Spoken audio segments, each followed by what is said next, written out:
Hey, you. Hey. Oh, man.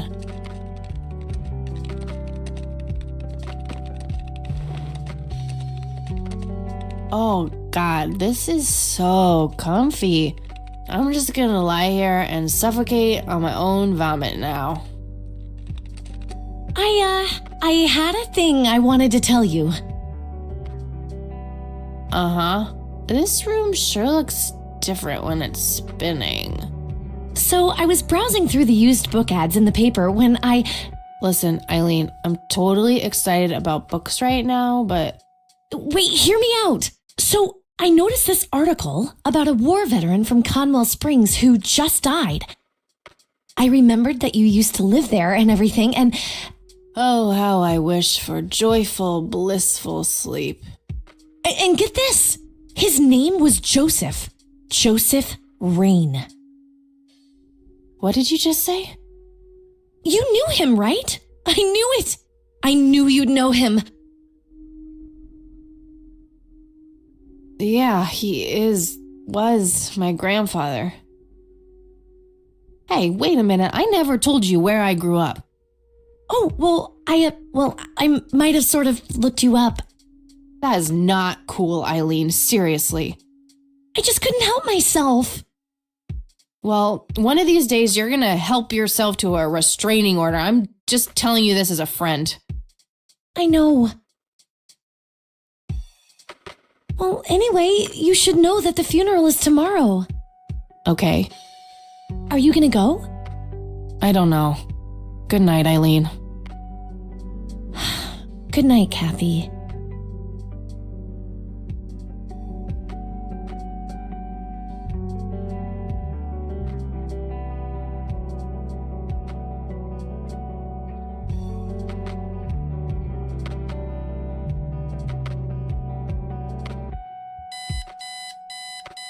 Oh, God, make it stop.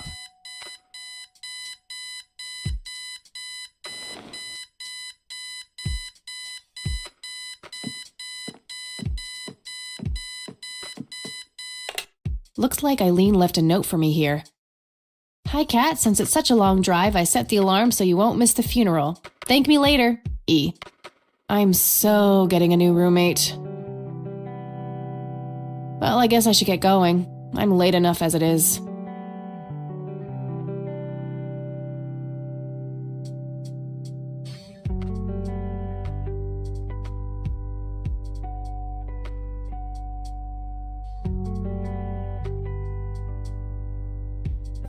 Honestly, she can believe in what she wants as long as she doesn't try to shove it down my throat. That movie's not out yet. It's a promo poster Eileen got for being an extra. She tells everyone who walks in here the same joke. Spoiler alert, the boat sinks. I'm fairly sure it's about some guy who falls in love with his golden retriever. I think that movie is about a girl and a boy who hate each other at first and then they fall in love for no reason at all. Oh, wait, that's every romantic comedy ever. Eileen makes her bed with surgical precision. Eileen's girly suitcase. There's a sticker on it with her full name, Eileen Mildred Summers. Mildred. Oh my God, I'm gonna get her for that. I wish I could wrap up that fact and save it for Christmas. Eileen's closet, filled to the brink with inherited clothes and Christian joy. Makeup check, hair check, horrible mood and contempt for humanity check. We meet again, Mr. Bear. Don't give me that look. It's not my fault you ended up so close to my lighter.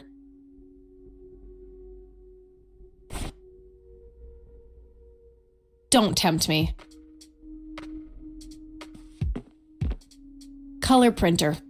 Super fancy, apparently. A fact which Eileen loves to remind me of. Eileen borrowed it from school. She takes a bunch of computer classes. I'm no geek, but I know how to use one. A computer, that is, not a geek. It's some advanced scanner thingy. Our room phone. It's got an external line. I don't need to make any calls right now. Messy, just the way I like it.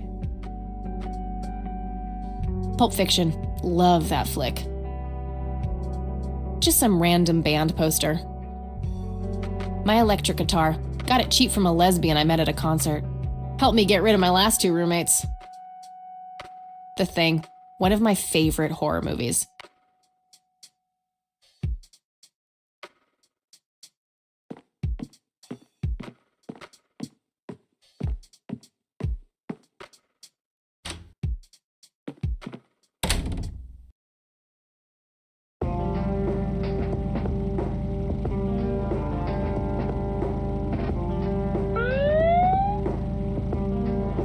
Ugh, just my luck.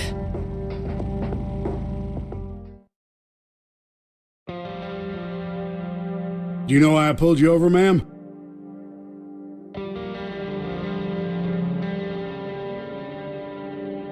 That ticket quota of yours wasn't gonna fill itself?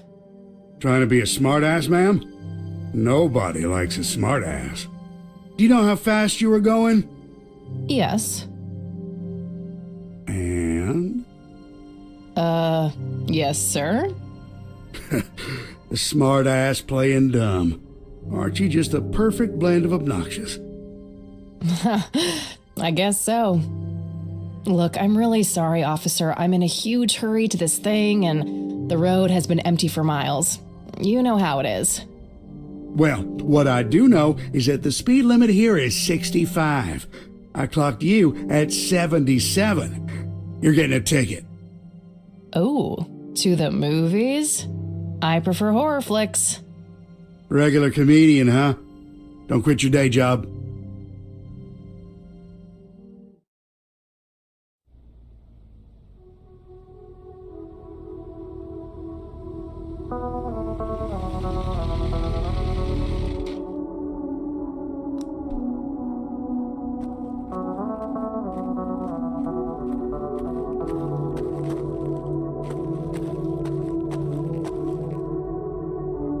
Well, here we are after a 40-minute drive and a harebrained speeding ticket.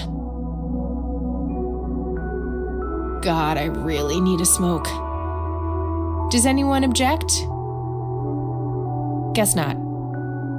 Dead people rule.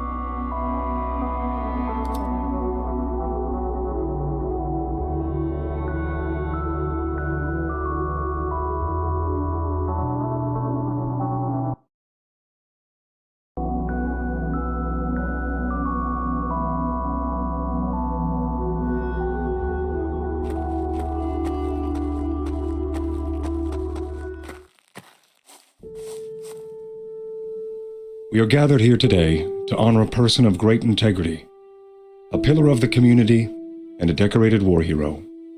His name was Joseph Irving Rain. We all remember his warm heart, his compassion, and his eagerness to help others. His passing, while our loss, is surely heaven's gain. Now we entrust our brother Joseph to God's mercy. We commit his body to the ground, earth to earth, ashes to ashes, dust to dust. In sure and certain hope of the resurrection to eternal life through our Lord Jesus Christ, who will transform our frail bodies so that they may be conformed to his glorious body, who died, was buried, and rose again for us. To him be glory forever. Amen.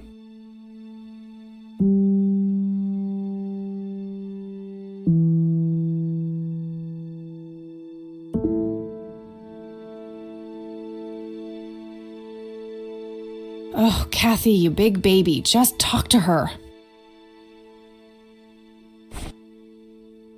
Yeah, wouldn't that be an electrifying first impression?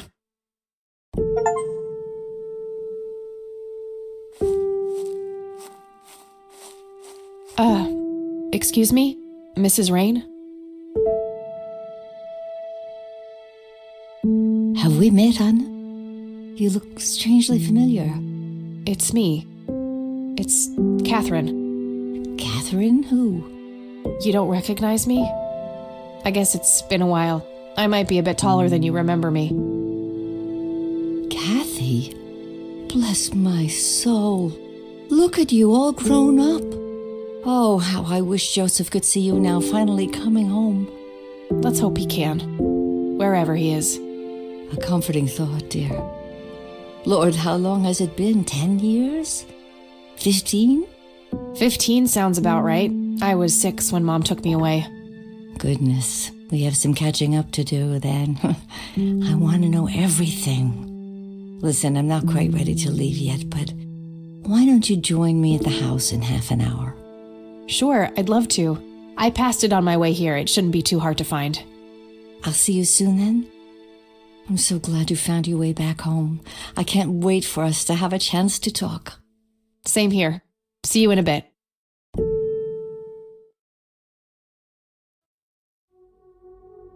A family mausoleum. It says price. The family must have been fairly rich. Those things don't come cheap.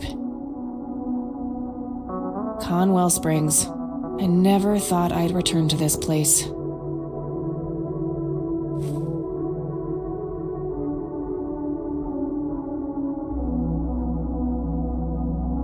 Rest in peace, Grandpa. I wish things could have been different.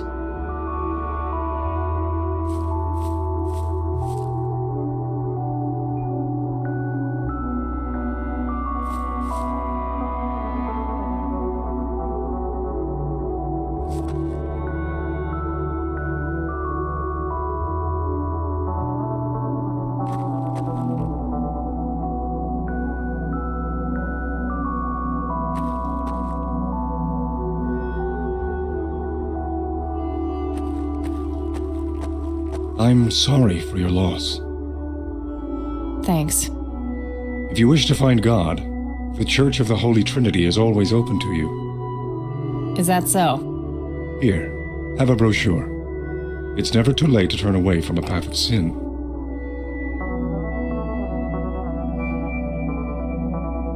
You're not familiar with the concept of a lost cause, are you? That's where you're wrong, my child.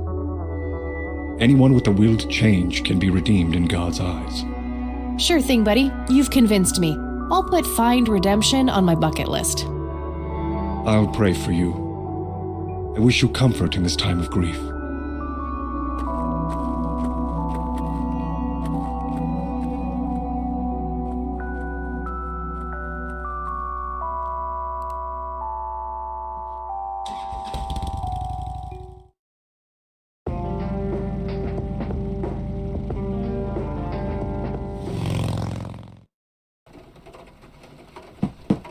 Grandma, anybody home?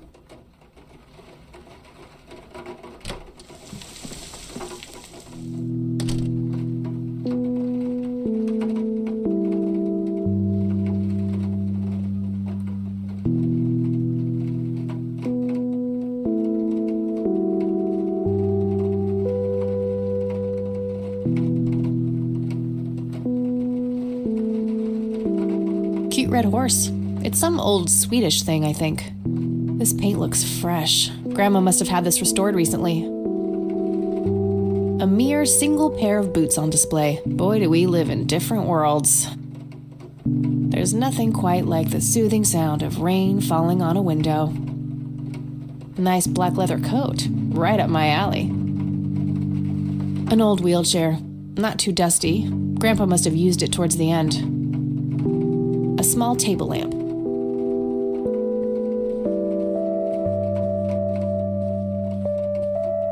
A wedding photo from when my grandparents married.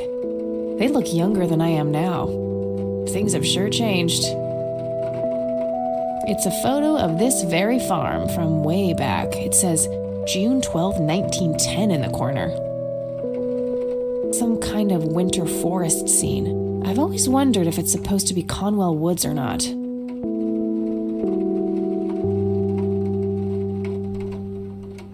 Dog fighting. Grandpa used to love that stuff.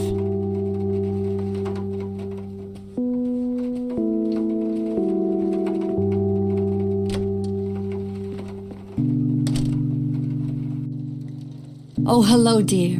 I was just wondering what took you so long. Sorry, I couldn't resist taking that old wheelchair for a spin. Oh, don't give me that look. I put it back. You haven't changed one bit. Always kidding around, just like when you were little. Come, have a seat. We have so much to talk about.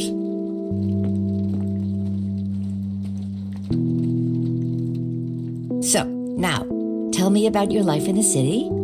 Oh, there's not much to tell. I'm going to school for journalism. It's my second year. I ride a motorcycle in case you missed it there out front. Ah, that's right. Just like your father. Yeah, I suppose. I must ask, have you heard anything from your father? Anything at all? No, nothing since he bailed way back then. I expected as much. He disappeared without a trace. No matter, that's ancient history. How's Sharon then?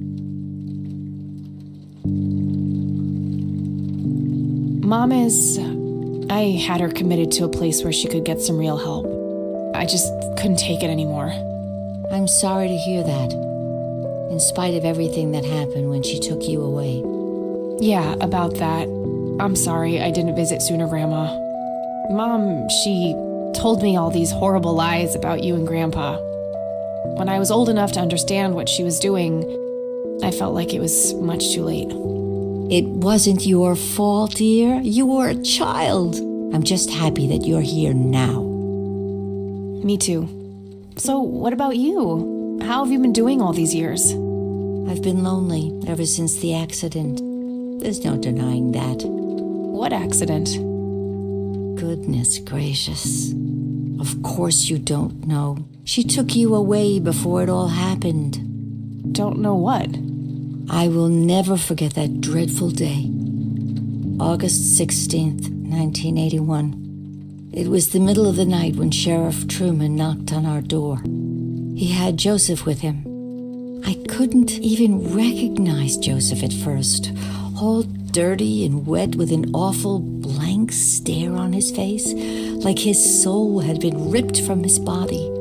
Since that day, he never spoke a word, forever confined to that blasted wheelchair.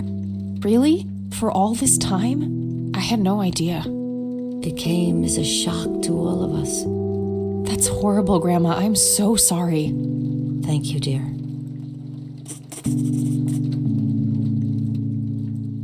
Why do you think Grandpa suddenly left that night in 81? I haven't the faintest idea. He acted very peculiar not long before it happened, disappearing for hours at a time. At first, I even suspected he was having an affair. When I asked him about it, he just said he was chasing old demons. It must have had something to do with the war. Maybe it was post-traumatic stress disorder? Grandpa always had a hard time showing weakness. I don't know, dear. I'm just speculating. I didn't think too much of it at the time. Joseph was a man of few words. I'm sure he just didn't wish to burden me with it, whatever it was. What did the doctors have to say about Grandpa's condition? Persistent vegetative state. That's what they call it. I've heard it all by now. One doctor said it was a stroke. Another claimed it was a seizure. The third hack tried to sell it off as a severe infection. It's all a load of tripe. I had an MRI performed on Joseph. It's one of those state-of-the-art head scans. Yeah, I've heard of them. Yes, well, according to the scan, his brain was completely intact. They thought it was a technical problem at the time, some kind of glitch, but the result was the same after 3 different scans on 3 different machines. Eventually, they had to confess that they simply had no credible explanation for the state he was in. And this injury just happened to occur on the very same night he mysteriously disappears? Indeed. I refuse to believe it was a coincidence. What did Sheriff Truman have to say about the matter? Not much. He said they simply found Joseph in that condition on the outskirts of town. The sheriff was convinced there was some kind of foul play involved, but the investigation turned up nothing. He later said that he was sorry, but that he was forced to close the case. You know, I could try to find out more about this. You're welcome to try, dear. Some kind of closure would mean the world to me. Okay, I think I'll head over to the sheriff's station for a little chat then. Would be nice to witness police doing some actual police service for once. Sure, you go ahead. Let me know if I can be of any more help.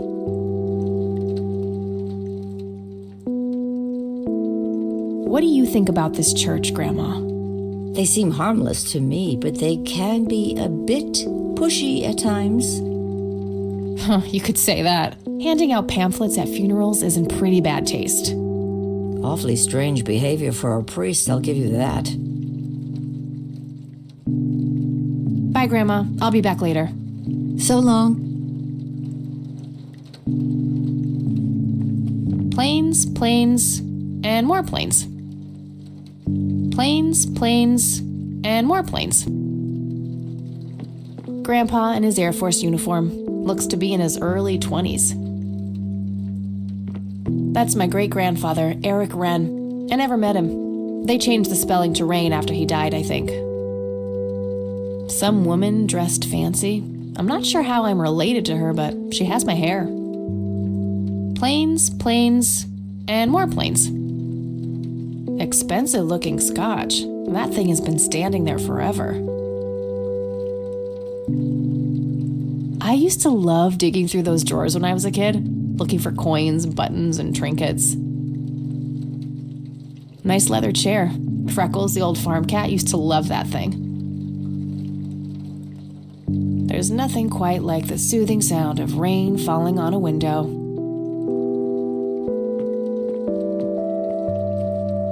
There are a few things. Very well. See you later, Take care. Grandma has prepared some tea for us. A decent-sized book collection. Most of them science or history related from the looks of it. A painting of a blue sky with clouds. Probably supposed to be a backdrop for those angels. Grandma always had a penchant for little angel figurines like these. I bet E would love them. That's where the nice china is kept, only for special occasions. I have yet to see it outside the cabinet. An intricate toy airplane with moving parts. I remember playing with that. Grandpa had a whole collection of them.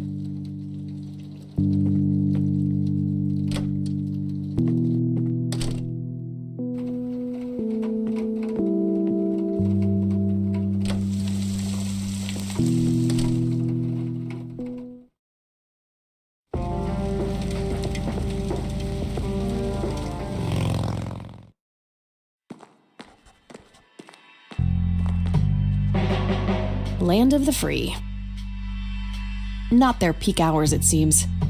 A medieval fortress near an ocean, probably supposed to be somewhere in Europe. A bunch of cops lining up for Sheriff? a photo. What's the deal with that bum? What bum? The one in the cell. Oh, I thought it was with you. Well, shit. Fax machines, the pinnacle of modern technology. Various notices and a wanted poster. Hi, Hello. do I have to commit a crime to get your attention? Because I seriously will. Ma'am, I'm really quite busy at the moment. Hey, wait. I know you. I'm pretty sure you don't. Yes, I do. You're Kathy. Kathy Rain. My reputation precedes me, in a kind of but not totally creepy way. Aw, come on. It's me, Lenny. Lenny Marks. I'm drawing a blank. Really? You don't remember us playing when we were little kids? Not really. Sorry, buddy. Darn. Well, that's a bummer. Anyway, what can I do for you today? I wanted to ask if you know anything about my grandfather's accident. I really don't know much beyond the rumors. The sheriff may have more information, but even he probably doesn't know anything that isn't in the report. It happened before either of us worked here. Okay, I think I'll have a chat with the sheriff then. Sure thing. His office is to your right. Well, gotta go. Good luck. Oh, and have a complimentary cup of joe if you want. Maybe later. Thanks. Sure thing. See ya. A medieval fortress near an... Lots of police reports. They all look fairly recent, though. Nothing older than 1990. Coffee cups, both used and unused. A potted plant. Looks a bit thirsty.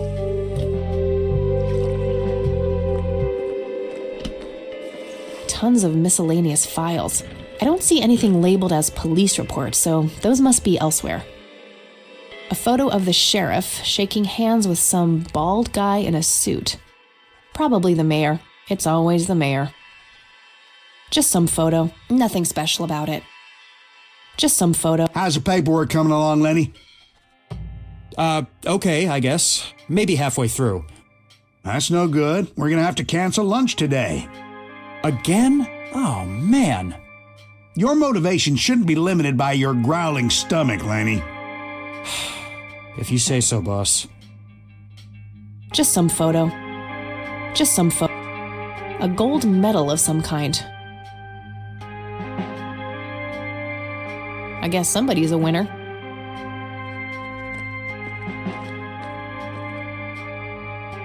Oh crap, it's you again. The smartass returns. You have some more crimes to confess? Oh, maybe a felony or two. Wouldn't be surprised. Look, I'm busy here. What do you want? I just have a few questions, that's all. Fine. Go ahead. Do you know what happened to Joseph Rain in 81? He had a stroke in the woods. That's what happened. If that's all there is, why would Sheriff Truman open an investigation? It was just standard procedure. A general occurrence report always has to be filed. I see. Did you know him at all? No, I haven't been in town for long. Man sure has one hell of a reputation, though. It's been over a decade since he was put in that wheelchair, and people still talk about the man he used to be. It's like he was a cult leader or something. Sounds like a conspiracy theory to me. Could be, but you know what they say. Things too good to be true usually are. Could I have a look at that report? Absolutely not. They're official police documents. Why not? I thought filed police reports are public record. Not in this state, they ain't. Lenny, a little help here? Don't you agree that he's taking by the book too far? Well, boss, she is his granddaughter, really. I don't think it's any... Don't you think I know that? There are rules. Am I the only one in here who cares about the law? Too much coffee? Try not to pop a vein. Do you want to see the inside of a cell? Oh, cuff me, officer. Spare me the torment of your rhetorical questions and veiled threats. Just follow the rules like everyone else. I've had enough of this nonsense. Fine.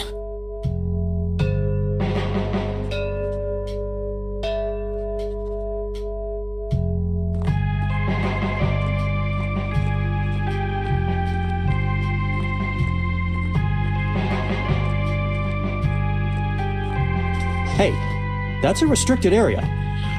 Oh, okay. Sorry.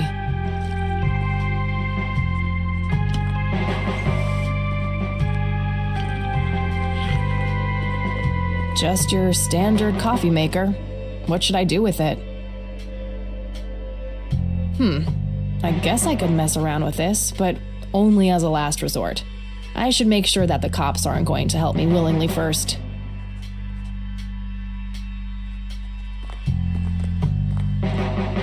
Hey, Lenny. Hello, Kathy. What's up?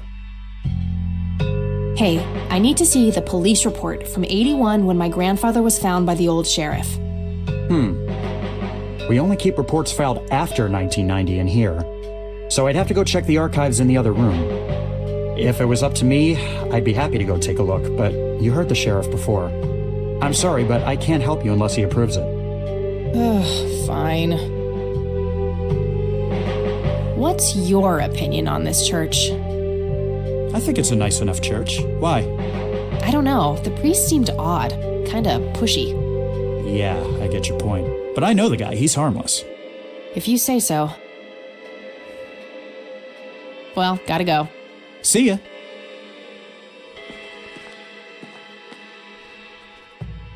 If he wanted coffee, I'm sure he would have taken some already. Wouldn't that be the day? He can get his own coffee. Thank you very much.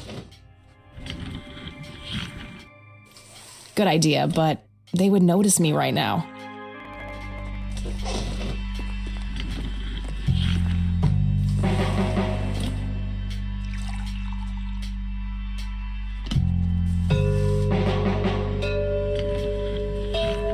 Hello, Sheriff. Mind if I ask you a few more questions? What's your opinion on this church? It's a fine church. I go there myself every Sunday.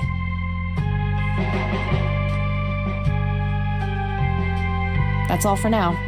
Good.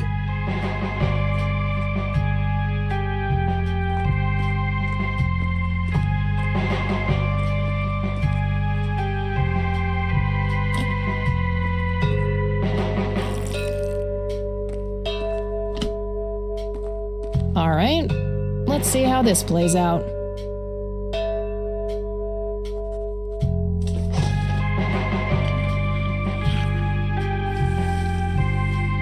Lenny, quit loitering and make some goddamn coffee. 10-4, coming right up. Oh, it better be.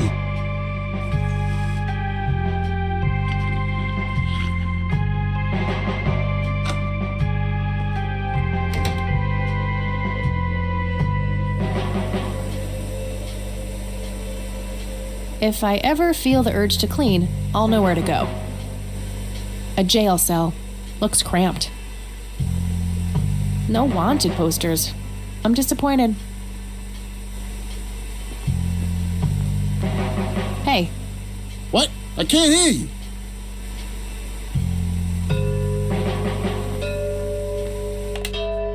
Thanks. That was getting annoying. Lenny, for the last goddamn time, stop leaving the locker keys on this table. Always put them back in your desk when you're done. This phone is not here for your personal calls either. The county shouldn't have to pay for your giggly shenanigans. Sheriff. Okay, these must be the archived police reports that Lenny was talking about. Time to start digging.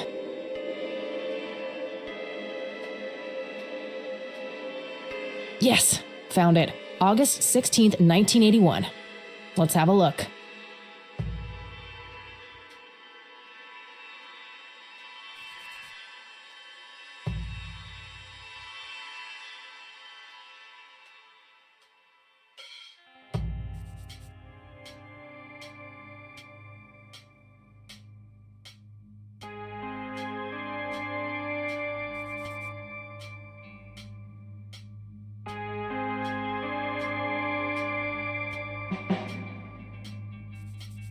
I'm gonna have to get my hands on that recorder.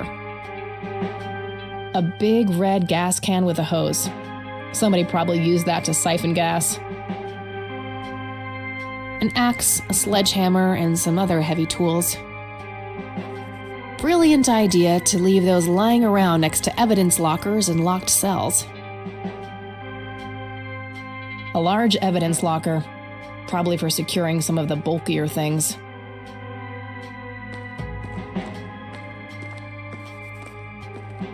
Hey.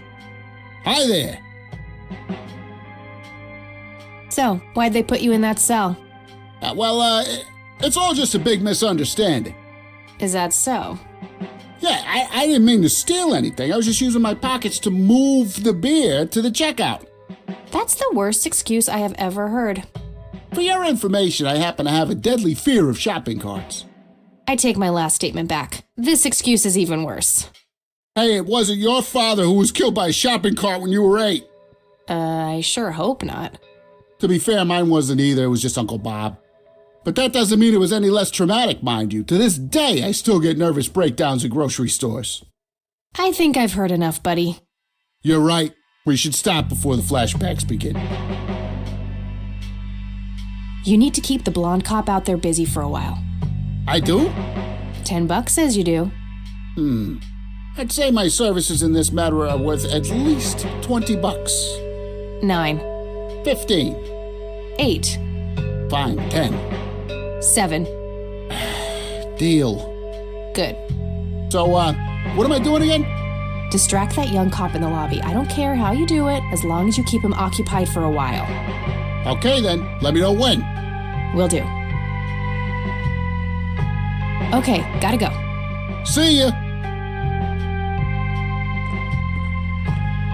Oh.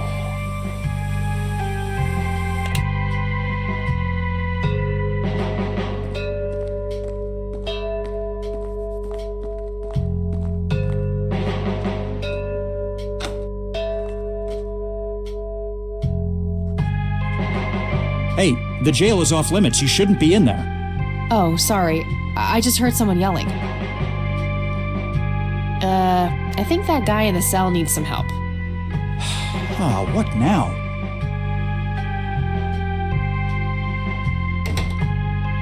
Okay, I have to make this quick.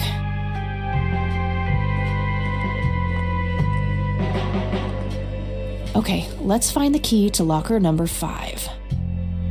Got it.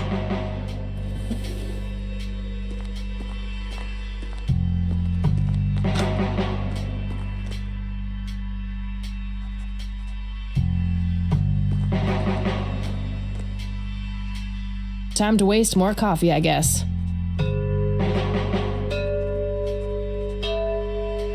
Lenny, coffee. Jeez Louise, already? I'll take care of it, boss.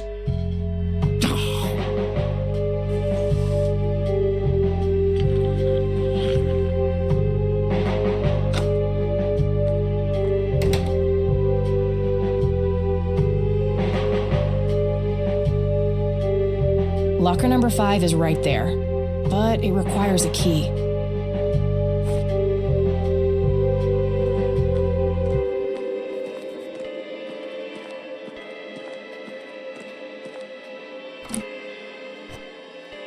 All right, got it.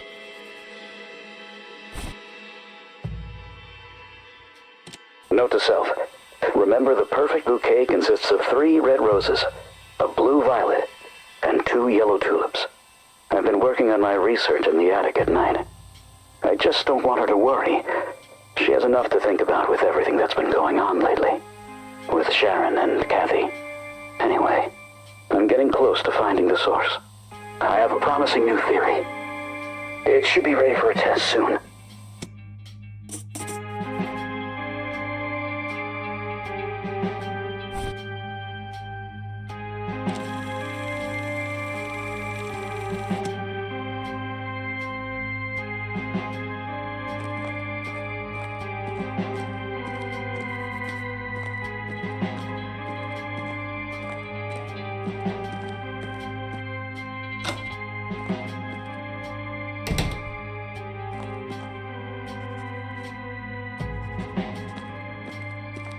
Hey, Kathy, wait. What? Do you eat foot? I mean, food? Absolutely not. I feed on human misery. Relax, Lenny. Yes, I do eat food. Oh, well, great. Can I buy you food sometime? And also buy food for me? And then maybe we could eat the food together? I'm really busy right now. Maybe later. Oh, okay. See ya.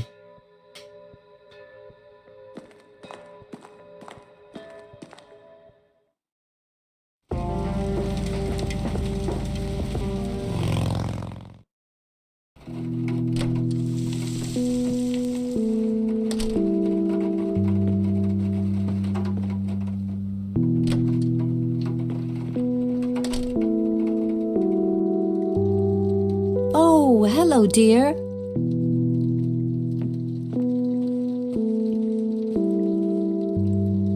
a few things I need to ask you, Grandma. Very well, dear. Hey, Grandma, do you recognize this tape recorder?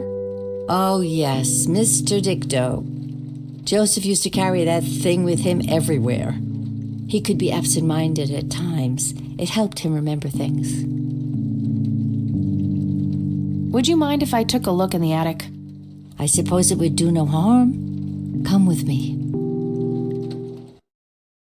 Thanks, Grandma. You're welcome, dear. Be careful now.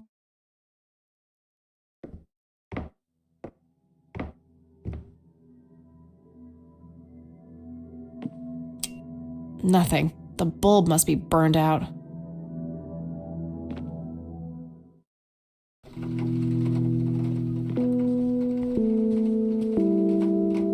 Free light bulb. Score!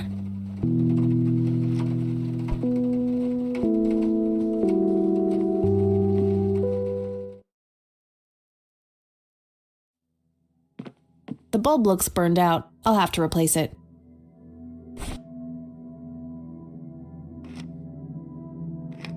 There we go.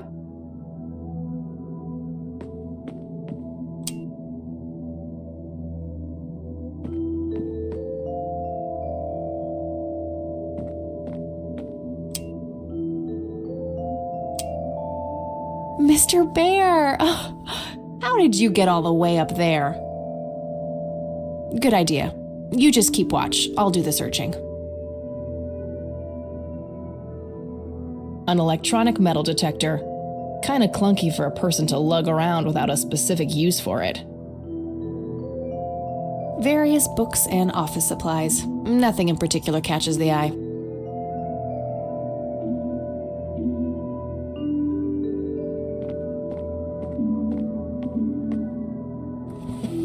Empty.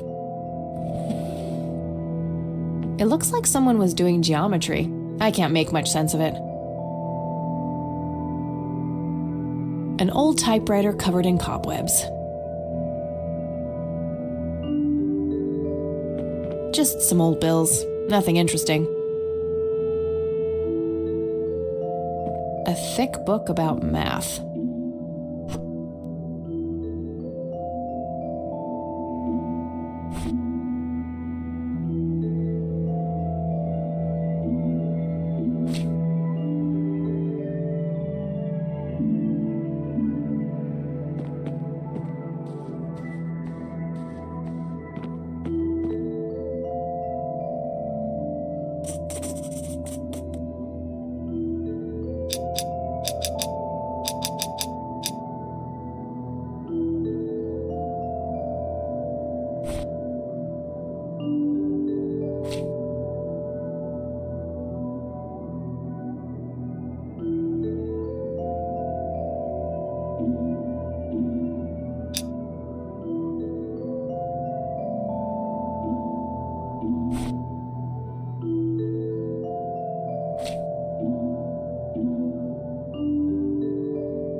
Yes!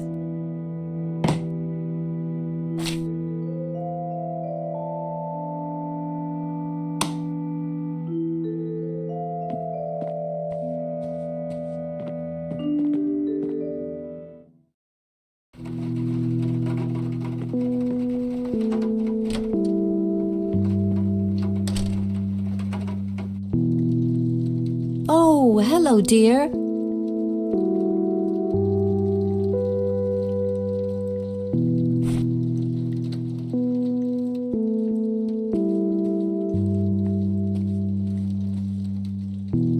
Hey, Grandma, I found this old envelope in the attic. I thought I'd give it to you in case you wanted to be the first to open it. Oh, thank you, dear, but you go ahead and have a look. Let me know if you find anything out of the ordinary. All right, then. See you later, Grams. Take care, dear. Let's see what's in here. There were 2 pictures, a newspaper clipping, a key, and a tape inside. Oh, and a single copper penny, too, for some reason. Looks overexposed. I can't make much out. I think I see trees in the background, but most of the picture is just bright white. There's probably some way to enhance this back at school. I'll figure it out tomorrow when I'm back. Grandpa in uniform with 2 other men. Something is handwritten on the back. Flight training, McConnell Air Force Base, 1941.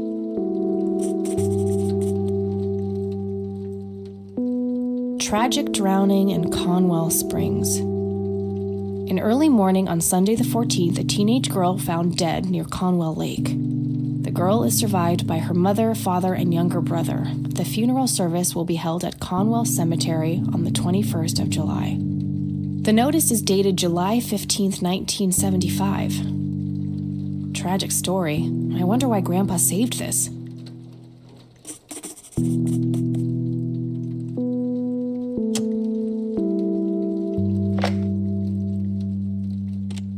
You've reached the Rain residence. Leave a message after the beep. Hello, Joseph, Mrs. Rain. It's me, Charles. I thought I'd give you a call. Erica just had her firstborn. It's a boy. Thankfully, he looks nothing like his father. Listen, I was thinking maybe you'd like to come and visit. And what about your little Kathy? Maybe she wants to see the baby. Well, anyways, I hope to see you soon. All the best. Bye. You people make me sick. We're never coming back. Don't call, don't write. If you ever try to contact us, I will call the police.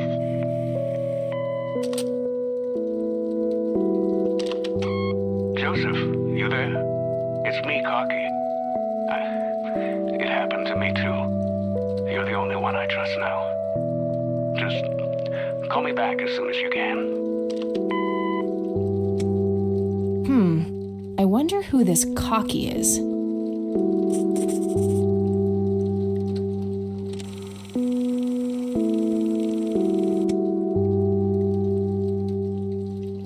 There are a few things. Very well. Can you tell me anything about McConnell Air Force Base?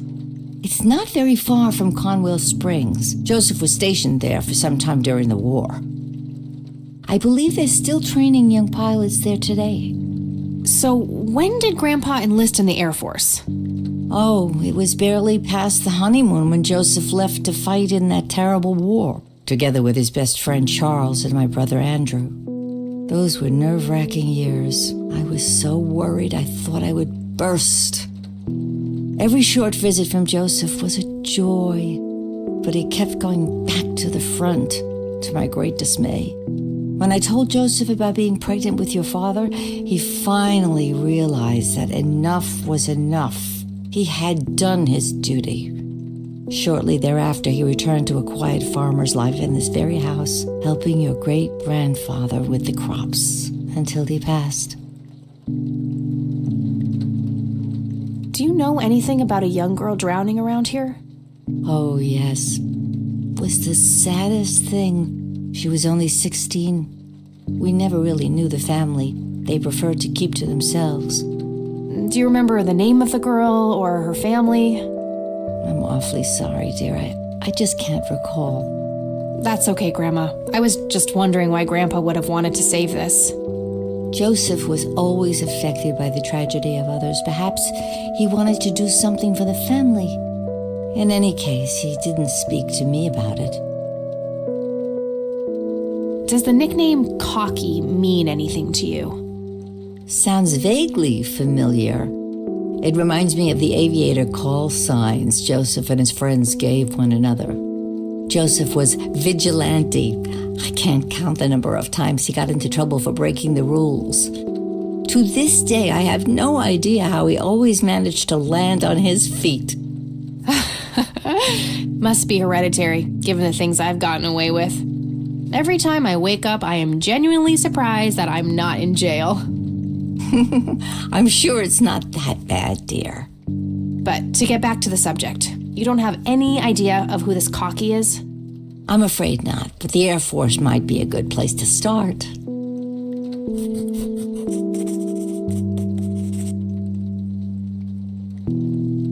Grams, can you tell me anything about this picture? It looks awfully bright.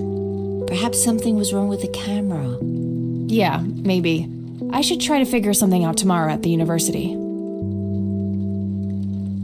Look at this photo I found in the locked briefcase. Goodness, I haven't seen that picture in years.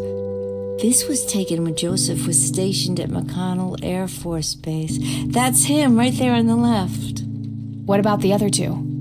I don't remember the name of the smiling man in the back.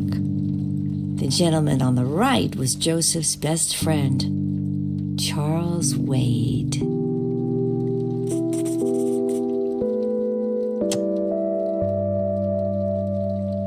Does this coin mean anything to you, Grandma? I'm afraid not, dear. Do you recognize this key, Grandma? I found it in the attic. I'm afraid not, dear. Do you know anything about this story, Grandma? Not much, dear. It was the saddest thing. The girl was only 16 years old. We never really knew the family. They preferred to keep to themselves. Do you remember their names? Let me think. I'm awfully sorry, dear. I just can't recall. That's quite all right, Grandma. I was just wondering why Grandpa would have wanted to save this. Joseph was always deeply... In any case, he... Okay. What can you tell me about Charles Wade? Well, I do know he has made quite a name for himself since he and Joseph went to war together.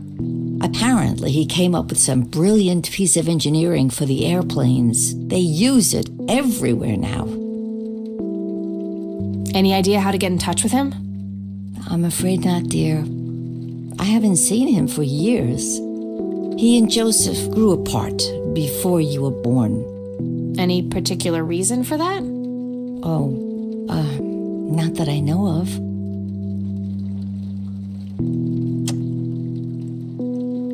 Bye, Grandma. I'll be back later. So long.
All right, this is the right date. Looks like her name was Lily Myers. I should try to get a hold of her family.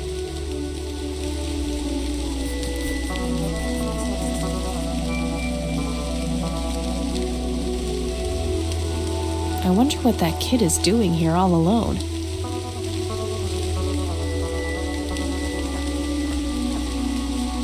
Hey, kid. Hi, yourself. What are you doing? None of your business. Huh, I like you, kid. You're not here alone, right?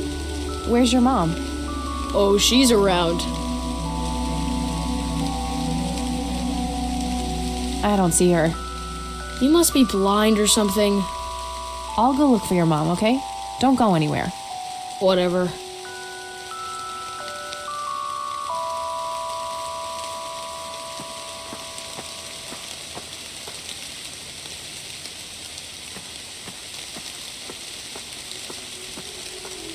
I shouldn't leave while that kid is alone.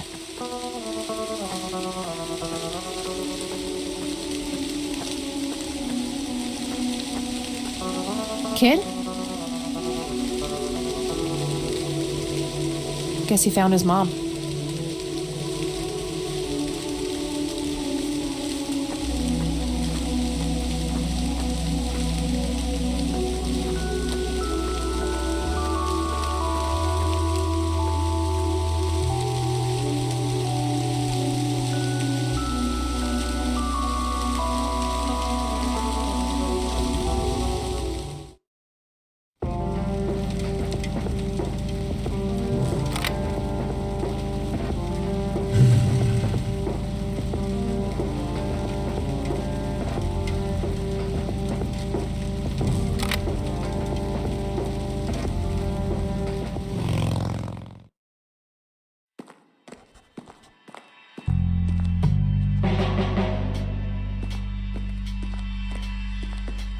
Hey, Lenny.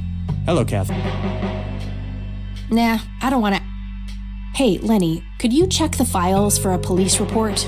A girl who drowned around here, Lily Myers? I'd love to help, Kathy, but you better check with the sheriff first. Fine, I'll do that. Nah, I don't want to ask him about that. What's your opinion on Charles Wade? He's okay in my book. Invested a lot in the local community over the years. He's been a prominent figure in town for as long as I can remember.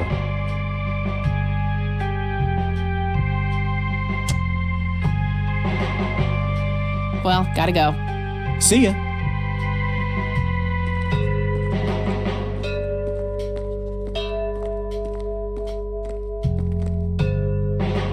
Hello, Sheriff. If you... I don't need to ask. Do you know anything about a drowning here in 1975? Young girl named Lily Myers? That case was handled by Truman. I wasn't involved. Could I have a look at that report? You have a memory problem? Ugh, fine. I don't need to ask him that.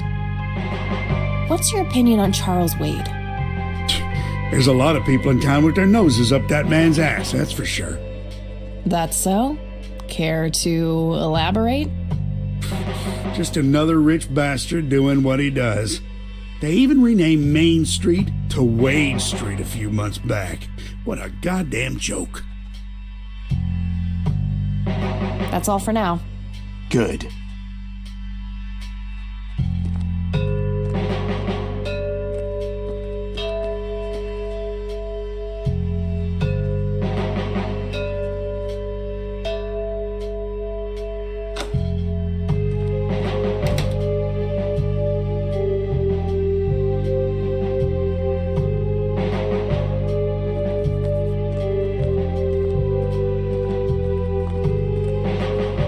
Okay, there's gotta be something in here about Lily Myers' death.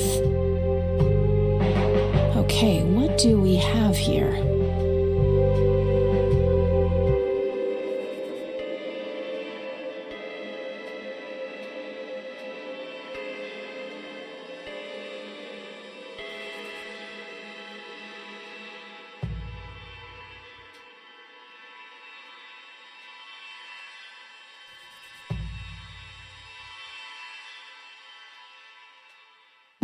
Looks like somebody did a Virginia Woolf.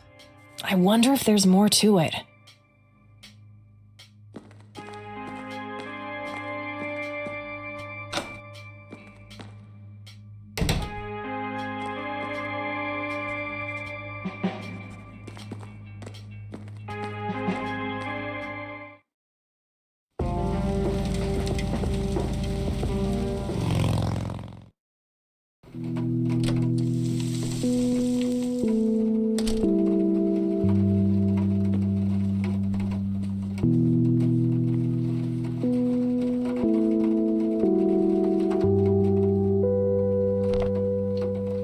No result from... All right, got it.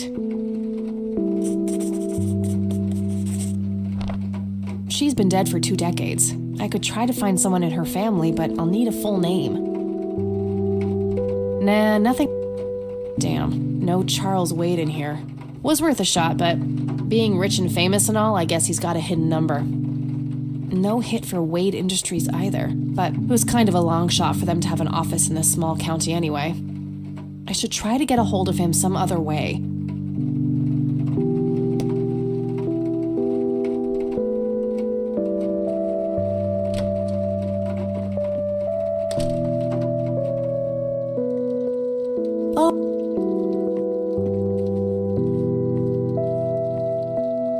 There are a few Very well. I found out that the drowned girl's name was Lily Myers. Ring a bell? Oh, yes. Oh, how could I forget? Sue, Jack, and their children, Lily and Nathan. Do they still live around here? Mother and son do. I see them in town from time to time. They live somewhere near the lake. But not the father. No. He disappeared not long after Lily took her own life. I see. Do you know how I can reach the family? Not really, dear. Like I said, they tend to keep to themselves. See you later, Grams. Take care, dear.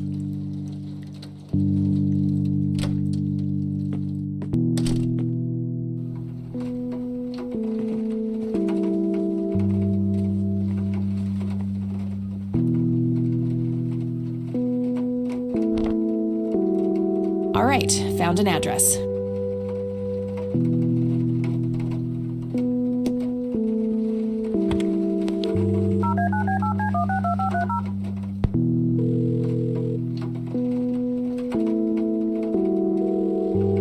McConnell Air Force Base, how can I help you? Hi, I was just wondering if you had time to answer a few questions. Sure thing, ma'am. Ask away. Do you know anything about what happened to Joseph Rain in 81? I know that he was no longer stationed here at the base at that time. He'd left the Air Force decades earlier. But as a Conwell Springs citizen, sure, I've heard the rumors just like everybody else. How he was found by the sheriff all messed up, walking out of the woods with some kind of unexplained brain damage. Any theory as to what he was doing out there? I'm afraid not, ma'am. But I'm positive that it had nothing to do with this base or our operations here. Okay, what can you tell me about his service at McConnell? Well, Joseph Rain is a legend around here. His pile of medals weighs more than my car. I was fortunate enough to meet him before he suffered his injury, and I must say, what an inspiring man. I'm positive that he would have made General if he'd stuck around. Any idea of why he quit? He looks so happy in the pictures from the war. Oh, your family, ma'am? Granddaughter. Well, then I'm sorry for your loss. I heard about his recent passing. Appreciate it, buddy. So, about him quitting. I shouldn't speak ill of the dead, but some say the war broke him. PTSD. Me? I don't think so. When I met him, he had this aura about him, like he wasn't afraid of anything. Maybe it was just guilt. He ended a lot of lives, but that's just me speculating. Gotcha. Thanks for the thoughts. What can you tell me about McConnell Air Force Base? This is one of the oldest Air Force bases in the U.S., established during World War I. The main purpose of it is to train fighter pilots. The McConnell Flight School is well-renowned all around the country. In the late 80s, the school started accepting a limited number of civilian applicants due to the high demand. Some of the most famous dogfighters in U.S. history, such as Ethan Fireball Jenkins, Joseph Vigilante Rain, and Brett Savior Myers, trained at this very base. Charles Wade, the great industrialist, did too. Some claim that many of his revolutionary ideas came from the former chief mechanic here, the late Niles Bloom. Interesting. Thanks for the history lesson. I don't see a reason to. Do you recognize the aviator call sign, Cocky? Afraid not, ma'am. I know all the call signs here, and I'm positive it's not one of them. This isn't current, though. It might have been used as early as World War II. Oh, that's unfortunate. We don't keep any official records of call signs. The only option I can think of is to get a hold of somebody who was around back then. Any suggestions? The only person I can think of who is still alive would be Charles Wade. The billionaire? He was stationed at McConnell? He was, up until the point when he founded Wade Industries in the 60s. I'm trying to get a hold of Charles Wade. Would you happen to know how to reach him? I'm sorry, ma'am, but Charles Wade is a public figure. He has explicitly asked us not to provide his contact details to anyone. Is there any way you can make an exception? I really need to talk to Mr. Wade. Oh, can do. I can't really help you out unless you have some sort of official business. Never mind. All right, then. I don't see a All right, that's all. Goodbye, ma'am.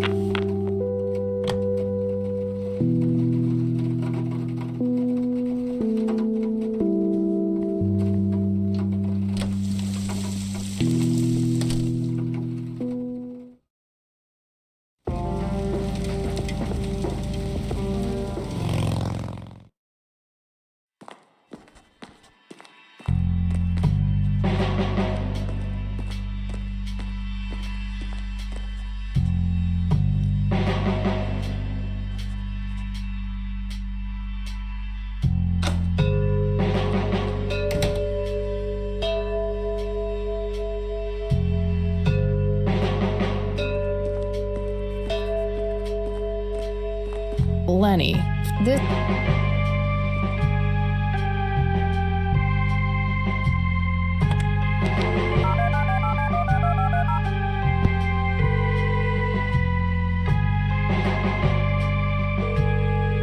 McConnell Air Force Base, how can I help you? Hi, I was just wondering if you had time to answer a few questions. Sure thing, ma'am. Ask away. I'm trying to get a hold of Charles Wade. I'm sorry, ma'am. He has explicitly... Is there any way... Oh, can do. I do have official business. I'm Deputy Reagan. I'm calling from Conwell Springs Sheriff's Department. I can see that you're actually calling from the station. You say you're a cop? You don't sound like a cop. What the hell is that supposed to mean? It's just because I'm a woman, right? Women don't belong in law enforcement? Is that what you're saying? That's so sexist. Now, that's hardly what... Do you have any idea what I have to go through every day? Nobody takes me seriously. The dirty looks, the sexual innuendos, Relax, okay? I'll check the files. It's 555-7641. Thanks, buddy.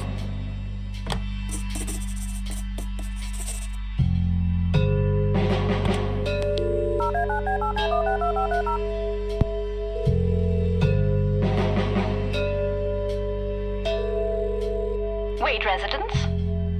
Hi, this is Kathy Rain. I'm calling for Charles Wade. He doesn't live here anymore. What's this about? What do you want with my father? I'd just like to have a quick word with Mr. Wade. It's about my grandfather, Joseph Rain. You're 20 years late, girl. My father has neither time nor energy to deal with you people. But... This conversation is over. Unless my father explicitly says he wants to talk to you, it's not going to happen. What a stuck-up, overclass witch. Well, she hasn't heard the last from me. I'm going to talk to that old man one way or another.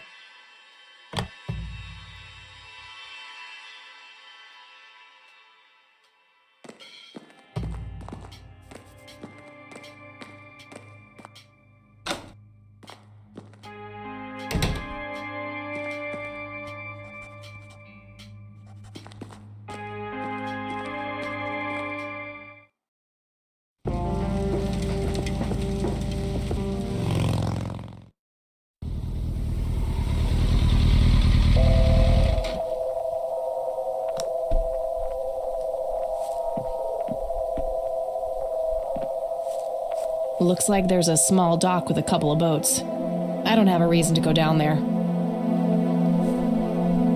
Conwell Lake, where Lily Myers met her demise. Thick, dense forest. What were you doing out there, Grandpa? I can see someone moving inside. Somebody around here is a chain smoker.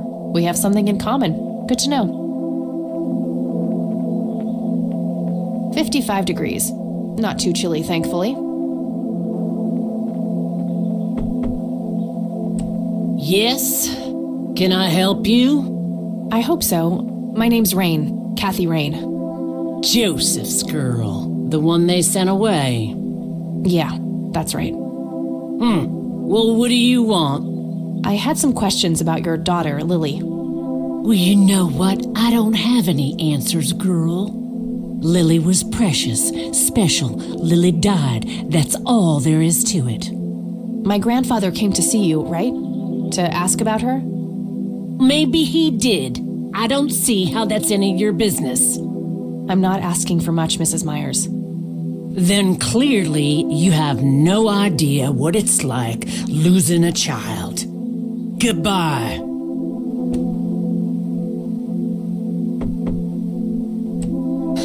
You again. I'm not leaving until I get some answers. Bite me. Won't you ever give up? I'm still here and will be until you agree to talk to me. Enjoy a night curled up in the leaves, then. Just go away. I deserve a few moments of your time. What you deserve is a slap in the face. Stop it!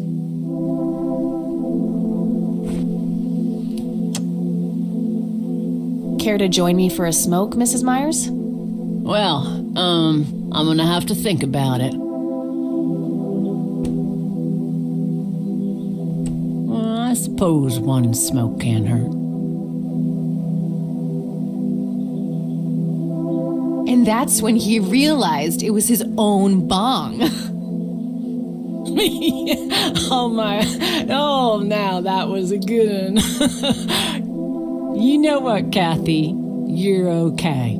Sorry for being such a cranky old bag before. I get a short fuse when I run out of smokes. Now that's an understatement. Good thing I had my morning smoke, otherwise we would have had a fist fight on our hands. Oh, it's getting chilly. Why don't we head inside?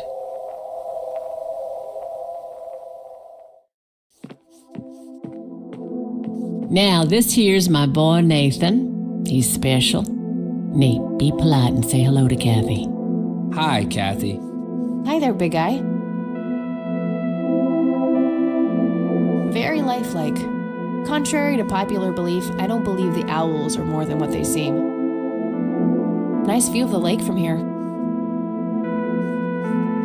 Yet another burial ground for those sweet, addictive, not to mention cancer-inducing sticks of tobacco. I'm a huge fan. What you doing, big fella? Drawing. Oh yeah? What are you drawing? The nice red man. You mean Santa? No, the nice red man. Now, what did I say about raising your voice at strangers?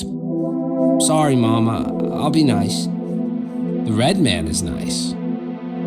Don't mind him. He gets so absorbed in his drawings thanks to that wild imagination of his, just like his sister. I can smell something cooking. Elk, by the looks of it. They're fairly common in Conwell Woods.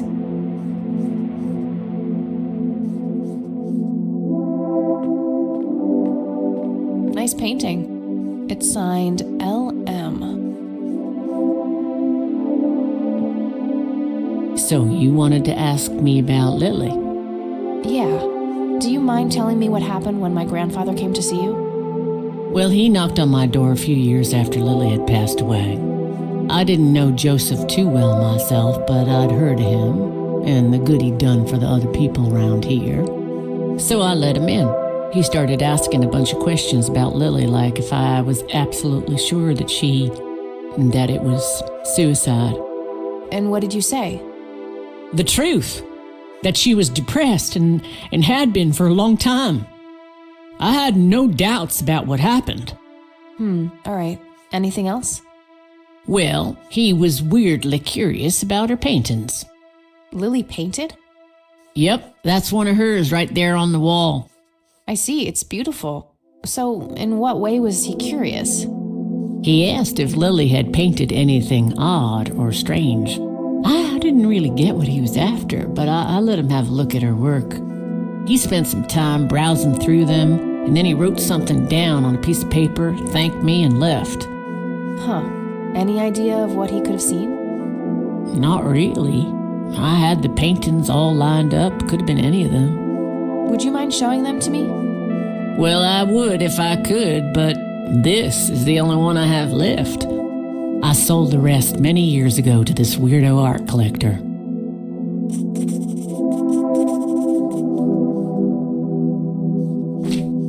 Do you know anything about what happened to my grandfather?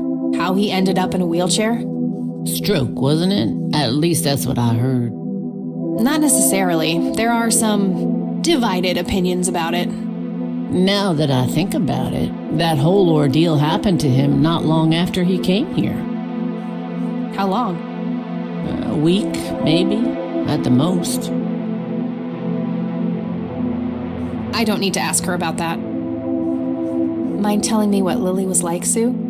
I'd be happy to. She was Nathan's older sister by 2 years. Lily was like any girl growing up, normal, happy, talking about school, boys, and whatnot.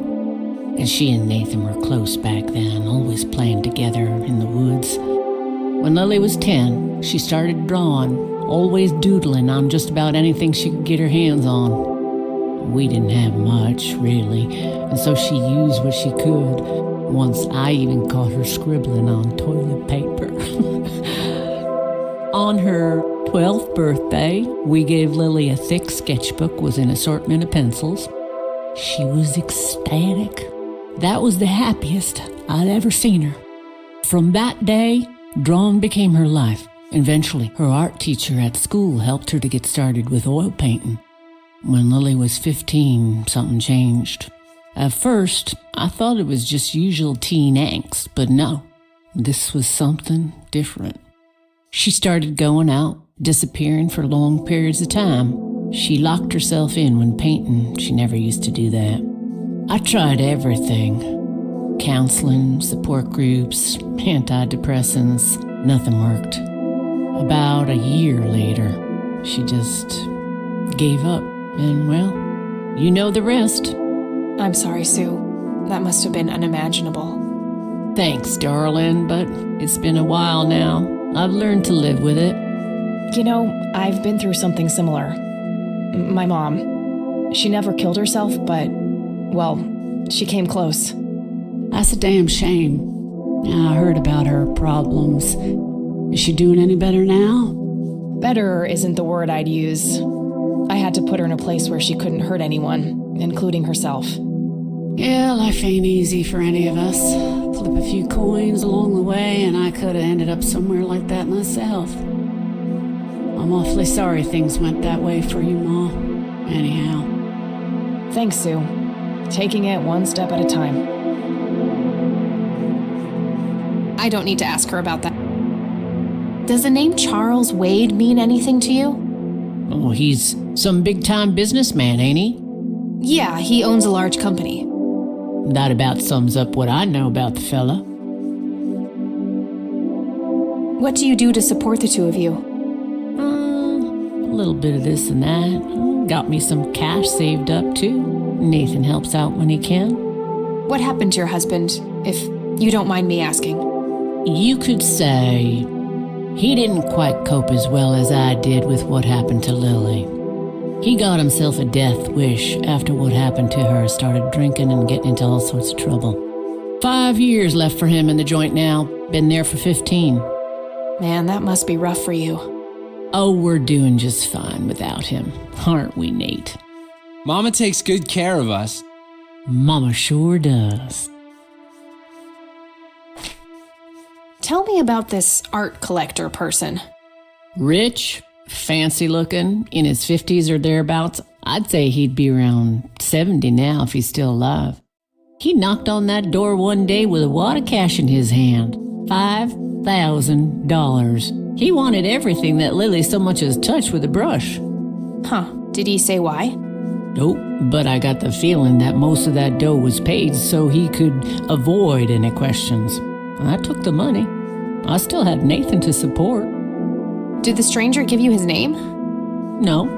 Well, his face was far from forgettable, though. Big nose, bright blue eyes, Looked black Irish. He had a thick black mane, turning gray. No beard. All right, Sue. Thanks. So, tell me about Lily's art. It used to be about cheerful things, landscapes, animals, bright colors.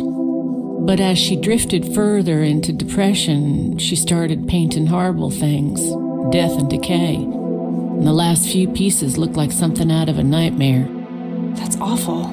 Did Lily ever get any recognition for her art? Not really. Except from the guy I told you about who bought most of her paintings. What do you think about this church? It's a good church. I go there from time to time. I bring Nate, too, when that boy needs the fear of God put into him.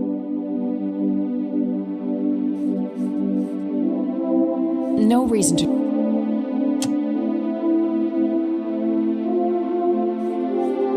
Do you know what this key opens? Well, that's a bit of a weird question, ain't it? But no. No reason. Hey, Sue, do you recognize any of these men? Well, there's Joseph Rain. Always so handsome. I had such a crush on him back in the day. And... no way. That's him. The man who bought the paintings. He's much younger here, but there's no mistaking that hair and nose. Are you sure? I'm positive, little cat. That's the guy who walked into this cabin with $5,000 in cash. That's very helpful, Sue. Thanks. Ugh. Another question for the elusive Mr. Wade.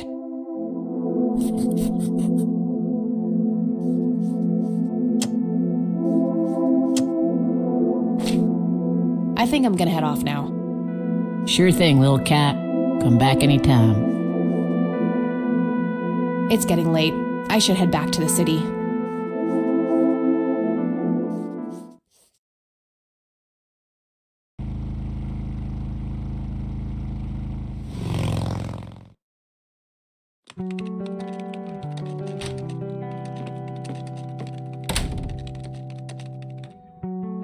Hey, you're still up. I was wondering when you'd show up. How did it go? Long story. I found out about some stuff that happened when I was a kid. Wow, what a mystery. So what's the plan now?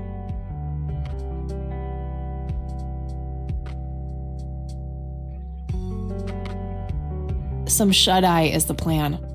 I'm about to pass out. Oh, I couldn't possibly sleep now. I'm way too excited. Well, that makes one of us. Nighty. Good night, cat.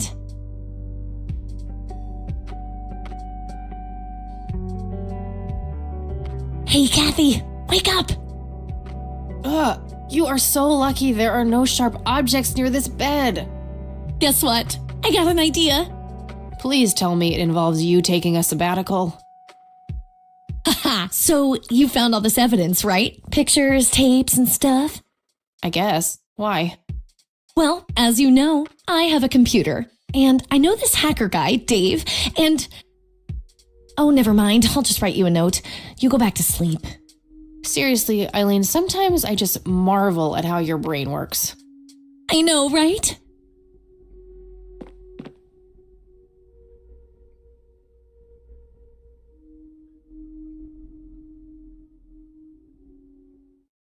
Are you sure you want to do this, Catherine? You still have time, if you think there's any chance you would change your mind.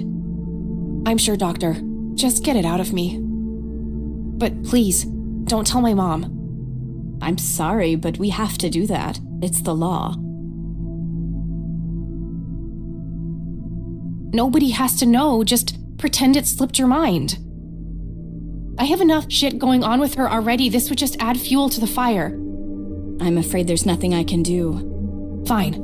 Let's just get this over with then. Right this way.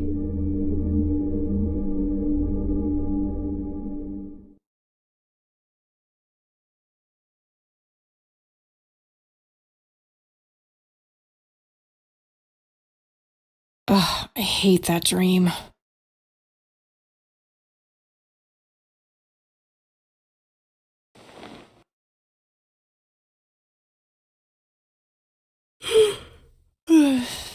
I guess Eileen went to class. I probably should too. Nah.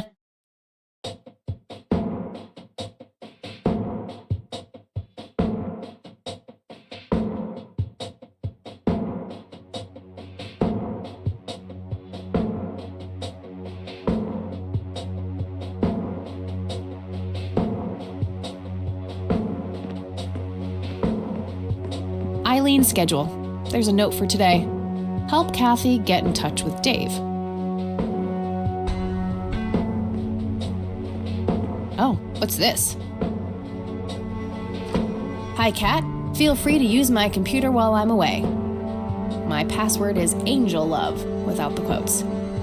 If you call my friend Dave at 555-2492, he can set you up with some software.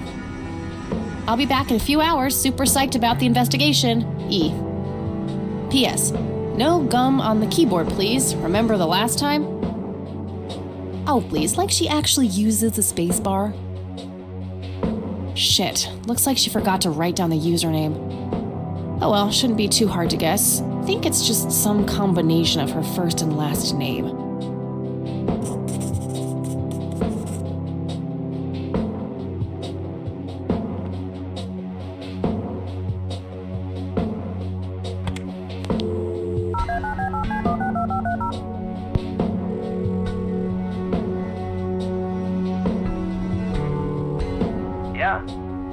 Hey, I'm Kathy. Eileen said to call you about some software. Ellie who? Eileen. Red hair, glasses, speaks so fast her gums ache. Oh, right. I thought her name was Errol. Figured it was kind of a weird name for a girl. You must have a hearing disorder. You must have a thinking disorder. Burn. Wow, just wow. So, the software? Oh, yeah. No, can't. Not really. I knew she was full of shit. Nah, I mean, sure, I used to be able to get pirated software, but not anymore. There was this misunderstanding and my network privileges were revoked.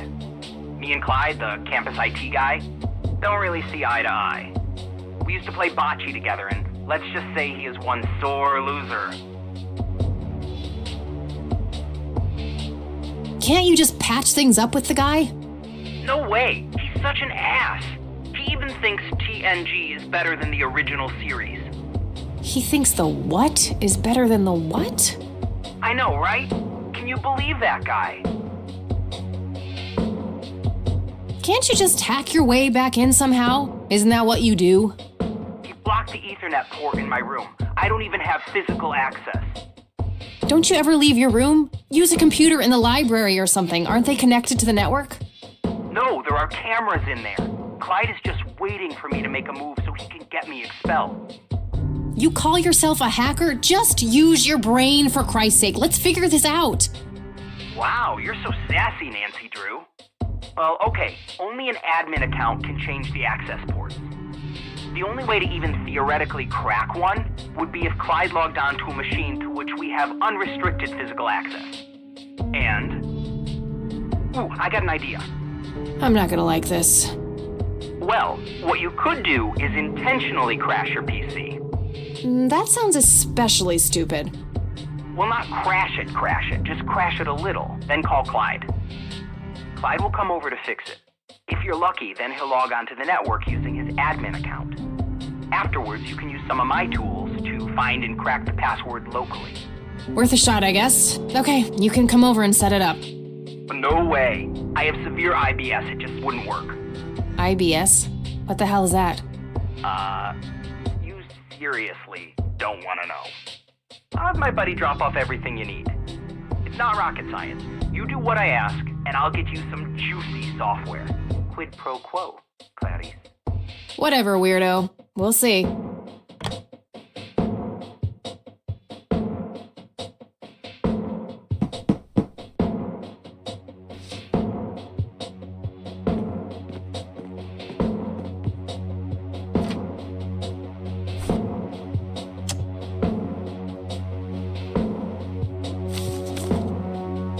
There was a floppy disk in there with a note taped to the back. It's It's labeled boot. 1. Boot your computer using the blue floppy. 2. Use the corrupt MBR utility to crash the file system of the computer. Take the floppy out and reboot. 3. Call Clyde at 555-8181. Tell him your computer crashed and give him the error code on the screen. He'll come over and have a look. It shouldn't take too long for him to fix. 4. Now comes the crucial part. You need to somehow make him log on with his admin account.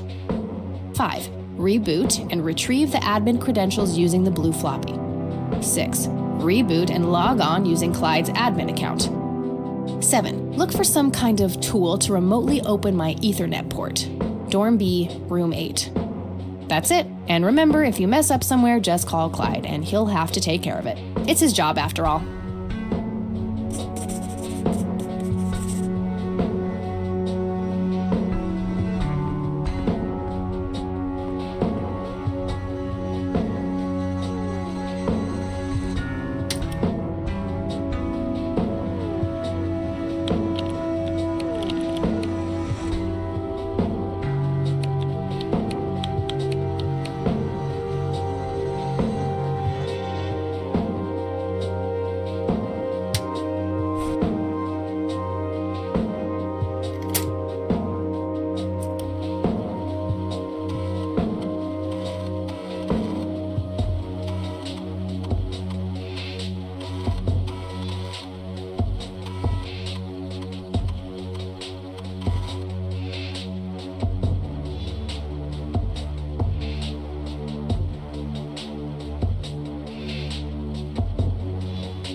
All right, time for some expert help.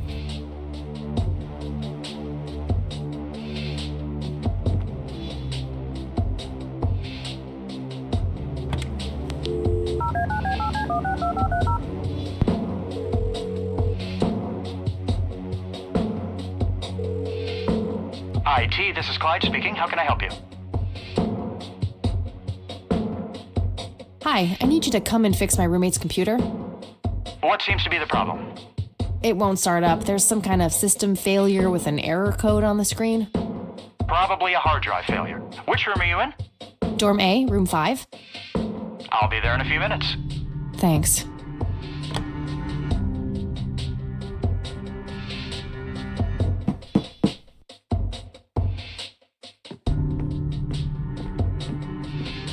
Hey, Clyde from IT.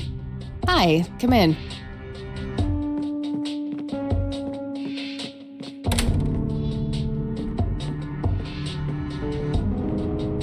My, oh my, now how did this happen? I have no idea. It was like this when I started it up this morning. Let's have a look.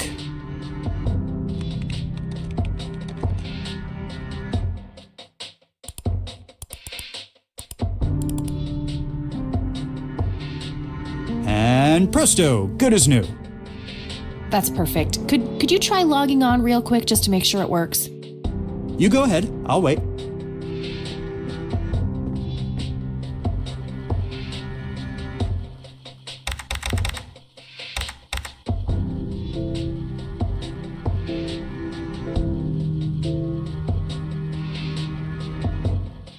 Oh, now look what I did.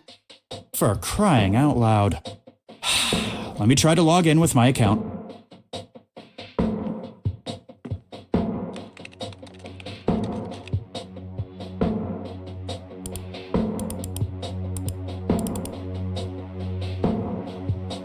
Okay, everything seems to be in order. I've unlocked your account. Please, try not to break anything else. Oh, I'll try.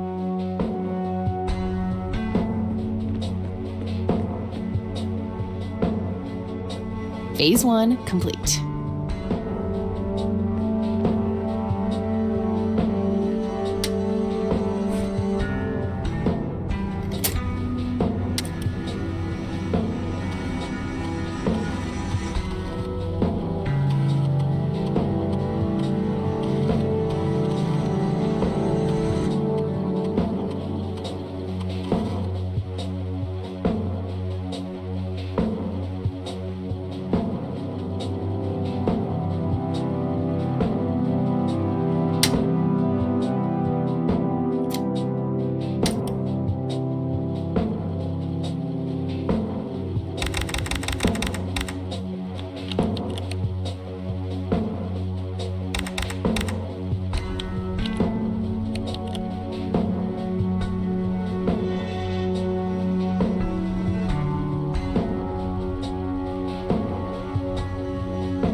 All right, that should do it.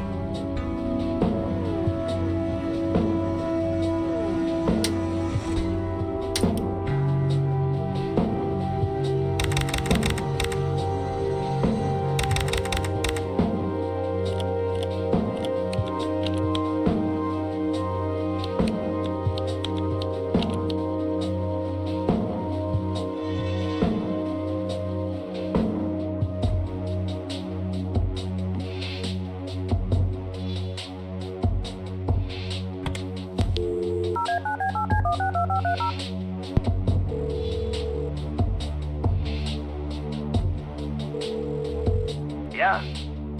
Guess what? You got it? Hang on. Oh man, I could kiss you! Figuratively, that is. I am so gonna get back at Clyde now. What are those admin credentials, by the way? Not telling, buddy. Saving those for a rainy day. Huh. I suppose this nice floppy I've prepared for you stays in my room then. Sure, then I'll just have to log back on and click that pretty little lock icon again. Now this is just emotional blackmail. Quid pro quo, Dave. Fine. I'll have it dropped off at your room. God damn, you're like a she-Clyde. A Clydette. Huh, that is the worst insult I've ever heard. Later, Dave.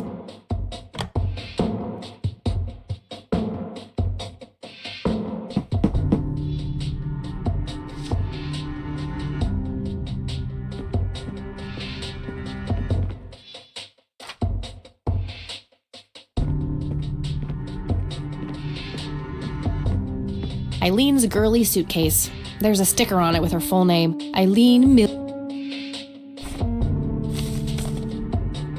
There was a floppy disk inside.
What the hell is that? Ball lightning? I'll print the whole picture for now, but there's probably more to find.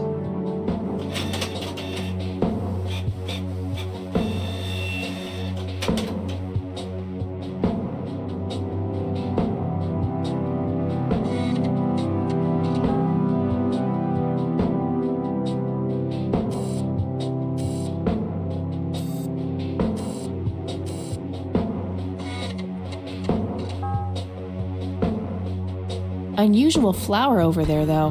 Never seen anything like it. Maybe worth printing?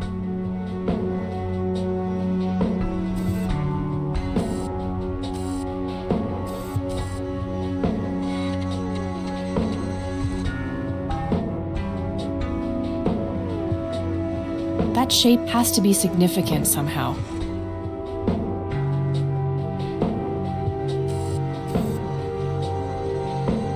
No, not quite yet. I think there's more to find in this picture.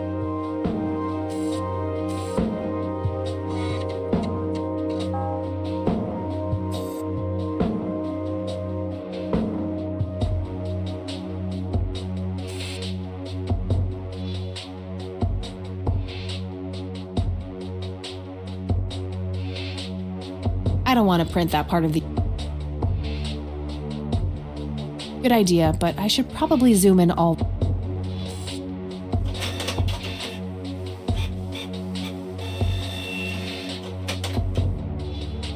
Okay, I'm pretty sure that's all there is to find in this picture.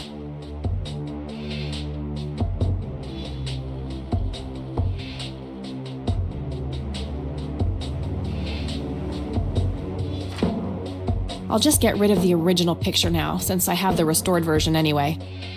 Strange. Now that I look at them, the lights remind me of something I picked up yesterday.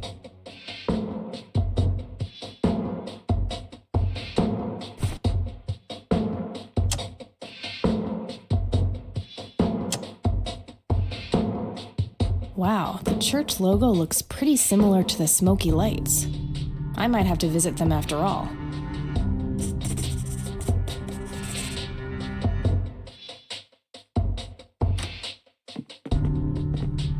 Oh, hello there, Mildred. Hi yourself, Agatha. What? How'd you... Oh, never mind. I know your social security number too. Oh, God. Soon you'll start stealing my clothes and then walk around in them pretending to be me. Who says I haven't done that already?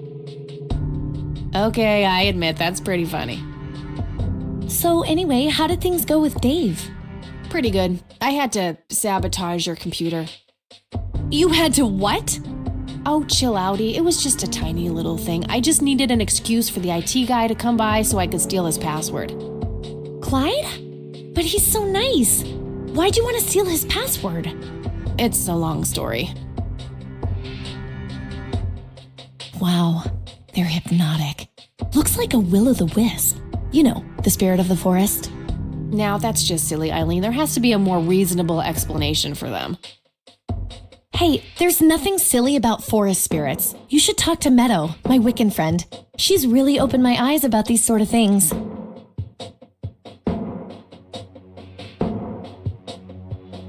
Isn't it your Christian duty to consider people like her to be heathens? Oh, I doubt she could ever be more of a heathen than you are. Huh. I guess you've got a point. So anyway, is there anything I can do to help? Well, my side of the room is starting to get a bit messy. There's always that. I meant with the investigation, silly. I guess you could try to find out more about these lights. Maybe figure out where that picture was taken. I know exactly where to start. Oh, and yeah, feel free to keep using my computer. I don't need it right now. All right, I think I'm gonna see if I can figure out a way to motivate Erica Wade to talk to me. Okie dokie.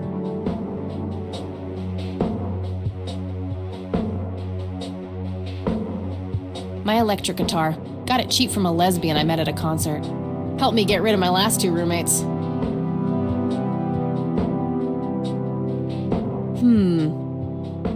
Don't even think about it. What? You already forgot how we almost got evicted last time? Oh yeah, that was pretty funny. You have the weirdest sense of humor of anyone I know, Kathy.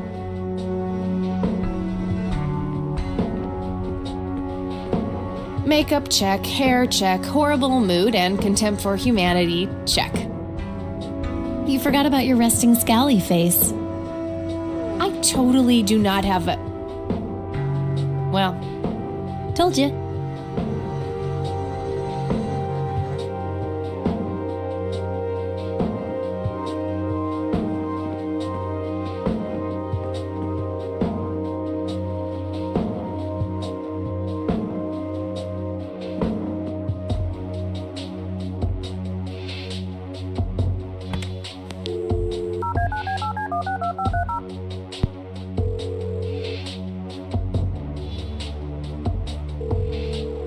You've reached Erica Wade. Leave a message after the beep. Sure, I could just leave a message for that harpy, but I doubt anything I will say will change her mind about helping me. I think I need a more indirect approach. Maybe there's a way to get creative with that answering machine tape.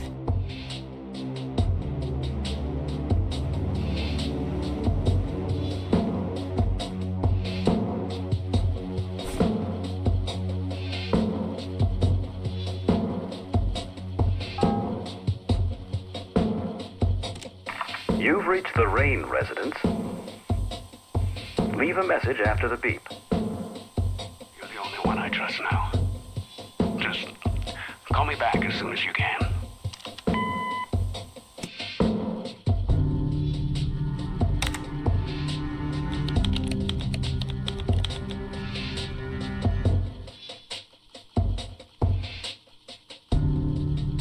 Okay, Erica Wade, let's see if we can't motivate you to hear me out.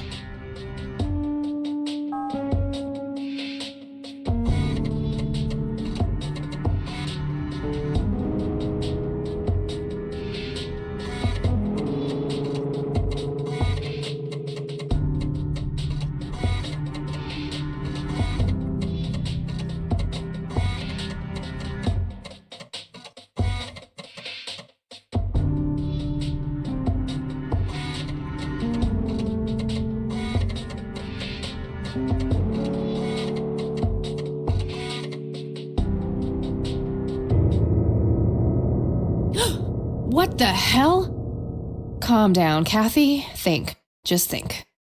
It has to be some sick joke left in the program by Dave.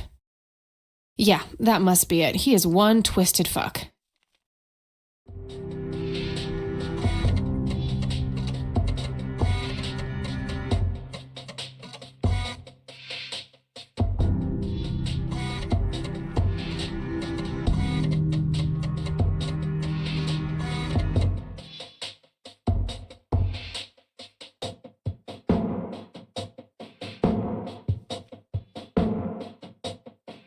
How you doing?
Almost. Just a few more tweaks.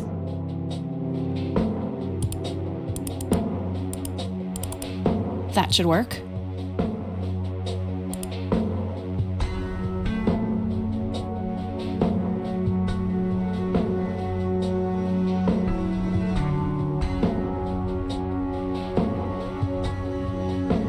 I'll just reuse the same tape and place the modified message at the end.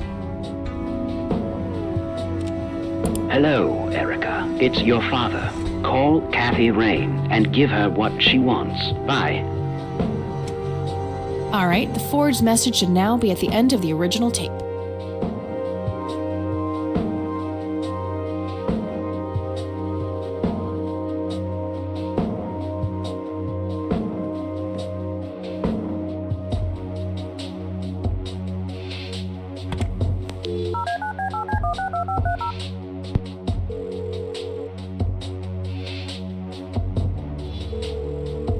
You've reached Erica Wade. Leave a message after the beep.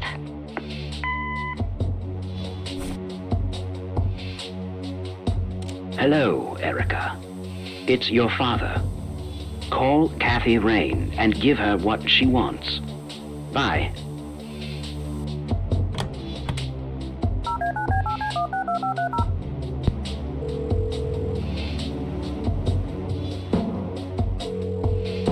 You've reached Erica Wade. Leave a message after the beep. Hi, Erica. This is Kathy Rain. I spoke to your father. He asked me to get in touch with you and said he would call ahead. You can reach me at 555-8352. Bye. Your move, Erica. Now that's some out-of-the-box thinking. Yep, just might be silly enough to work. Well, time for a break. Gotta eat something before I pass out. Okie dokie. I'll stay here and keep digging. All right, see you in a bit.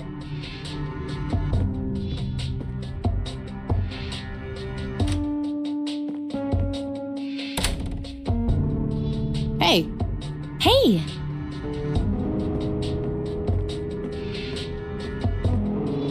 So, any progress with the search? Yeah, I was able to identify that flower. It's called the red scythe, or Rosea falcus. I discovered that there was a small nature reserve near Conwell Springs, which was established in '89. The red scythe is on their list of endangered plants. I made a photocopy of the botany book page in case you want it later. That's something. I should go check it out. Maybe I can narrow down the place where that picture was taken. My thoughts exactly. Here you go. The nature reserve is marked out on this map. Jeez, you've been busy. Well, you know, beats homework. Amen to that. And, good work, Eileen. Happy to help. So what... Oh, hang on. I'll go get that. Okie dokie.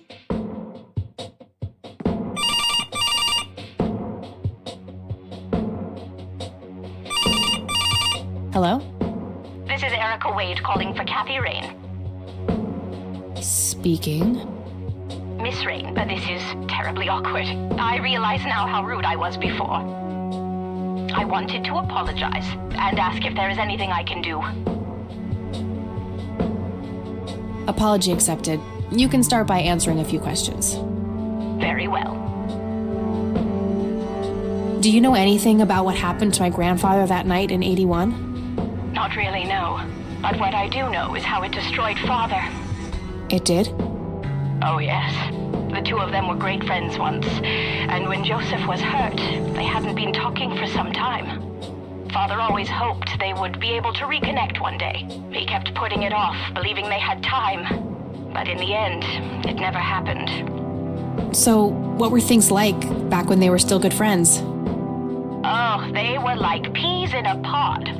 Always sharing their war stories and laughing together.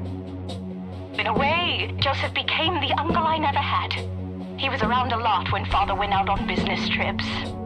Later on, I even met you a few times, when you were just a baby. I don't remember any of that. Oh, no matter, you were so little then. Erica, I have to ask, why were you so defensive on the phone earlier when I tried to reach out? Oh, I don't know, Kathy. Our families haven't been in touch for a long time. I don't remember exactly when it happened, but we all started drifting apart. My guess is that it had to do with Father's growing wealth. Friendship needs common ground, and we started living in different worlds. What happened to your grandfather was the final nail in the coffin. Father just couldn't bear seeing him like that, neither alive nor dead. What do you know about Lily Myers? She was a young artist who lived somewhere in Conwell Springs. Killed herself, if I recall correctly. Dreadful thing. But other than that, not much. We never knew the family. Do you recognize the nickname Cocky? It may be an Air Force call sign. I can't say that I do. Father had many friends in the Air Force, but no one I can recall by that name. What can you tell me about Mr. Wade? My father is a great man. He has so many ideas, so much left to realize, which makes it hurt so much more to see him like this. See him like what? The illness and everything, of course. Right. Yeah, it must be hard. Oh, yes, indeed. I wish he wouldn't be so stubborn with his treatment. He could go to any state-of-the-art hospital, but insists on being treated in that backwater clinic in Conwell Springs. The community clinic in the middle of town? Yes. It's like he's given up and is just waiting for the inevitable to happen. What do you know about Lily Myers' art? Oh, that little girl had a twisted mind, let me tell you that. Oh, my father used to have a few pieces of hers in his collection. Horrible things. I couldn't understand why he ever decided to procure them in the first place. You say used to have. Did he get rid of the paintings? Oh, either that or he put them in storage somewhere. I haven't seen them for years. I never bothered to ask him why. Glad to be rid of them, quite frankly. Do you know anything about the Church of the Holy Trinity? It's the one and only church in Conwell Springs. I was baptized there, and I married my husband there. Anything out of the ordinary about them? Oh, not really. They seem like a typical church to me. Okay, that's all I needed. Very well. Feel free to call back if you have any more questions. All right. Wade is in Conwell Springs. He's being treated in the clinic.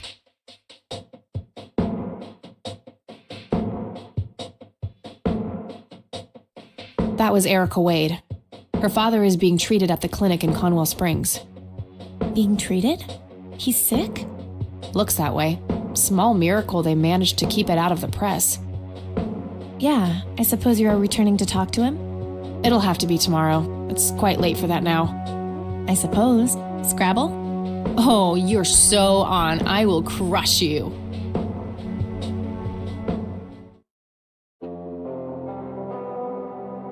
You're off your game today. Is everything all right? Oh, shut up. I didn't get a lot of sleep last night. Oh, up late, thinking about your grandpa and everything? Not just that, I keep having this bad dream.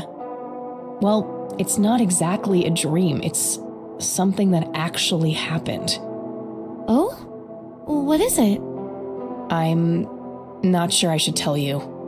You can trust me. Whatever it is, I promise I won't judge. Well, it's your funeral. So, I used to be 16 and also pregnant.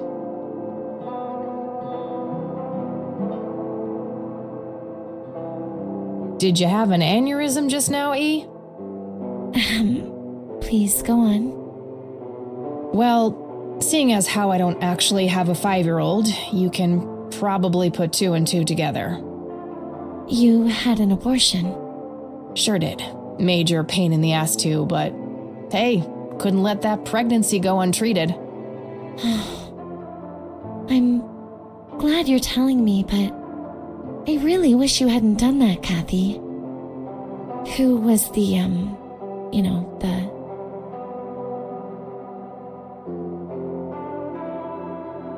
guy who knocked me up? Single motherhood waiting to happen. Back then, I couldn't cook anything but microwave food, and I'd retch if I so much as walked past one trash can with smelly diapers in it. That kid would have been raised by my mother. I'd rather die than put another child through that.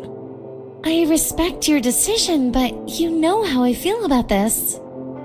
That guy up there, he's pro-life, and I'm with him. I get that. I gotta say, you're being really cool about this, E. I was expecting you to clutch your cross, flip the table, and storm off or something. I'm not a walking stereotype, you know. Says the red-headed nerd with the glasses. Ha ha. But Kathy, if you keep having that nightmare, perhaps you should talk to somebody about it. Maybe. But I doubt obsessing over it is very healthy either. Your turn, E. Oh, fine.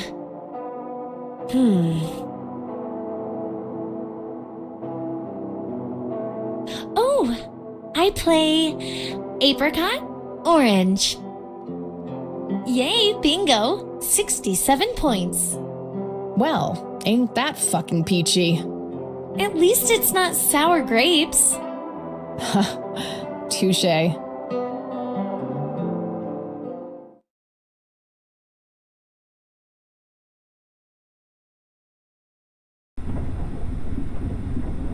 A tainted one approaches. Is it time?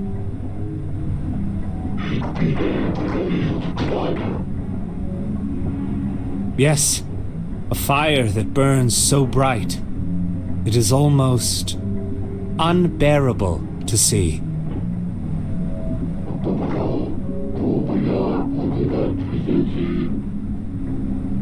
Indeed! It seems the apple doesn't fall far from the tree.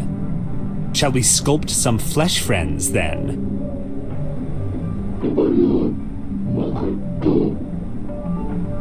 Very well. I will attend to the threshold.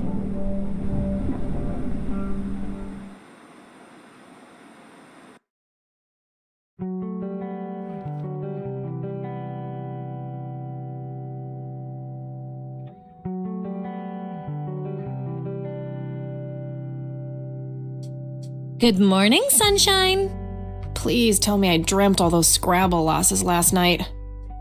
3 times in a row. Rub it in, why don't you? I'll just go strangle myself now. Oh, you. Don't be a sore loser. So what's the plan today?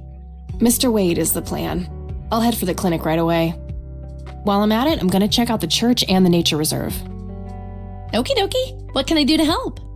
Why don't you continue looking into the lights? I have a feeling they're the key to solving all of this.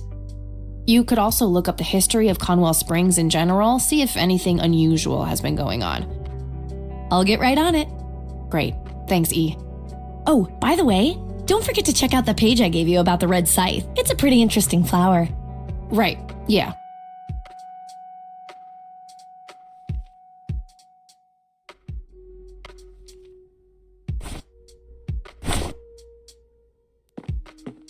All right, I'm off. Peace out, E.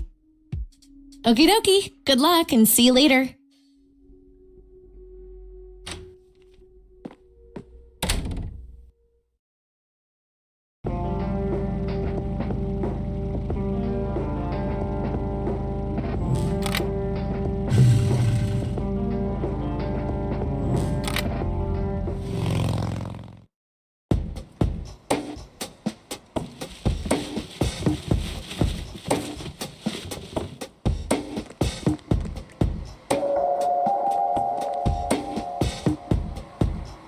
Yep, it's full of trash. Figure that.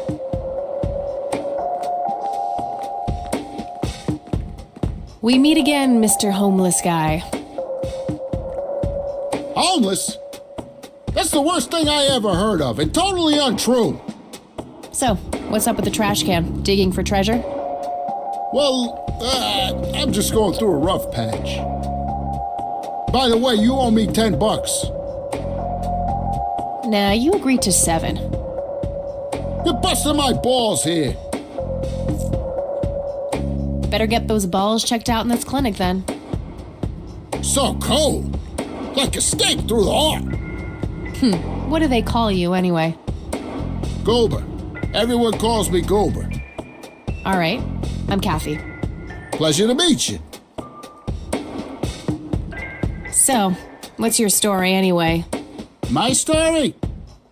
Yeah, don't all bums have a story? For your information, this is all just a dry streak in my showbiz career. Is that so? I don't recognize you at all. I used to have more hair. That I actually believe.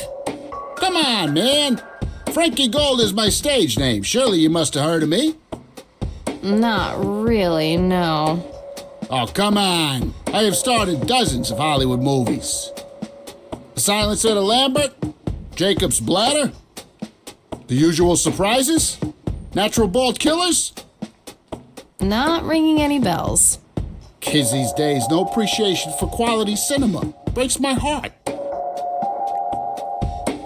So, tell me about this acting career of yours.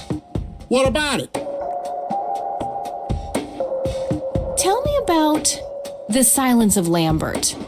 Lawrence Lambert, a real estate agent, suddenly turns mute overnight.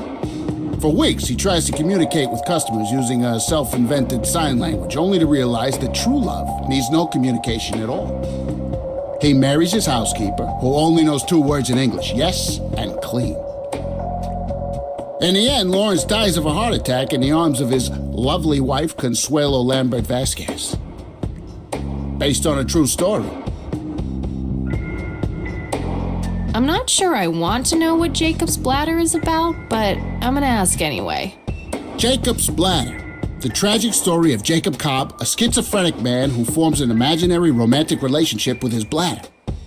During long and joyful monologues on the can, he starts referring to his nether regions by the name of Jenny. Sadly, before Jacob has a chance to elope with his sweetheart, he gets committed to an asylum due to increasingly erratic behavior. After a big fight with his paramour, Jacob refuses to pee for a week and he dies from a ruptured bladder. Give me the rundown on The Usual Surprises. A lighthearted comedy taking place during the surprise birthday party of 34-year-old Sid McBacon. The The story is told from 8 different perspectives to keep the audience guessing who the protagonist actually is. The movie ends with the biggest surprise of them all. Sid suddenly dies of an epileptic seizure. I guess it's more of a dark comedy. Natural bald killers? It's a dystopian vision of the future where people are valued by the quality of their hair. The protagonist, Eddie Zephyr, turns bald in high school. One day, he has simply had enough of all the teasing and the bullying, and he completely snaps and heads out on a scalping spree in search of the perfect head of hair. Eddie makes his way to Mexico for an illegal hair transplant. However, he has an adverse reaction to the anesthesia and he dies on the operating table. Why do you always die at the end of your movies? Typecasting. Oh, never mind. Not the cultured type. I understand. I need to ask you a few questions. Sounds serious. Ask away. Do you know what happened to Joseph Rain in 81? I most certainly do. What? Tell me. Are you sure you want to know? Not everyone can handle the truth. Oh, just spit it out. Okay, here we go. Ready? Abducted by aliens. I should have known better. Oh, I saw it, man. A big, huge light. I was a bit drunk at the time, but I had my reasons. My wife had just left me, taking the dog, not to mention I was being conscripted for the war. But I'm telling you, those goddamn aliens took him and they experimented on him. And that's why he was so messed up when they put him back. Yeah, I'm gonna have to stop you there. Open your mind, man. Do you know who Lily Myers was? Yep, my dad was the one who found her floating in the lake. Really? What can you tell me about her? Geez, not a lot. I mean, teenage girls, man, they're like their own species. Impossible to figure out. Not to mention how that entire family ain't, like, people-friendly. Now that's an understatement. Nearly started brawling with Sue the first time I met her. She could sure deal out a mean whooping, that lady. Do you recognize the nickname Cocky? Why, I used to call myself that back in Nam. Oh, how I miss that marvelous youthful ego of mine. Why do I even bother? Do you know who Charles Wade is? Sure, he's been holed up in this clinic for the last couple of weeks. You saw Charles Wade go in there? Well, yeah, I just told you, man. How did he look? Okay, I guess. Still walking, at least. What do you know about Lily Myers' art? Nothing but hearsay. People say it was pretty deranged. What's your opinion on the Church of the Holy Trinity? I'd say they're good people. Isaac the priest is, anyway. His dad, Father Bill, on the other hand, though, he and the people he had around him were into some weird shit. What kind of weird shit? I don't know. They were like a cult or something, with Billy Praise himself at the top. Really shifty bunch of folks. Isaac turned it all around when his dad kicked the bucket, made it a proper church. Interesting. Do you know anyone else who was involved in the old church? Not really. I tried to stay as far away from those people as possible. Ask Isaac about it. He's a friendly guy. All right. I might do that. Do you recognize these men? That's your granddad, right? Yeah. What about the other two? No idea. I think my face blindness is acting up again. Okay. Do you know what this is? Chinese fireworks, of course. I grew up in Shanghai. I know what I'm talking about. They used to call me Dunk Pai, meaning round-eyed baldy.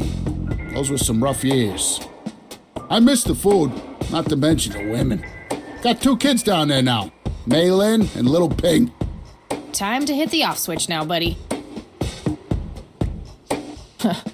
That'd be one raggedy-ass bribery attempt. Do you know anything about this flower? It's red? Enlightening.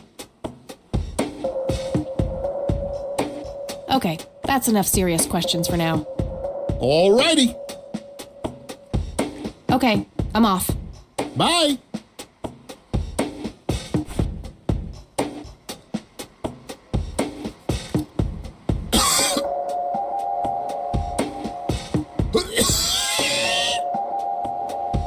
Hey, I have enough cancer as is.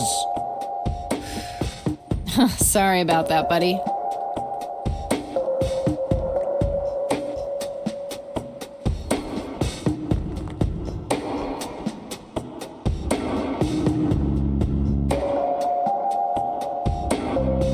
A calendar from 1991.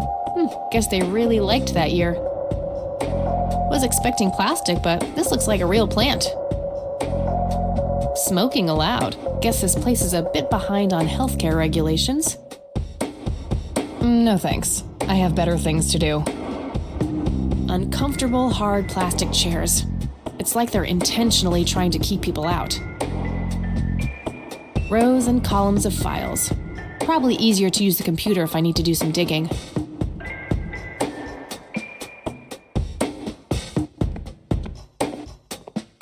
Excuse me, nurse? Hey, nurse!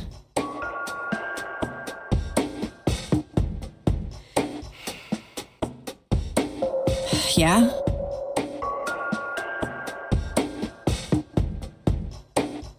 Somebody around here hates their job. No shit. What do you want? I'm here to see Charles Wade. Never heard of him. Anything else? Bullshit. I know he's here. Listen, it's okay. I'm a friend of the family. No, you're not, and I said he's not here. Don't make me call security. I need to get rid of her somehow.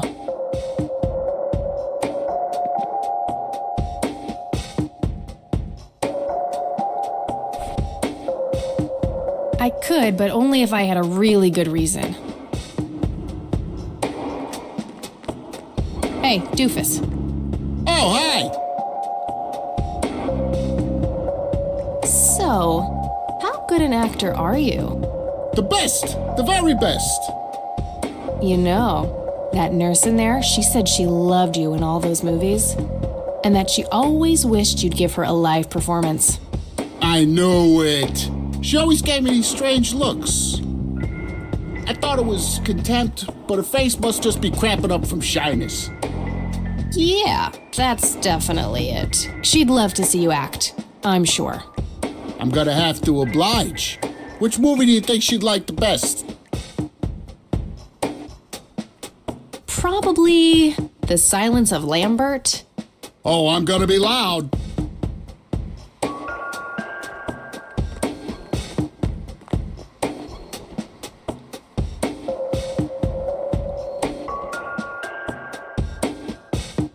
Consuelo, how I wish I could speak. I have so many things left to say. My chest, no! It can't be! Hold me! Thank you. You've been a great audience.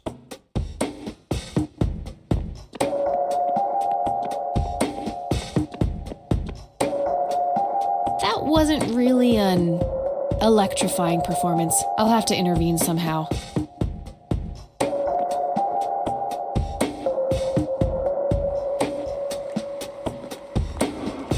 Hey. Oh, hey. Sure. Definitely Jacob's bladder. I'm feeling the pressure.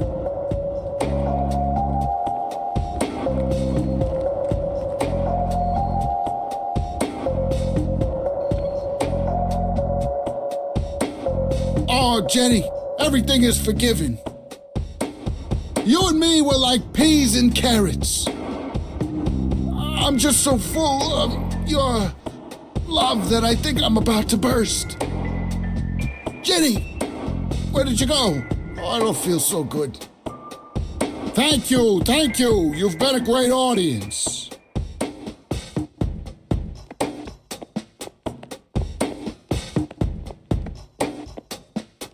That wasn't really an...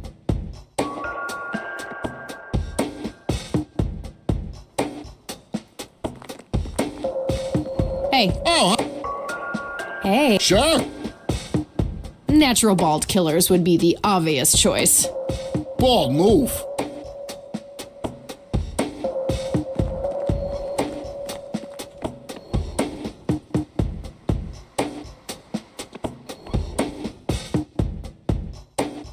Fernando, you've been such a good friend. I can't thank you enough for making me whole again. Turn this scalp into a breathtaking golden carpet, such as the world has never seen. Okay, Doctor, I'm counting down now. 10, 9, 8, 7, 6. Thank you. You've been a great audience.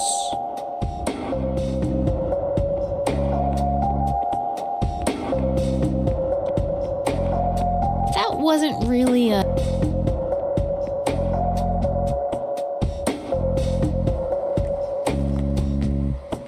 Hey. Oh, Hey. sure. How about the usual surprises? Business as usual.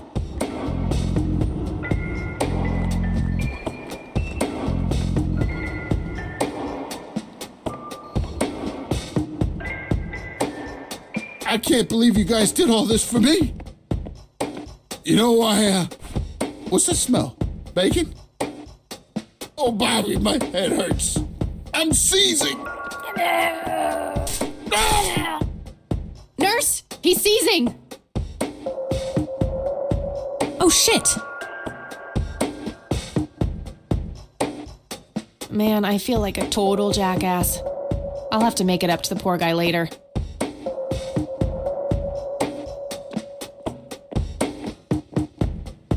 Employee of the Month, Carlita Mendez. What a joke. It's that obnoxious nurse.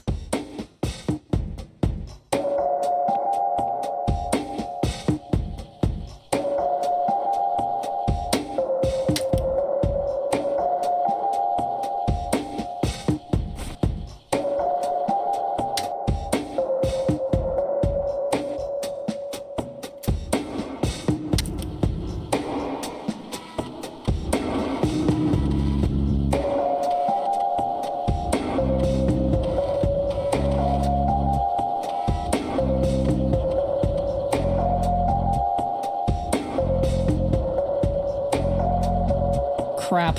Looks like I have to figure out the username some other way.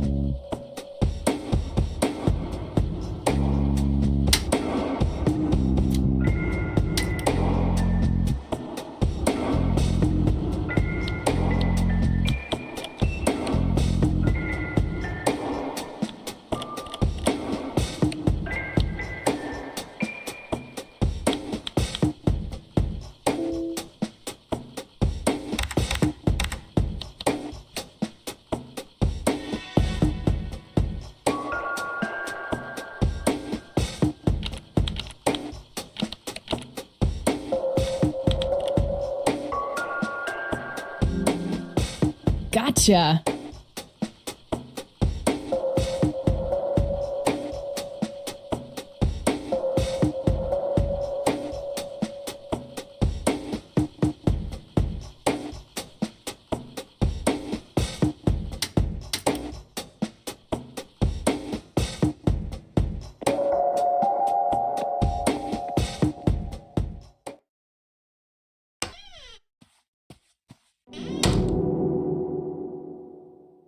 It's all right, Claude.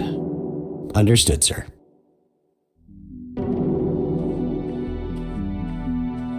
So, you managed to find me. I did. Well, let's get this over with then. How do you want your pictures? Shall I get some tubes to fill my face with? Will that suffice for your front page? I'm no journalist. Well, not yet anyway. Ah, she's but a cub. So, you're hoping for your big break. Surely this must be worth an internship at one of the big papers. Do you want me to call Thompson at the Times and get it over with? I still play golf with him every once in a while. That's not what this is about. It's personal. Sounds serious. Perhaps I should ask Claude to produce his gun. You know, Charles, the person most likely to be harmed by a gun tends to be its owner. Very true. That's something the Japs who captured me learned the hard way. Did my grandfather bail you out then too, or was that one of the few times where he didn't save your sorry ass? Hold on there. Explain yourself. You're willing to listen to something other than your own voice? I'm stunned. I'm Kathy Rain. Joseph was my grandfather. Now I remember. You were at the funeral. I was. You were late. I needed my morning smoke. Besides, it's not like Grandpa was going anywhere. Oh, just look at her, Claude. She's absolutely fearless. That's Joseph's blood running through her veins. She certainly has a smart mouth, sir. I must say, you have me intrigued, Kathy. What can this old man help you with? Do you know anything about what happened to my grandfather in 81? I wish I did, Kathy. You must know I did everything in my power to help. How do you think Mary Elizabeth could afford all that expensive treatment? MRIs, neurologists, say what you will about Joseph, but he was never rich. Strange. Grandma never mentioned that to me. She's just too proud. At first she refused. She was convinced that I had an agenda, that there were strings attached. And were there? Don't be silly. Despite all that had happened, I still loved Joseph dearly. I wanted to help. People from places like this have a deeply rooted mistrust in the rich, passed on for generations. In her eyes, I had become one of them. So that's all you know about the whole affair? Are you implying that there's more to know? I left the diagnosis to the professionals. Mrs. Rain accepted the health care, but asked me to stay out of everything else. So I did. I see. What can you tell me about your friendship with Grandpa? Joseph was the best friend I ever had. We grew up together, married our high school sweethearts together, went to war together. I can't even begin to count the number of times he's saved my life. I repaid the favor once or twice, but he came up ahead, no doubt. So, when did you two lose touch? I heard that something happened between you and him. What was it? The truth is, Brian Rain happened. Sharon Evans happened. My parents? Yes. They ruined everything with their vile, destructive behavior. I couldn't have that around my daughter or my newborn grandson. Joseph was naive. He believed that anyone could be helped, that anyone could be reasoned with, given a chance. He was just too good, bless him. He should have been harder on Brian, more strict.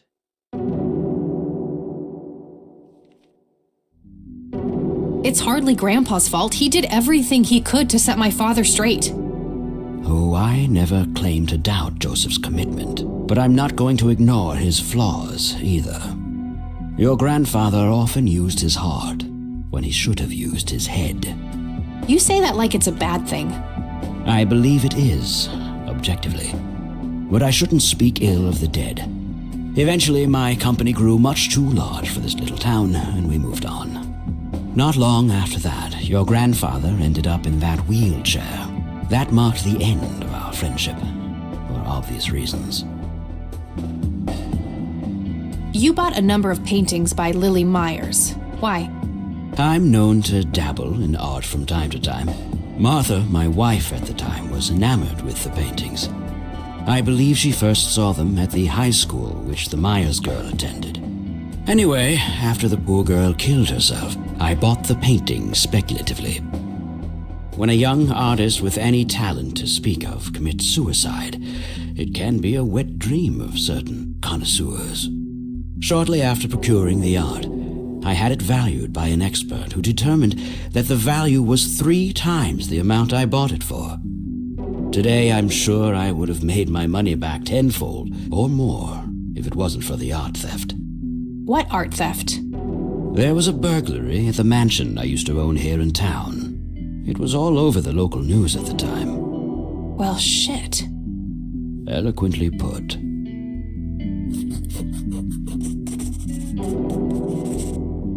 Can you tell me about the art theft? Well, somebody broke in, stole the paintings, and got out. Fairly clumsy job. Lots of broken windows. The strangest thing was that I had a Monet, a Rembrandt, and 2 paintings by Picasso, untouched. But every single painting by an unknown local artist, gone. That can't be a coincidence. Agreed. Somebody wanted those paintings badly. I assume there was an investigation. Yes, Sheriff Truman came by with his deputy a few hours later, but they didn't have much luck. They found a few hairs, which turned out to be from Ruffles, the family dog. Some stunning police work right there. Indeed. There was a single witness, though, who said he could make out multiple burglars leaving the scene of the crime, but nothing more than that. So, I take it the case was closed? Yes. I honestly didn't care much one way or the other, given the fact that my most expensive pieces were safe and sound. I think I'll have a chat with the sheriff about the matter, if that's okay with you. Certainly. I'll call ahead and instruct him to give you everything you need. That'd be great. Thanks, Charles. Anytime. But I'm curious, what's your interest in the paintings? I've learned that my grandfather went to Sue and asked to see them, right before he had his injury. Is that so? Strange. Do you recognize the call sign Cocky? Would be strange if I didn't, since I was the one who coined it. It belongs to a fellow named Jimmy Cochran. He was a coward, really. The nickname is somewhat of a bad joke. Perfect. Thanks.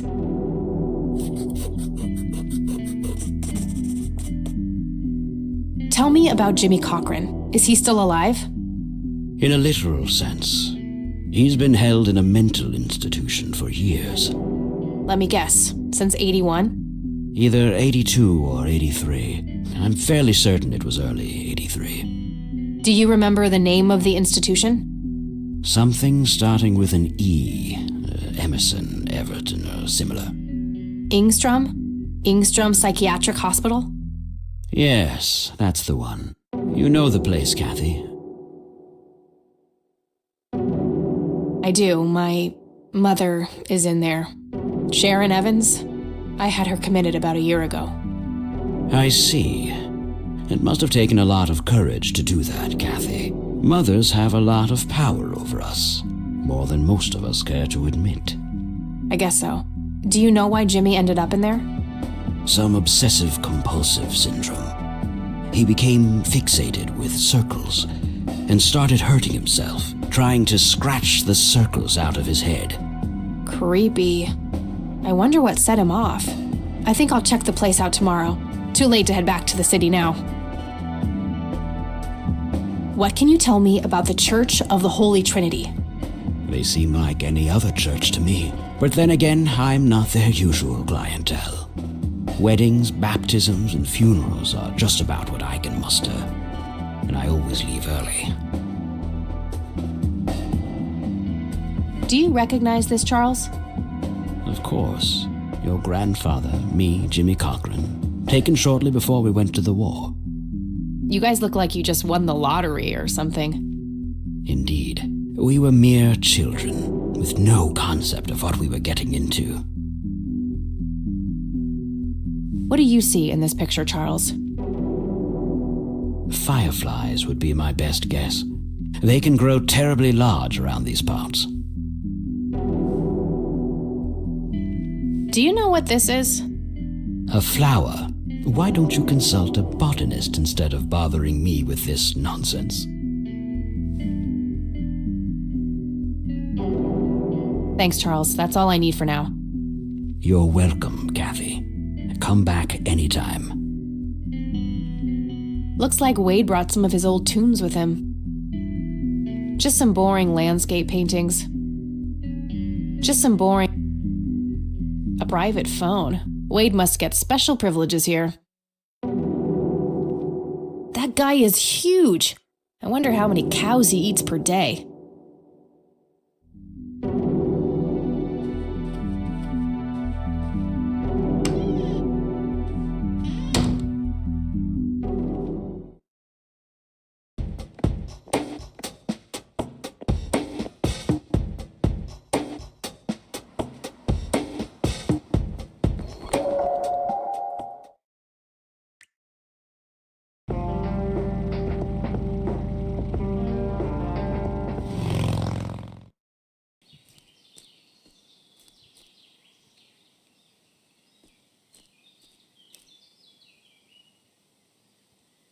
Well, this is it. This is where the picture was taken. I'm not sure what I expected to find here. I need to clear my head.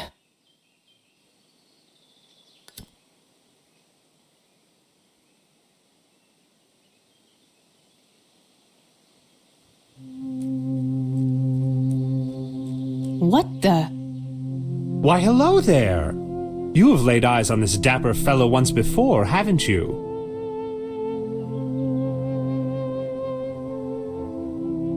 I don't think so, Mr. Clean. Unless seeing your face on a bottle of detergent counts.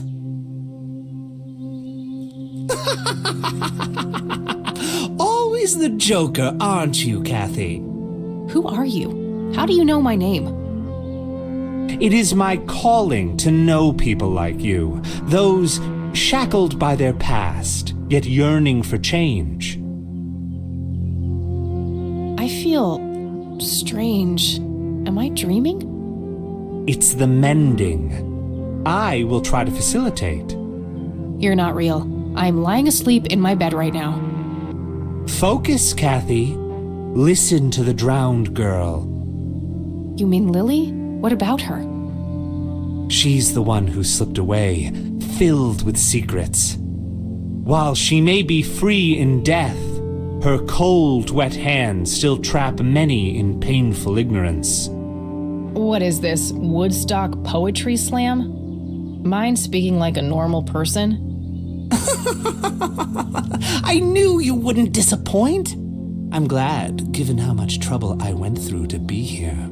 You see, my name was taken from me, so I claimed a color in its stead. The next time we meet, you'll know the exact hue of red. You're on the right path, Kathy. Follow your grandfather, and everything will work out in the end.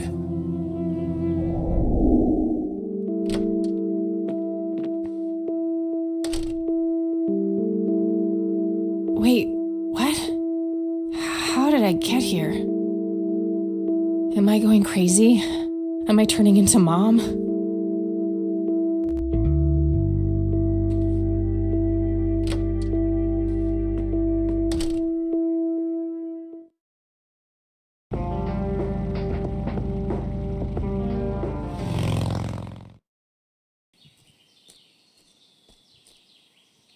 Hello?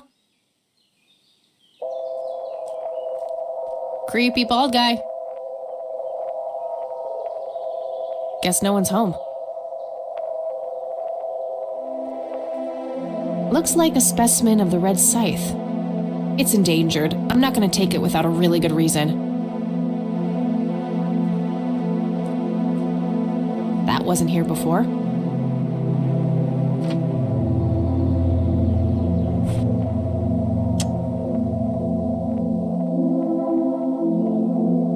A bald man dressed in red. Oh, creepy.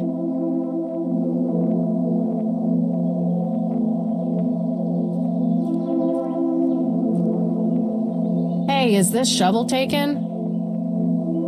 Good enough for me.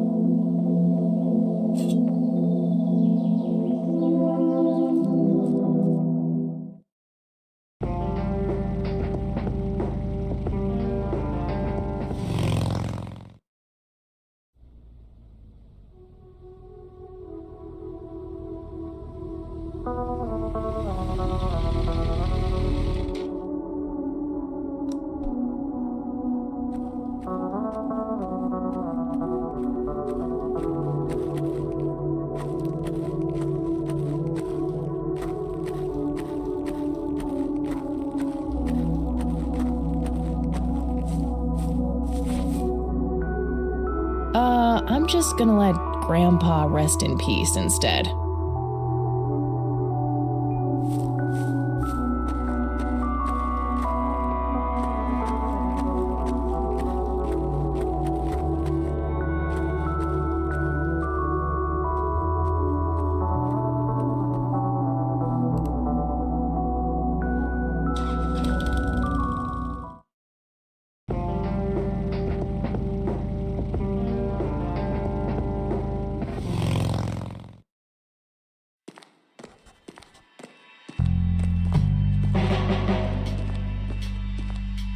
Hey, Lenny.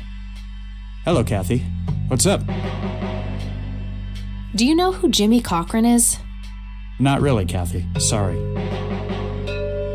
Nah, I don't want to ask him about that. I don't want to show him that. Well, gotta go. See ya.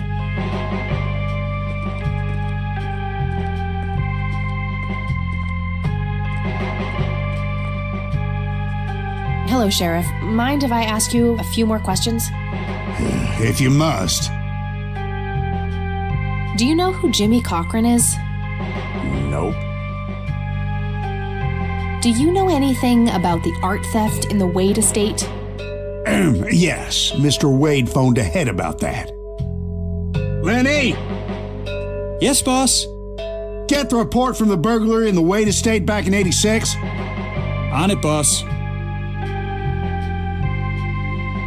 There you go, Kathy. Thanks, buddy.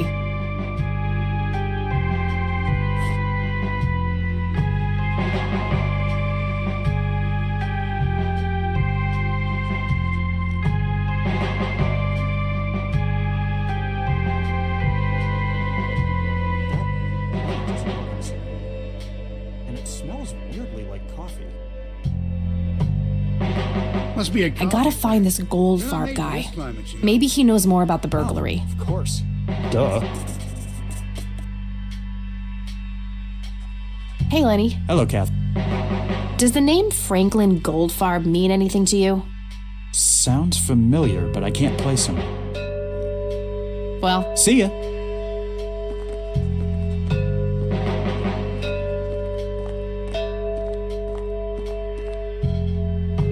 Hello, Sheriff. Does the name Franklin Goldfarb mean anything to you? Never heard of him. Anything else? That's all for now. Good.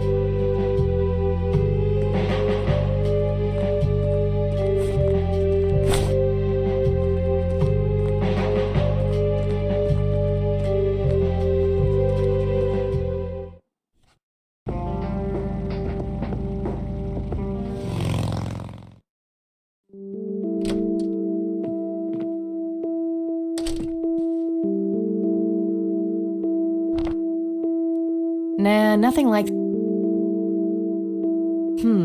No Goldfarb in here. Maybe he moved?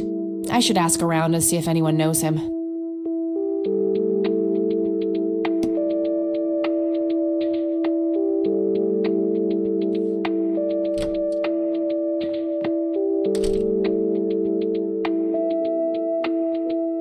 Oh, hello, dear.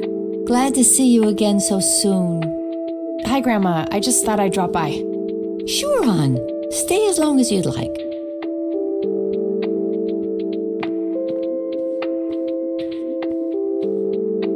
There are a few things I need to ask you, Grandma. Very well, dear. Do you know who Jimmy Cochran is? He was a friend of Grandpa's. I believe he teaches at the flight school these days. I don't think so, at least not anymore. I was told he was placed in a mental facility. Really? He always struck me as a kind man, maybe a bit nervous and on edge, but not crazy. There's more. I found out that Jimmy asked Grandpa for help not long before Grandpa ended up in that wheelchair. Jimmy sounded really desperate. I'm sure what happened to Grandpa that night had something to do with his cry for help. You should go find the man then. Surely he must know something. That's the plan. I just wondered if there's anything else you think I should know about him. Not really. We haven't stayed in touch since Joseph was injured. I know that he had a wife, Agatha, and a son, James. Agatha passed away from cancer years ago, but as far as I know, James still lives in the city with his family. Okay, thanks, Grandma. I don't see a reason to ask her about that. Does the name Franklin Goldfarb mean anything to you? Oh, that poor man. He used to be an upstanding citizen, you know. Now he's constantly drinking and keeps babbling on about that imaginary acting career of his. Sad thing. Do you know where I can find him? He's homeless, dear. Lost his job a few years ago and never really got back on his feet. Okay, now I know who you're talking about. Thanks, Grandma. Looks like I'm gonna have to have a chat with Goober.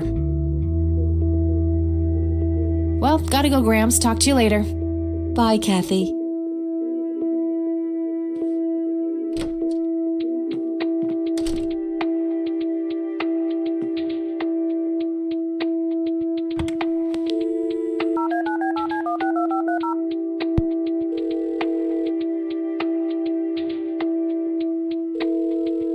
McConnell Air Force Base, how can I help you? Hi. I was just wondering if you had time to answer a few questions. Sure thing, ma'am. Ask away.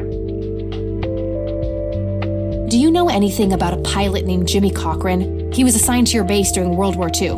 Maybe even longer? Hold on, let me check. Yes, Jimmy Cochran, fighter pilot born 1922, tour of duty in Japan from 41 to 42, honorably discharged for health reasons. Spent some time as a civilian pilot elsewhere in the U.S. until he returned to the flight academy here in the capacity of a teacher. Mr. Cochran was the major proponent of opening up the academy to civilian students.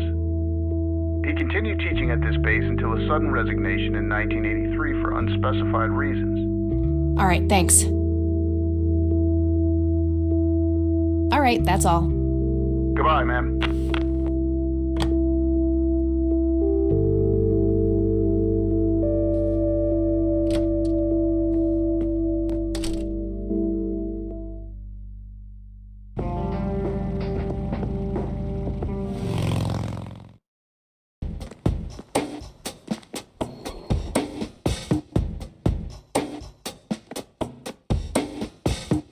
I need a word, Miss Mendez. Wait, how do you know my name? It's written on that board behind you, genius. You have the eyesight of a bald eagle or something? What can I say? I'm a freak of nature. What happened to Goober, anyway? Who? The guy who had the seizure? Oh, he ran off somewhere. Kept babbling about a religious near-death experience. Okay, thanks.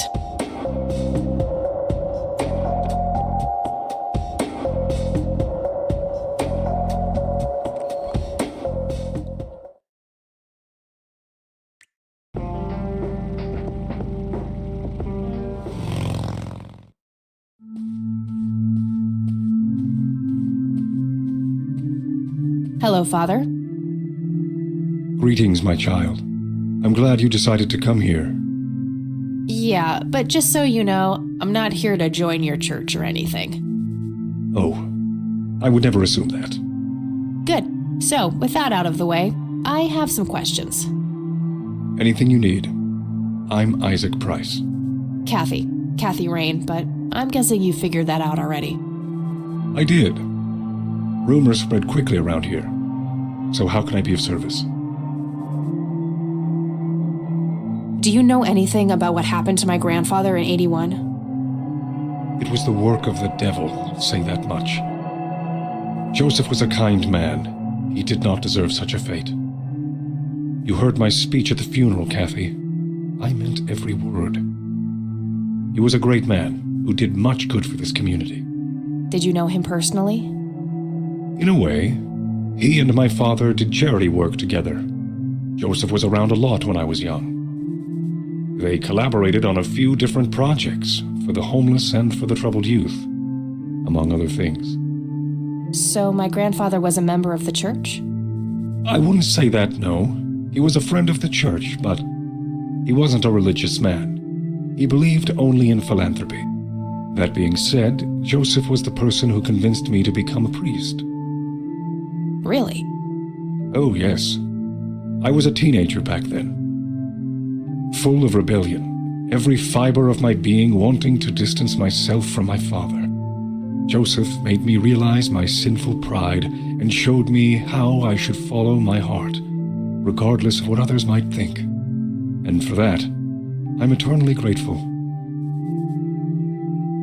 Does the name Lily Myers mean anything to you? It does. Before I was ordained, I was a substitute teacher in her high school. Really? Did you know her personally? We weren't close. I only knew her as much as a teacher would know any student. All right, so how did she seem toward the end? For one, she started skipping school a lot. And when she did show up, she was absent-minded and moody. She always looked depressed and hunched down like she had the whole world on her shoulders. Any idea of what caused this change? Not a clue. All I know is, when she returned from that last summer break, she was a whole different person. Do you know who Jimmy Cochran is? I don't recognize that name, no. Do you know anything about an art theft at the Wade estate in the 80s? I have just a vague memory of reading about it in the paper. Care to tell me the history of the church? I'd be happy to. The story is a fascinating one. This church was founded by my father, William T. Price, in the 70s. Back then, he made his living as a traveling salesman and was driving through this area as he had done so many times before. However, this day was different. My father held dark thoughts in his mind. He was angry, thinking of evil deeds, even considering swerving off the road into a rock and ending it all. Then suddenly, divine intervention. 3 bright lights appeared. The Father, the Son, and the Holy Ghost. The sign of God. This epiphany was the moment my father had been waiting for. He sold all of his belongings and took me and my brother to live with him here, in Conwell Springs. Soon thereafter, he built this church and started gathering followers. They began to refer to him as Father Bill. I take it that window up there resembles what he saw when he had this epiphany? Indeed, the stained glass window depicts the Holy Trinity as witnessed by my father. Do you know exactly when or where this event took place? Why do you ask?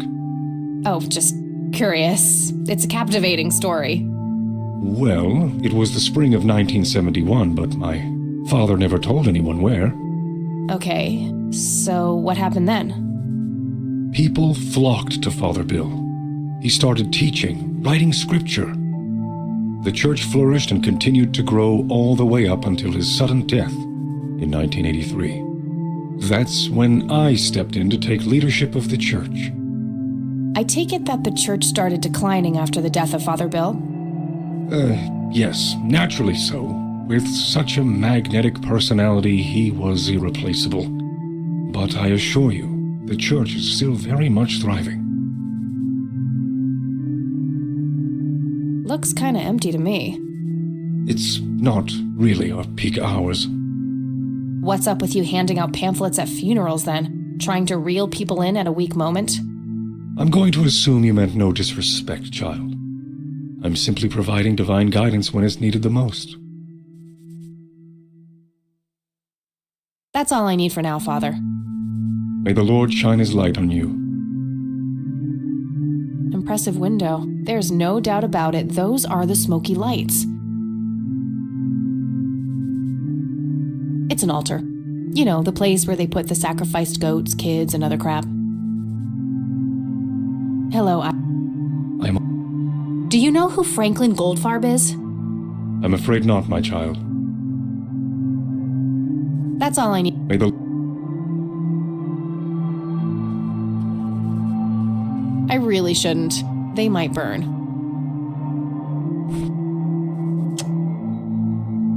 Huh, even I wouldn't stoop that low. I should probably talk to him before I start showing him stuff. Hello again, Goober. You again? Are you stalking me, girl? You pop up everywhere I go. I'll try to tone down the charm, but I can't promise anything. Huh, yeah, you're quite the charmer. I know. I just said that, man. Listen, I feel kind of bad about the electrocution. Oh, that's what it was. What a cherry on top of my stellar performance. Yeah, it was pretty convincing. So what brings you to the house of God? Come to repent? I'm afraid that ship has long since sailed, buddy. I had a few things I wanted to ask you about, though. Shoot, Missy! I don't need to ask him about that. I should probably confront him directly about him being a witness. Your real name is Franklin Goldfarb, right? Oh, nobody calls me that. Regardless, I know for a fact that you were a witness to a burglary a few years back at the Wade Estate. Yeah, what about it? Why don't you tell me what you saw exactly? I heard the alarm go off, glass breaking, then I saw 3 guys running away, carrying a bunch of stuff. What did they look like? It was dark, I don't know, they were definitely 3 big, bulky guys. They what? Oh, nothing, that's it. Didn't see anything else. Bullshit, spit it out. Well, one of those guys dropped his ring when running away. I sort of pawned it. A ring? What kind of ring? Platinum with an inscription. 2 letters, B something. Man, I don't remember. My photographic memory stopped working in 1979. Which pawn shop was that? Pete's Pawning and Plumbing. It closed down a long time ago, though. Owner left town. There's a coffee shop back there now. Too bad. Guess that's a dead end. Thanks anyway. Didn't I see 2 letters fitting that description recently? Not on a building. It was something small. Did the inscription on the ring look anything like this? Wow, actually exactly like that.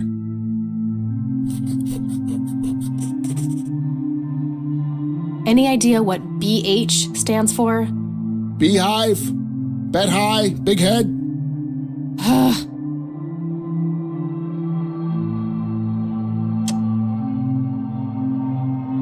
I already asked. Okay, that's all for now. See ya! Nah, that god old fast. Yep, I totally went there.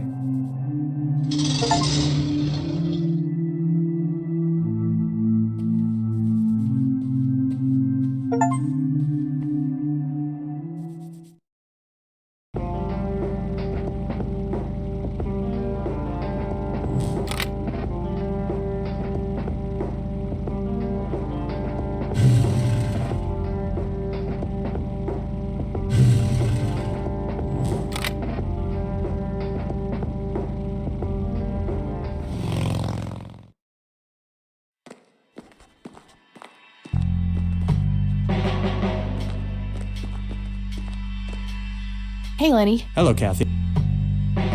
Do you recognize the acronym BH? It's on this lighter here. Not really. Sorry. Well, gotta go. See ya.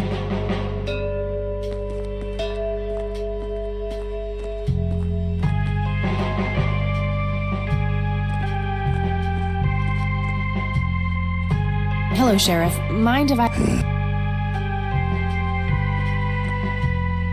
Do you recognize the acronym BH? It's on this lighter here. Don't you have anything better to do than to walk around asking people random questions? That's all for now. Good.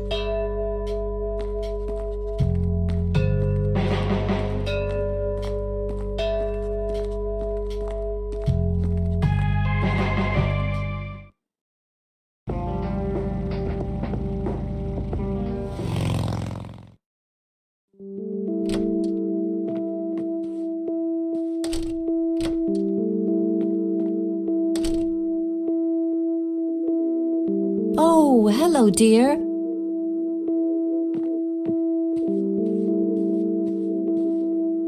There are a few things I need to ask you, Grandma. Very well, dear. Do you recognize the acronym BH? It's on Dad's lighter. Yes, dear, it means the Black Hats. They're those ruffians on motorcycles whom your father is associated with. Oh, his biker gang. That makes sense.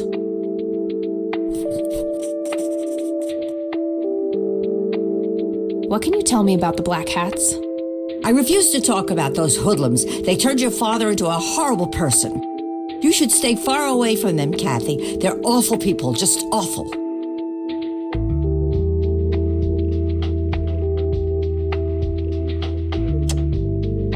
Well, gotta go, Grams. Talk to you later. Bye, Kathy.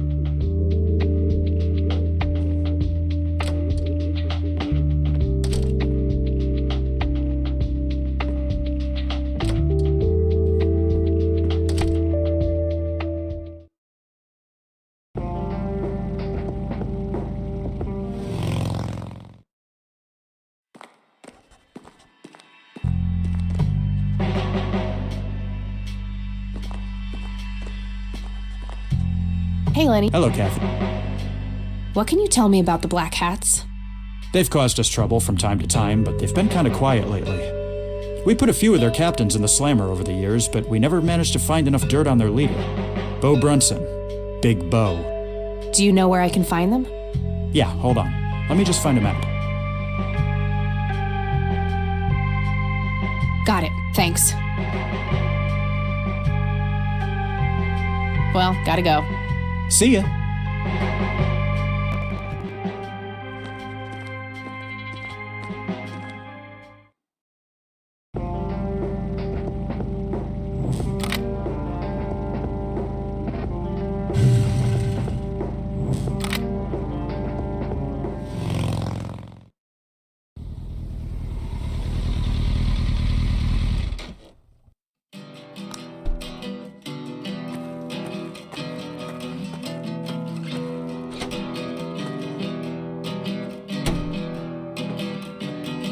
Sweet butt incoming! Like hell I am. I'm nobody's property. You sure? Doesn't she look like a sweet butt? I think she does. Step off, creep. Or what? You tell your daddy on me?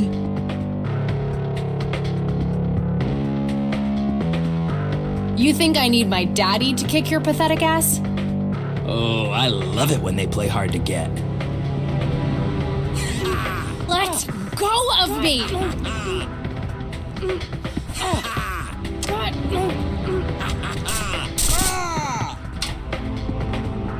What the hell's going on out here? Nothing, Prez. Just having a bit of fun with this gash here. I suggest you leash that dog of yours. For fuck's sake, Prospect, not again. Get the hell out of here. Sorry, boss. I'll go.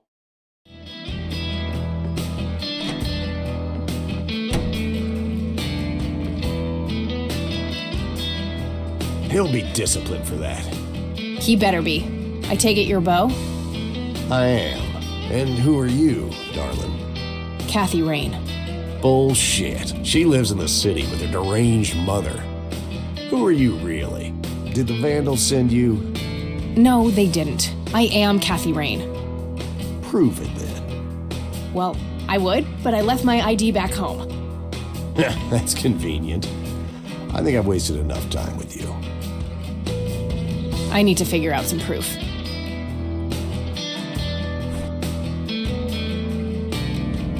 This proof enough for you? I'll be damned. That's Brian's lighter, all right. Sorry about the paranoia. We've had some problems with the Vandals lately. I get it. Can't be too careful. So, that's your ride out there. Corley Motors, right? 78? 76. You got the same taste as your old man. He always rode Corleys. Probably the only thing he and I have in common. Did you set up those mods yourself? Looks custom made for your, small frame. Yeah, took some time to get the measurements right. I imagine so. Girls like you don't often ride heavy bikes. I'm not most girls. Ain't that the truth? Most girls don't just waltz into places like this either. I guess you'd know.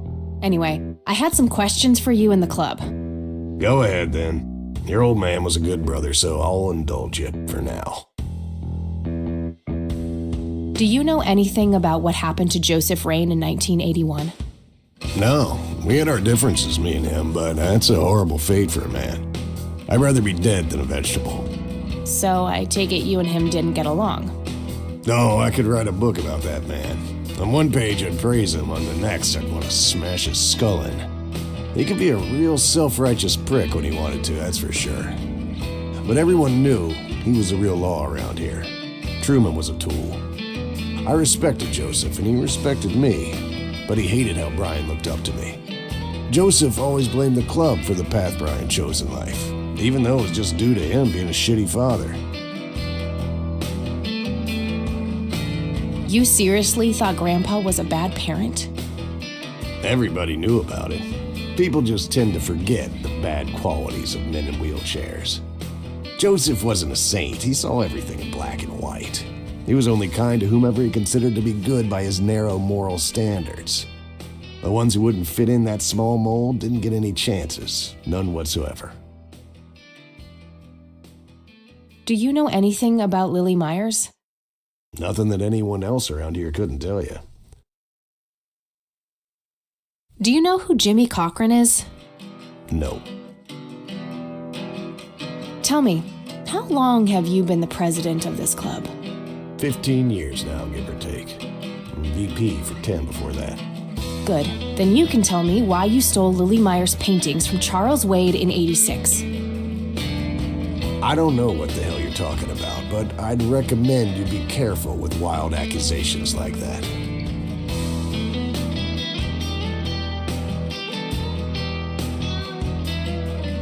Oh, cut the bullcrap. I know it was you. I did some digging and found evidence pointing to the club. Is that so? Better be a good girl and present it to the sheriff then. I couldn't care less about ratting you out, Bo. I just need to know what you did with the art. I have no intention of discussing your delusions as if they were facts, girl. Don't make me tell you again.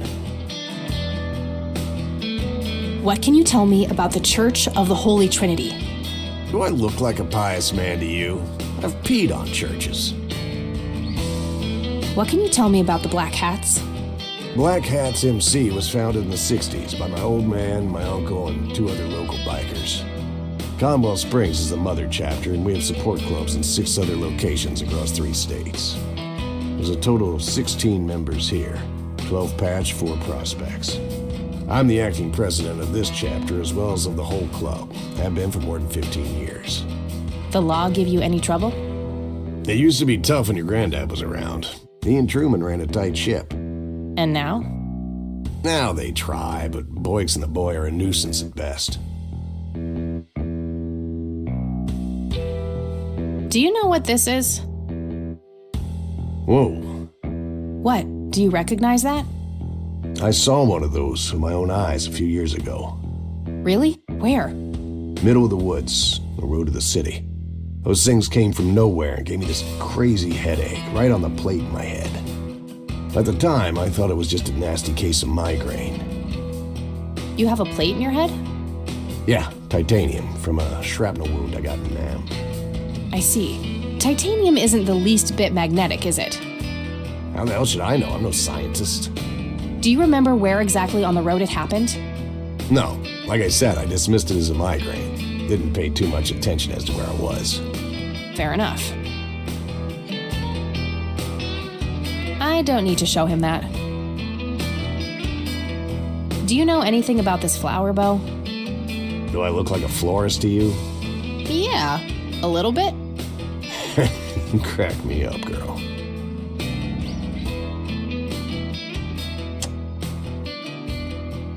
I don't need to show him that. I don't need to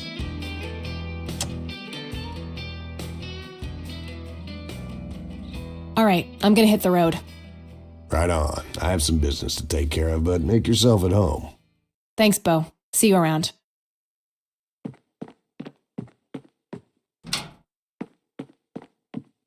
Hey, Brian's girl.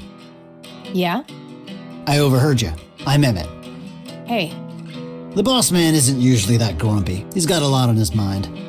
but I think I may know of a way to loosen him up. I'm all ears, buddy. Well, Bo and Brian are the double Bs, as we used to call them.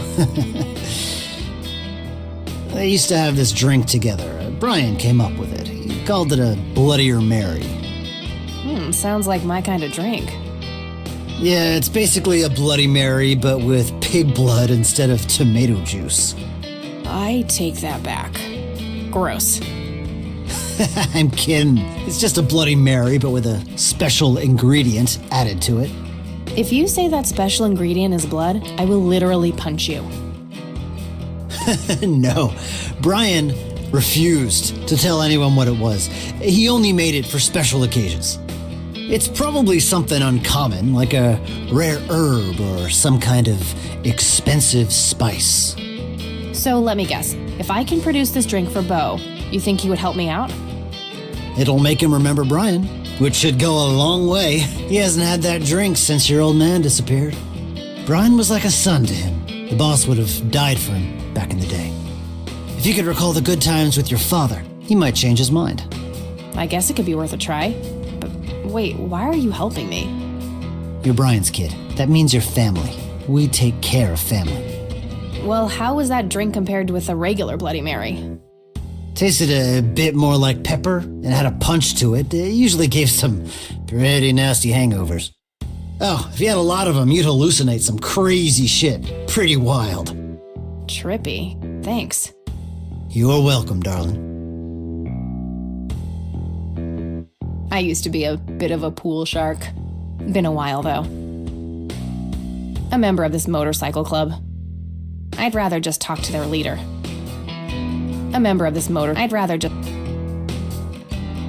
Various pictures and mugshots of the club members. Some of them look pretty old. This club must have been around for a while.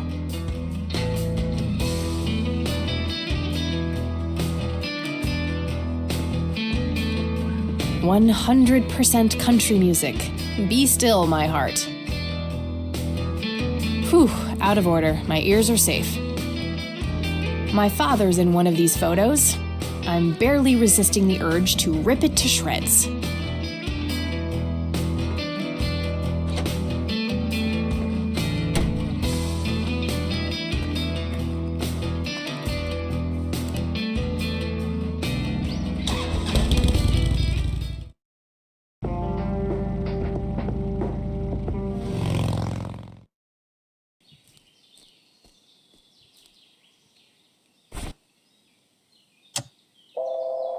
Not sure what I'd want to dig up there.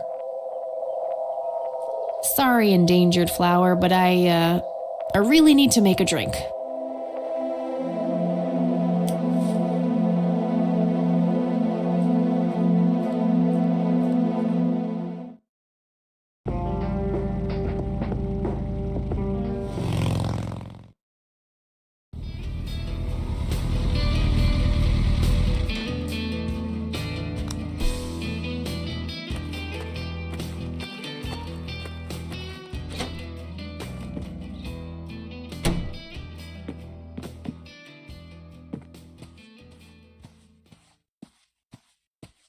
Hey, bartender, do you happen to know how to make a Bloodier Mary? You mean a Bloody Mary? No, this is something different. Afraid not. I can make you a regular Bloody Mary, though, if you want. Maybe later. I need to figure something out. All right, then. I'd like a Bloody Mary. Coming right up. Oh, and add this, will you? Just something I like for flavor. Put it in a blender. Whatever you say.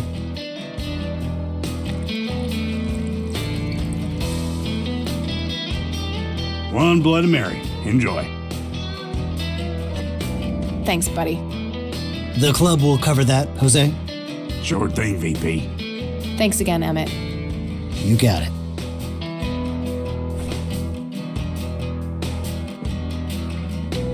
Hey, Bo. I've got something for you. I recognize that smell. You found your dad's recipe. Something like that.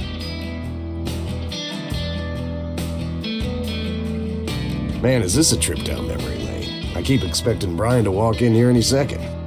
You know, all this nostalgia is making me remember how much I really owe your old man. Yeah? Yeah, so here's the deal. In '86, Carl, my VP at the time, came to me and said he had a job lined up for the club. Some guy had offered him good dough for stealing a bunch of paintings from a mansion. He needed 2 brothers for the job. I was busy with other things at the time, so I gave my permission as long as the club got the usual cut. He returned a week later with a nice wad of cash. I didn't realize it was Wade he had knocked off until I read the paper. If I had known that, I'd advised against it. Wade is a powerful man with friends in city council. There's no reason to piss him off. Got it. So, what do you know about the guy who hired you for the job? Not much. Carl said it was some bearded preacher. Whoa, Isaac from the Church of the Holy Trinity? Could be. I don't know who that is. It was a priest. I know that much. Thanks, Bo. I'm gonna follow up on this right away. That's it? You're not gonna ask me about what happened to your old man? Not even curious? I couldn't give 2 shits about that asshole. Bullshit. Don't expect anyone to believe you're that angry with someone you don't give 2 shits about. Either he's dead or he abandoned me. Do any of those options look appealing to you?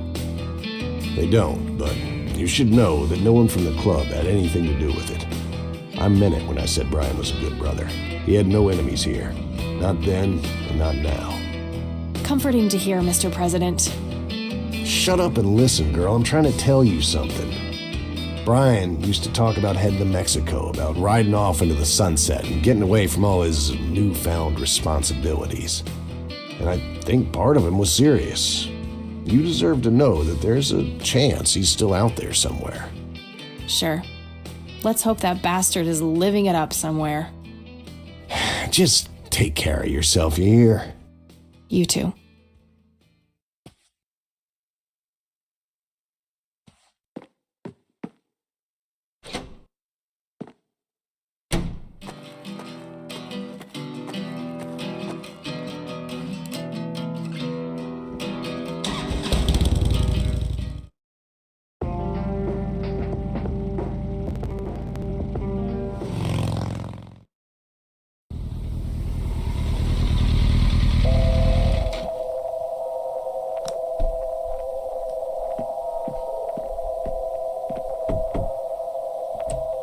Oh, it's you again. Come on in.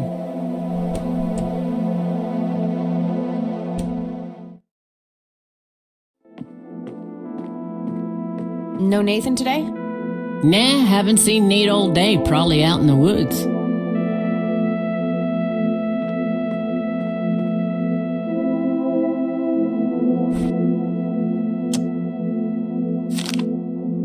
Looks like Nathan knows the strange red man. I need to talk to him about this.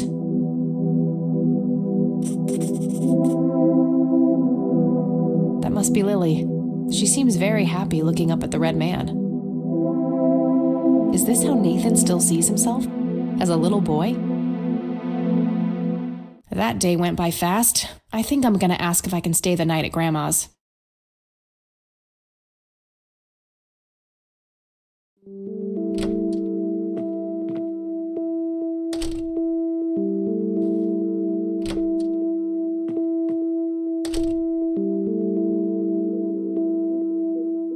Hello, sweetheart. Hey, Grandma, it got kinda late. Would it be okay if I stay the night? Of course, dear. Have a seat. I'll make you something to eat. Oh, you're the best. I'm starving.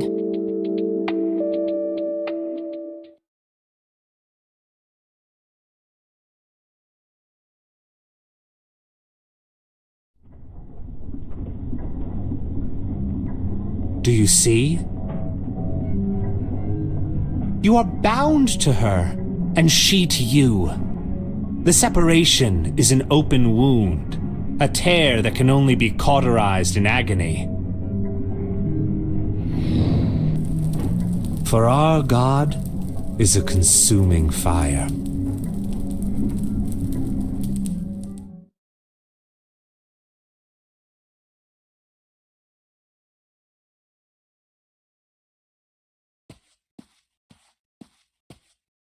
Lily's painting, burning, and the kid from the cemetery. It's gotta mean something.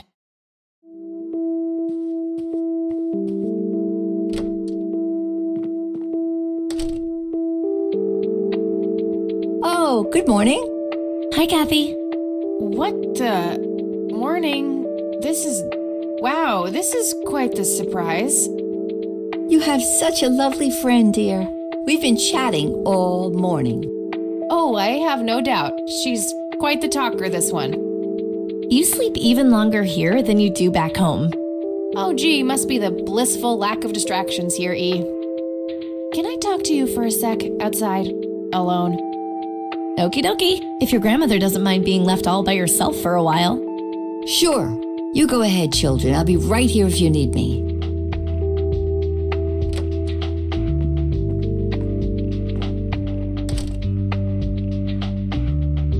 Is the concept of personal boundaries new to you? That's a rhetorical question, right? Was a single morning devoid of Eileen too much to ask? I'm frankly surprised that I'm allowed bathroom breaks by myself with you in the same building. I was super bored. Besides, you never got back home last night. I wanted to make sure you were okay. Well, as you can plainly see, I'm not a corpse. You could be a very convincing zombie. Very funny. You can go home now, E. Fine.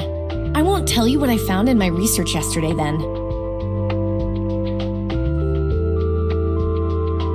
Ugh, I hate you. I'm so glad you asked. I looked up a few statistics for this county, looking for any anomalies. First off, there's a high number of missing persons reports in the area. That wouldn't be too unusual if, let's say, the county had a high crime rate. But it doesn't. Violent crimes are actually lower than in other comparable counties. Huh. That's just outright creepy. It gets even better. It turns out that this county has the highest number of clinically insane in the state. And guess what? Conwell Springs County is tiny. Per capita, the difference to the county in second place is humongous, over 1,000%. That makes some sense. I found out that this cocky person is Loctite at Ingstrom's. Wow, we should go talk to him, right? He must have some answers. That's the plan. I should probably fill you in on the rest I found. So, I'm gonna head over there today and confront Isaac about the paintings. Don't you think it's a bit risky, Kathy? It could just backfire and piss him off. Oh, I'm hoping it will. Nothing wrong with some good old provocation to make people show their true colors. You never gave him the picture of the lights, right? Nah, I didn't want the guy to faint. He sounded pretty brainwashed about the Holy Trinity thing. And none of the church people know who I am, right? I guess not. So? My point is that you grilled the priest good yesterday. You already tried it your way. I'm a fellow Christian. Maybe I could try something different, like make up a cute cover story and pretend to want to join their church. If he still won't trust me, I can show him my copy of the picture. Maybe it will make him open up. I suppose it would give me enough time to drive back to the city and talk to Jimmy before it gets too late. Yay! Oh, let's do it! I'm so excited. I can't wait to lie to people. You know that's a sin, right? Oh, I'm sure Jesus will make an exception this time. After all, he loves me. I'm not gonna waste any time then. Let's catch up on the phone tonight. Okie dokie. Talk to you later.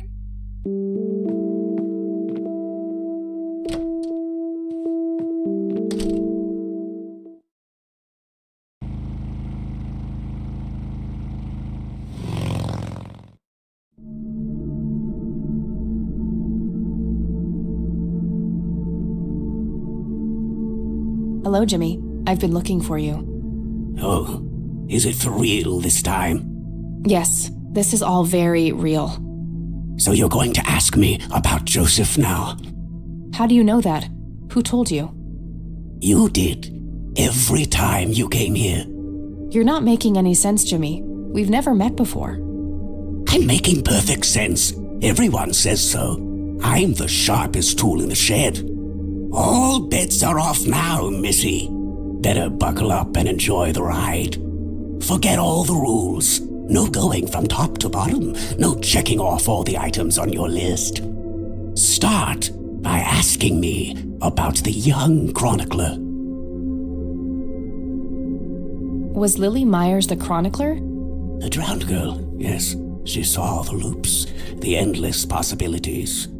She found that the branches had all been severed. Nothing but inevitability remained, staring her right in the eye. In the end, she was pulled across the great threshold, just like I was.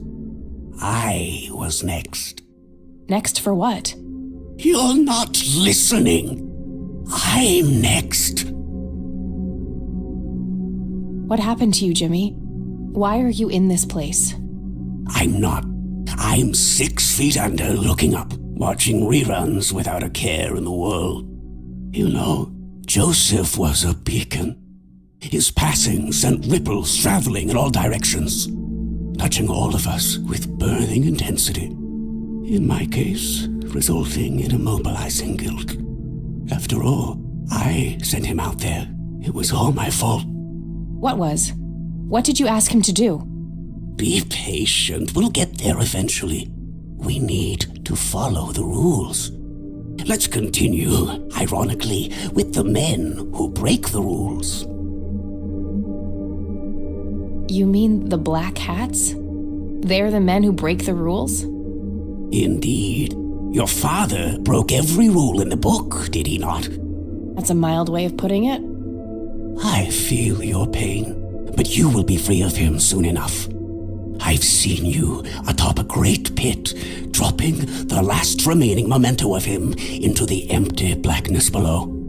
Your mother, on the other hand, that's a story with a different ending. You know Mom? How is she? Why don't you see her yourself and find out? It's complicated. Last time we met was ugly. Looking away won't make it any less ugly, Kathy. I know, just not yet. Very well. Let's go see the man you reunited with his family. The man in red? Is that who you're talking about? Yes, indeed. Who is he, really? The collector of souls. The one who beckons and prepares. Some call him a spirit guide. Others, a devil dressed in red. You are doing so much better than the last time. Now, ask me about the first thing you can think of. What happened to my grandfather in 81? Oh, poor Joseph. Wrong place, wrong time, wrong friends, wrong life. An unstoppable force meeting an immovable object. There had to be course correction, Kathy. The house always wins. What did you ask him to do? I asked him to find the source and destroy it. For me, for Lily, for all of us. The source of what? Everything. The madness, the betrayals, the limitless suffering. How would he do that? I don't know. Joseph had a plan. I found the message you left for Grandpa.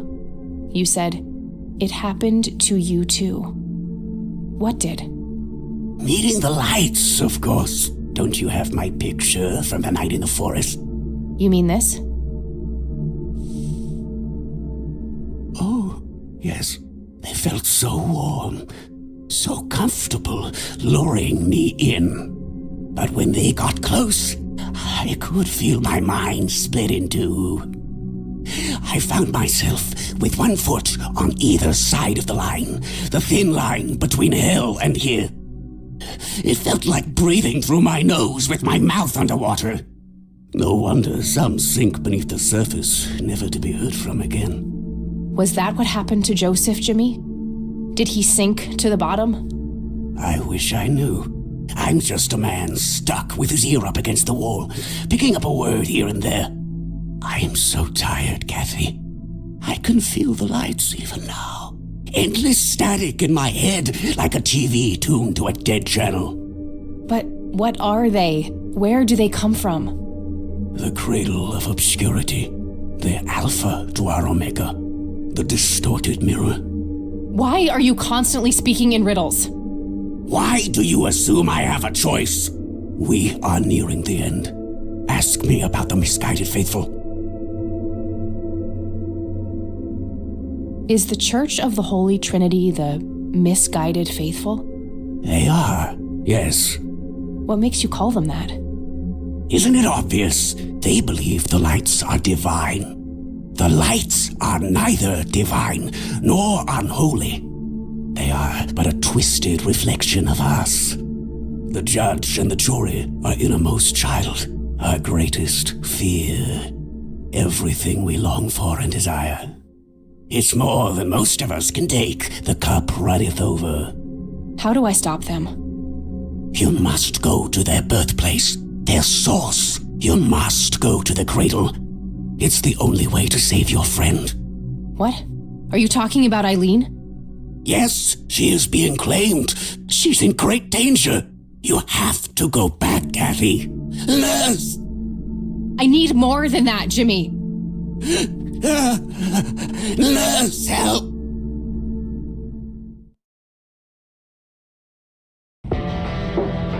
I need to find Eileen.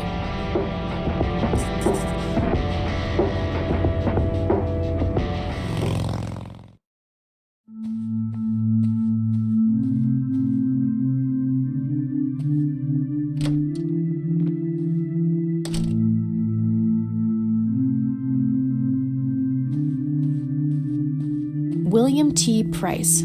So that's Father Bill. Looks more like a businessman than a cult leader. Nothing unusual, just a schedule of typical church events.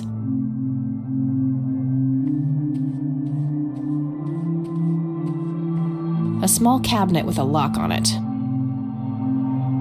Locked. Books on spirituality and theology. Nothing unusual.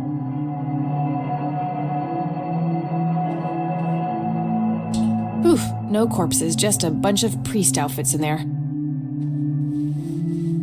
Nothing interesting in the pockets either. Wouldn't be a church without one. There they are again, watching my every move in this place. Isaac's desk. There might be something useful inside. Found a large old key in here. Hey! What are you doing in here?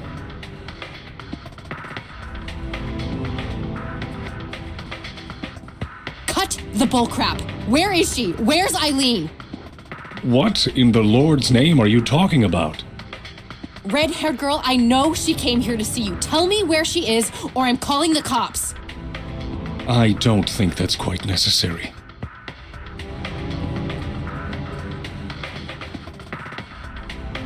Breaking and entering, are we?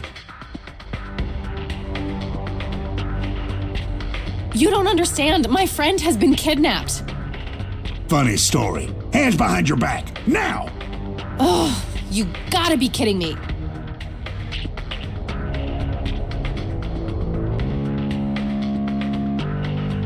You better hope that Father Price doesn't press charges. I want my phone call. Can't hear you in there. You are such a fucking prick. Enjoy your little vacation. I know I will. Well, this blows. And I smell like goober. Fan-fucking-tastic. I need to get out of here. Who knows what that freak is doing to Eileen right now? Looks like the mop is within reach. Maybe I can make some use of it. Okay, now what? Worth a shot.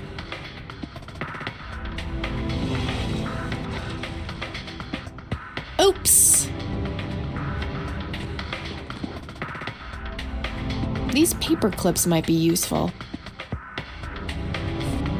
2 large paper clips, nice and thick. These are probably robust enough to make a lockpick out of them. Okay, let's see if I still got it. Not perfect, but they should get the job done.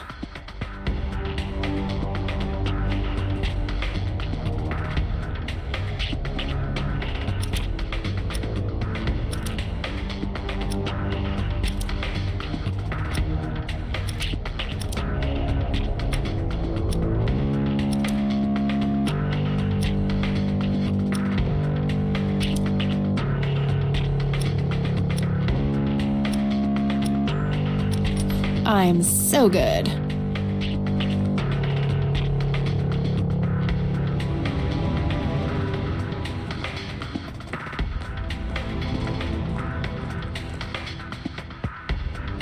Locked. What a shocker.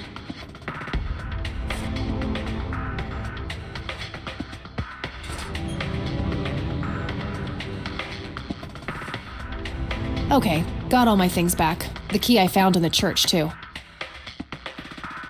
Oh, wait. What's this? Something is written on the back side of the photo of the lights. Jimmy must have done it when I wasn't looking. Let's see. Your metal box, Joseph. I'm so sorry. I forgot where I hid it. Weren't we in a different troop before we were men? Or are these memories not mine? Poor Jimmy. Between the ramblings, it sounds like Grandpa gave him something to hide. I'll have to look into that, but first things first. Getting the hell out of here. It's quite a roomy locker. Near...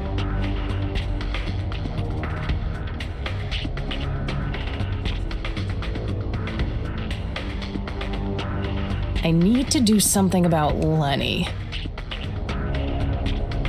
Rest in peace, boy.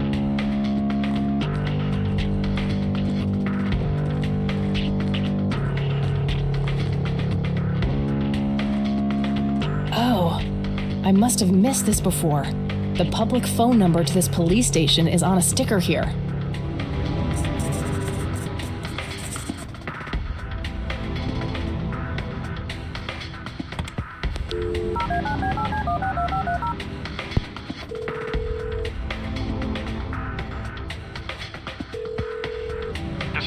Springs Police Department. How can I help you? Guess what, Lenny? I escaped. What? Is that you, Kathy? In the flesh. You guys really suck at your jobs, you know that? How is this even possible? Where are you? On my way to find my kidnapped friend, since you guys are totally useless. This has got to be some kind of trick. Go check the jail if you don't believe me. Bye now. Okay.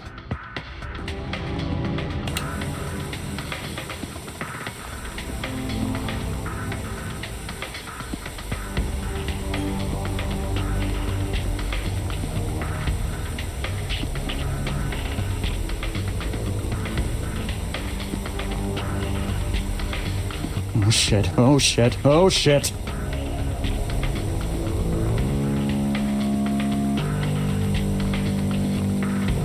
Come on out. I know you're hiding in there. What the heck? Sorry, Lenny, you're not giving me any choice.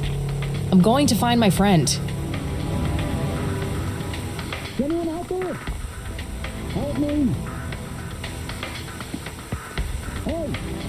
Hey, I'm in here! What are you wearing? Oh, it's on. Well, I happen to know a fella who likes leather. Ew! Yeah. Now that's a very good girl.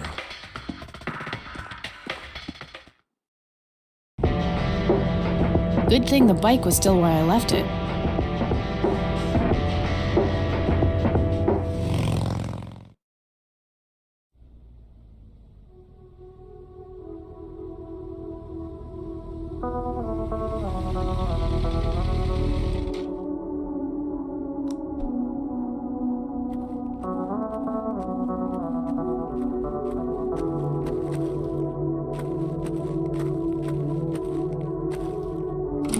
Locked.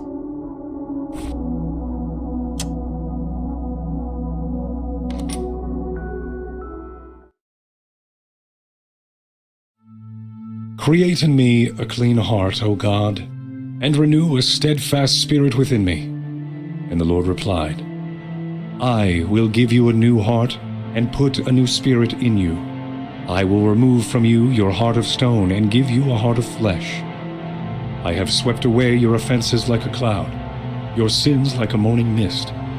Return to me, for I have redeemed you.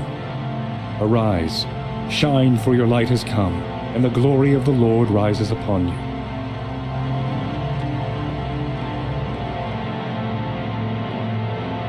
Hey, what's that? Eat this! Eileen? Snap out of it! No, God, it's happening again, just like it did with Grandpa. What did he do to you? Let's get these ropes off of you.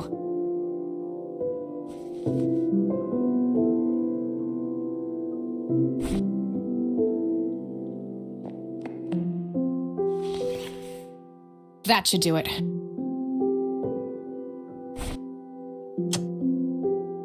He's had enough. It could kill him.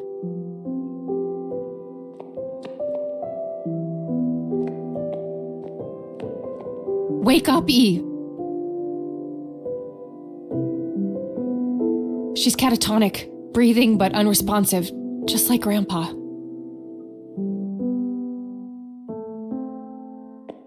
He's knocked out cold.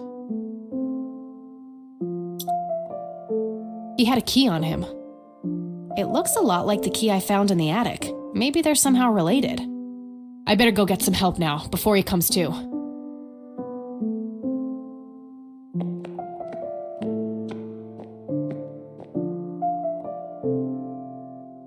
All right, we'll take it from here. Should we bring what's-her-name to the clinic? Eileen, and no, she's not physically hurt, it's just shock, that's all. I'll take care of her, please, just drop us off at Grandma's. All right then, but don't think you're off the hook for that stunt you pulled at the station. Considering the circumstances, I'm gonna refrain from hauling your ass back to that cell. But you better not leave town until we've sorted all this out, or you can look forward to a statewide APB. Got it? That's more than fair, Sheriff. Thanks. Good. Come by the station when you've dropped off your friend. We'll need to take your statement. I will.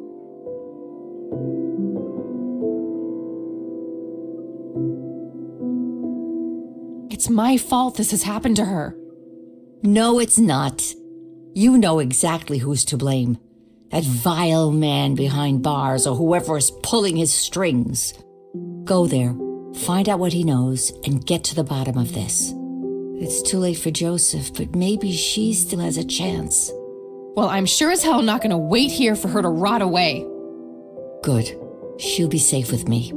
All right then, I'm off.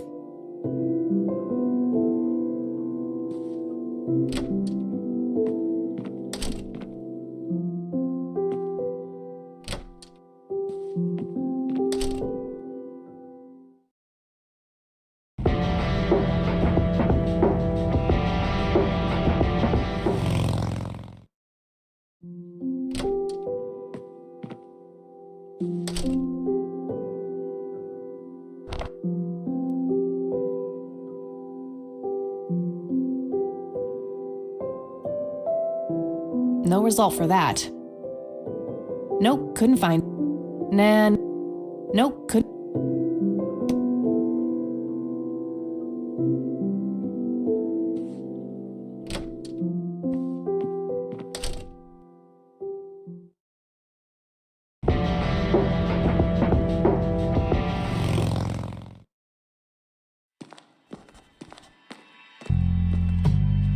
Hey, you're back.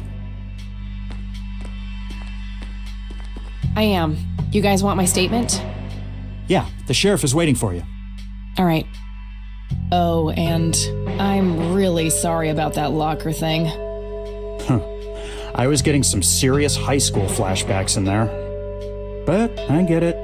You were looking out for your friend. I was. But look, how about you and I go grab a sandwich or something when all this is over? Really? You mean as a date? Yeah. I'd love to. Sounds great. Let's figure out the details later, all right? I shouldn't keep the sheriff waiting. Sure thing. See you, Lenny.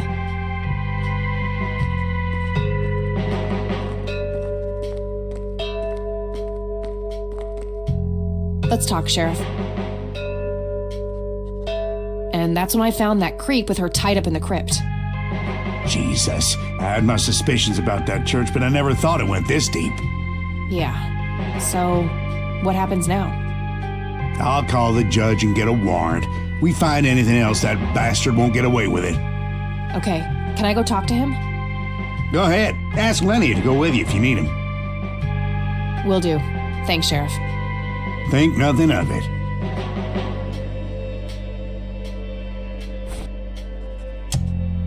A small key with a tag attached labeled Storage A5. This must open some kind of storage unit. Maybe there's a self-storage facility in town. Don't beat yourself up about that locker fiasco, Lenny. Thanks, Sheriff. Trying not to. It happens to the best of us, buddy. If I had a nickel for every time a broad locked me up in a confined space, I'd be friggin' Scrooge McDuck.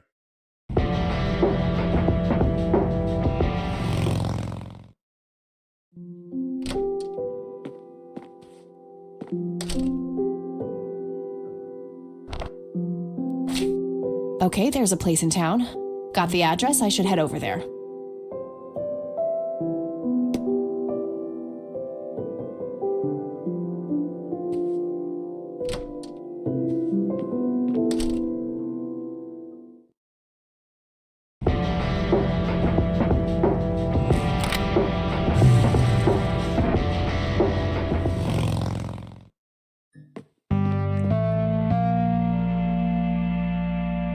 I can't open it without... Storage A5. This is it.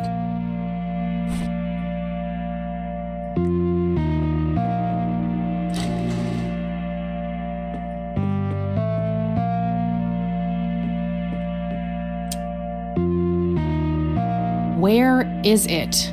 Was he trying to uncover something in these paintings? I guess he felt compelled to tell the world how hard he was looking for something. Lunatic. This might come in handy.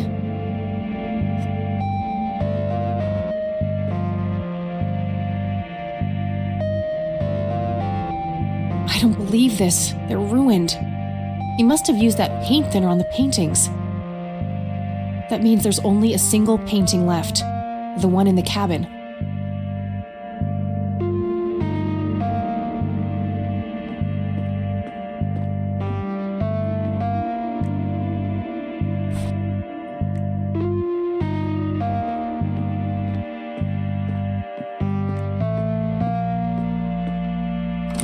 Doesn't fit. Must be for a different unit.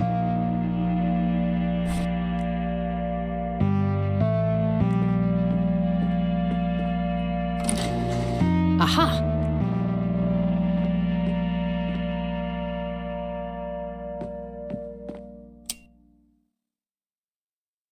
An old gas-powered lawnmower. Looks like it's in pretty good shape. Just some old newspapers in those. So that's where Grandpa's old uniform went. I wondered why I didn't see it in the attic. Looks like an old Boy Scout uniform. Guess Grandpa was involved back in the day.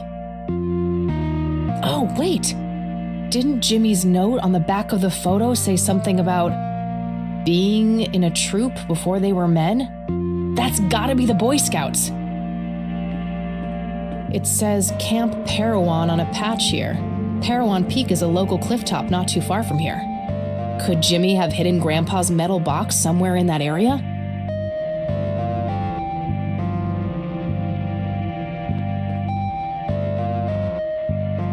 Nothing useful.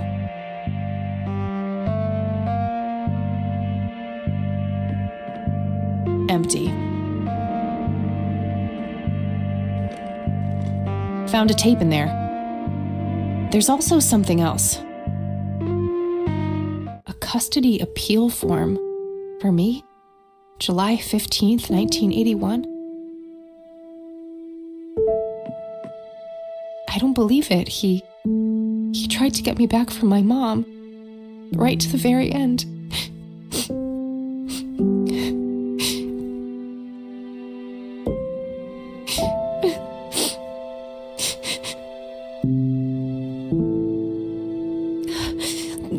yourself together, Kathy.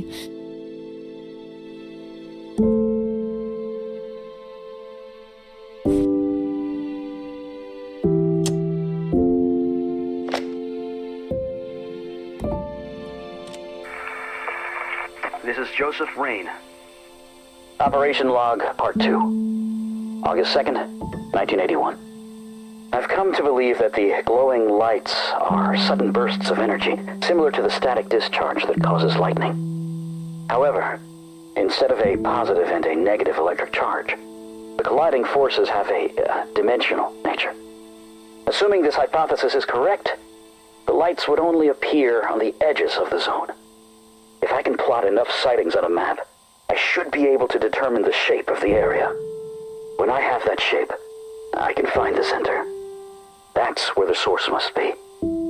That's where I have to go. I'll mark the map where I know the lights have appeared. The nature reserve is a start, but I'll need to find more points.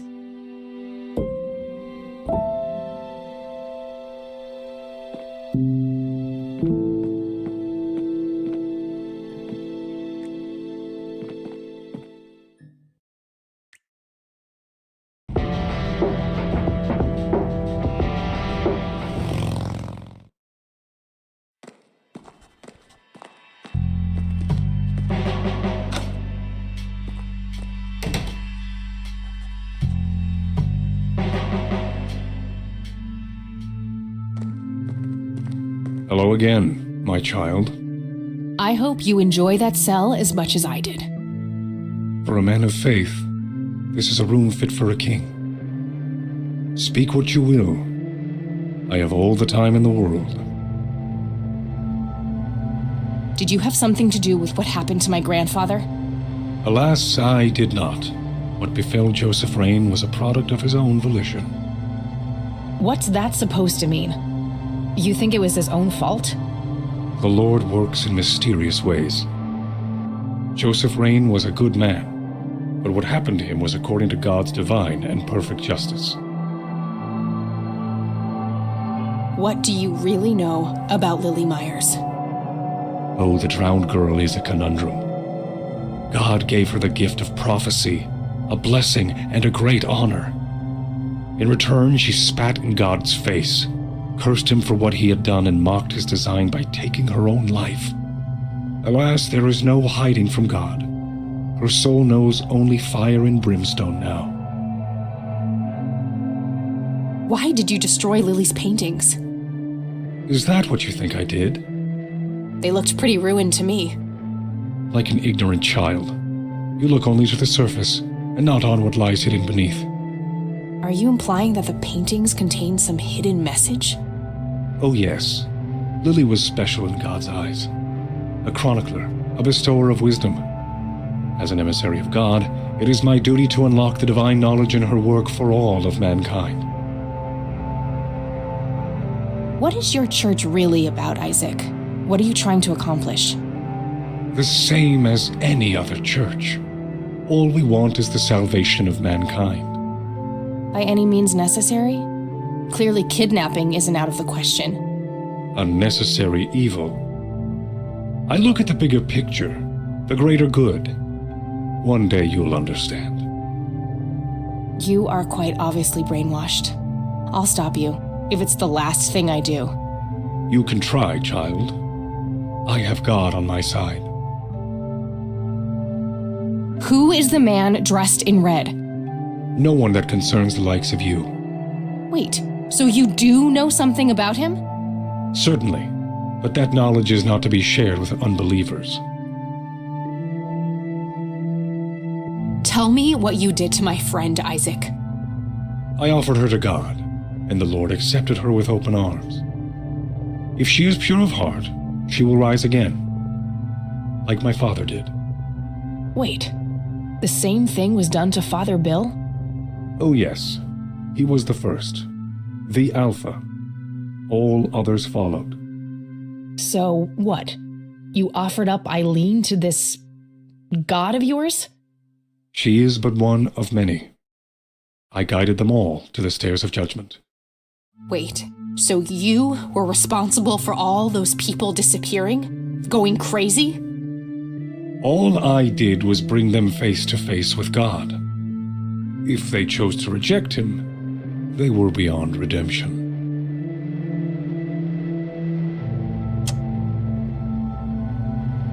I'm done here. Good. Now go repent, sinner.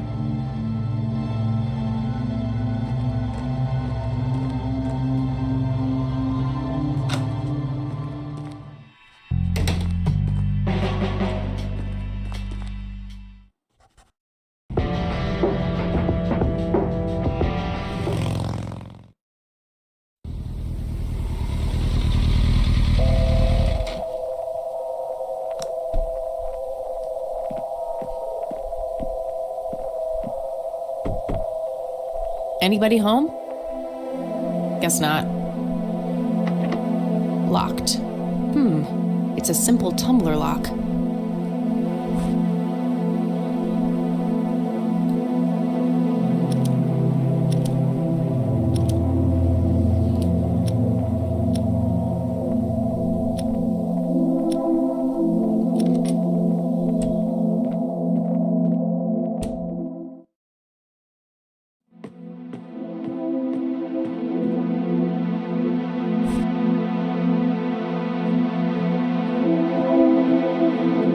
Sorry, Sue.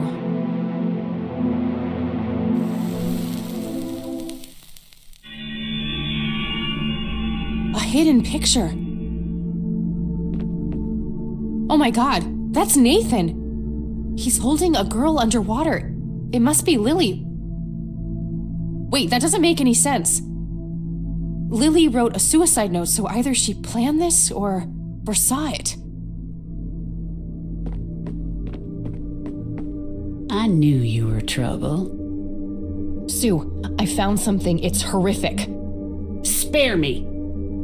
I invite you into my home, and this is how you repay me? Breaking in here, sticking your nose where it doesn't belong? Just look at it. That's your son. That's Nathan. You think I didn't know? What kind of mother you think I am? Wait, you knew? For how long? Long enough. Now it's time for the lady with the gun to ask the questions. Okay, relax. Whatever you want. Good. Now who else knows about this? Oh, gee, well, there's my neighbor, the mailman, the donut girl on the corner. I'm missing someone. Oh yeah, the cops. You think this is a joke? You're not walking out of here if I think you'll rat us out.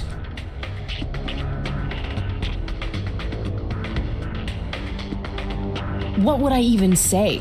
That I found this creepy painting of a murder that happened 2 decades ago?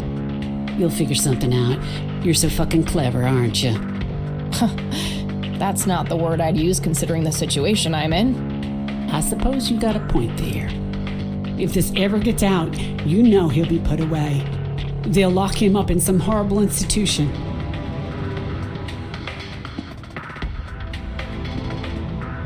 He killed his sister, Sue. Have you considered that a place like that might be the best for him? How can you say that? You know what those places are like, considering what you did to your mother? It's worse than prison. And not only do they take away your freedom, they force feed you a mouthful of mine dollars every morning. I have to protect him. I'm sorry. God, I'm so sorry.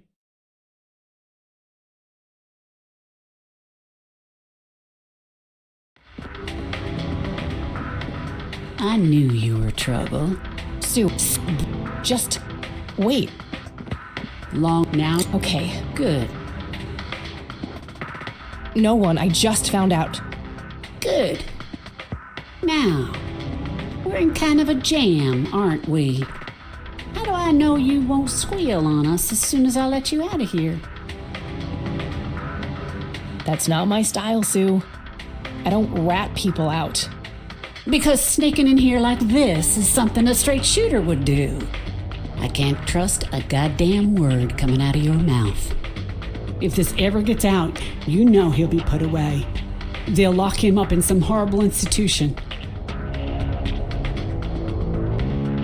I understand you're scared, but I'm just trying to find the truth. I'm not out to get anyone. I guess we better pray that we don't end up as collateral damage on your way to the truth then. Look, Sue, the only reason I'd ever tell anyone about this is if I really thought Nathan was dangerous. You're telling me he's not? That boy wouldn't have hurt a fly. The only way he could have done such an awful thing is if his sister pulled him so deep into her world of lunacy, he didn't know up from down. So, you think she made him do it? Of course she did. Just look at the bloody painting. It's obvious she planned it. Yeah. I guess it would seem that way. Part of me resents her for doing that to Nate. That's the real reason I gave up the paintings.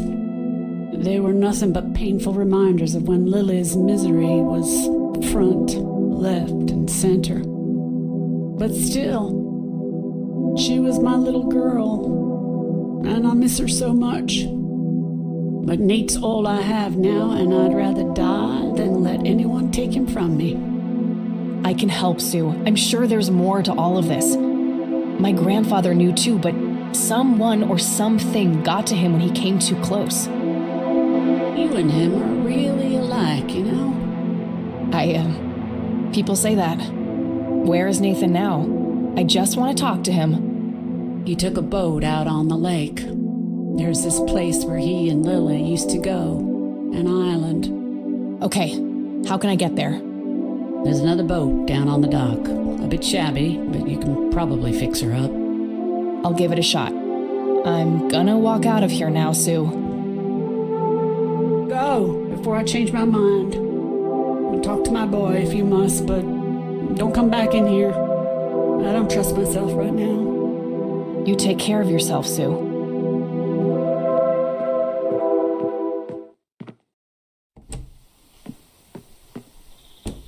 Christ, that was close.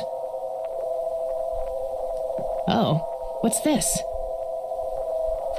Looks like another of Nathan's drawings. He must have dropped it here.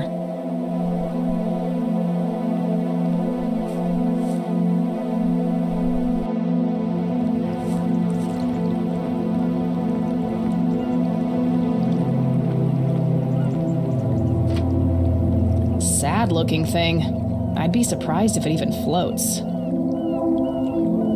Faith. The name of the boat, I guess. Big island over there in the distance. That must be where Nathan went.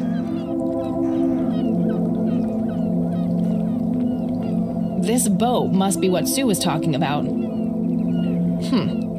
No oars. Guess I'll have to rely on that engine to get around. Alright, let's see here.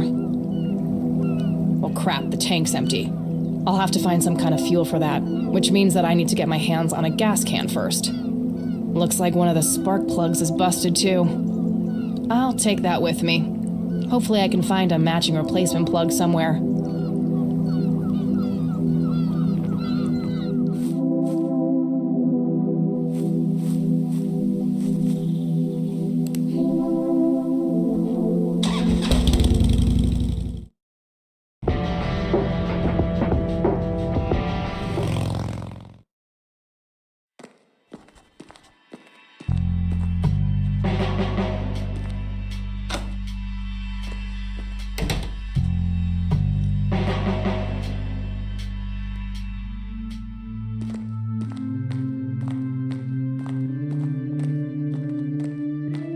I'll just borrow this for a while.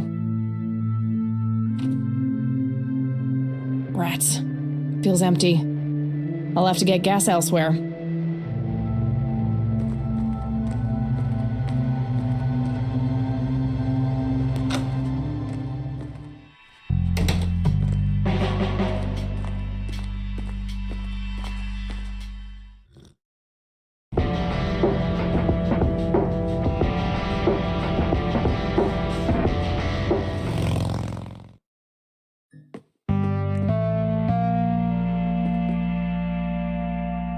An old gas-powered lawnmower.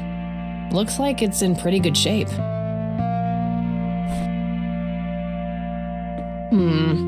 Let's see here. Aha, same plug size. I'll take a good spark plug and throw away the busted one.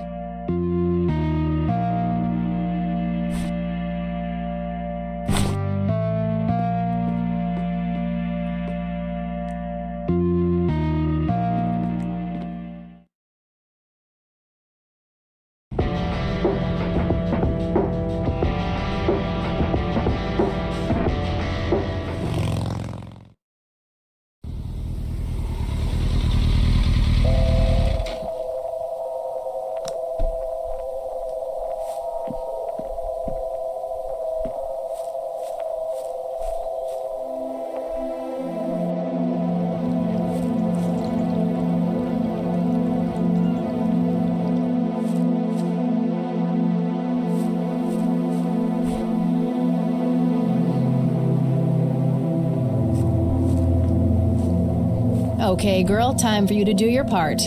Good thing I topped you up at the gas station this morning.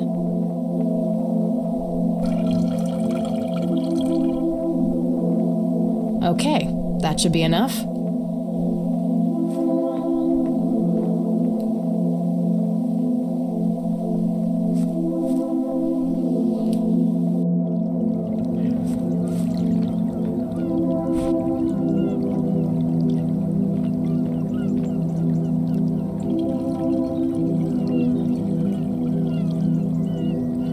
Okay, that should be enough.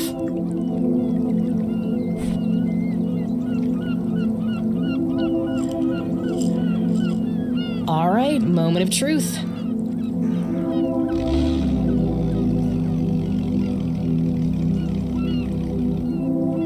Yes, time to hit the water.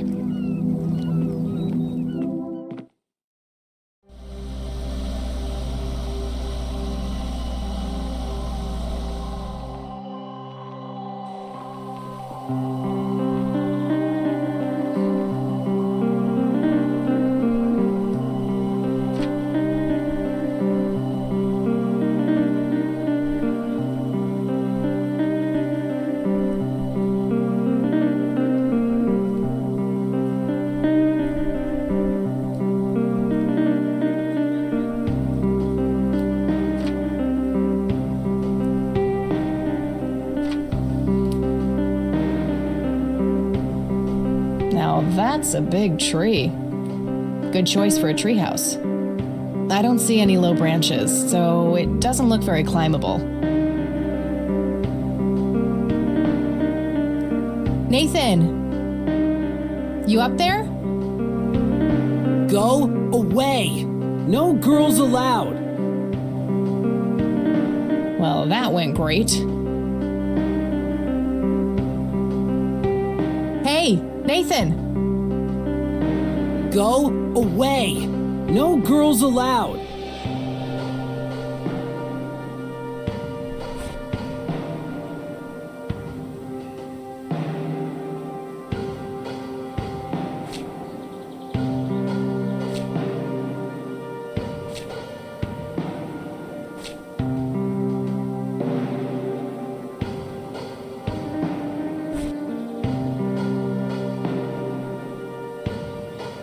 Hey, Nathan! I know what happened with you and Lily. Nuh-uh! Yes, I do. In the beginning,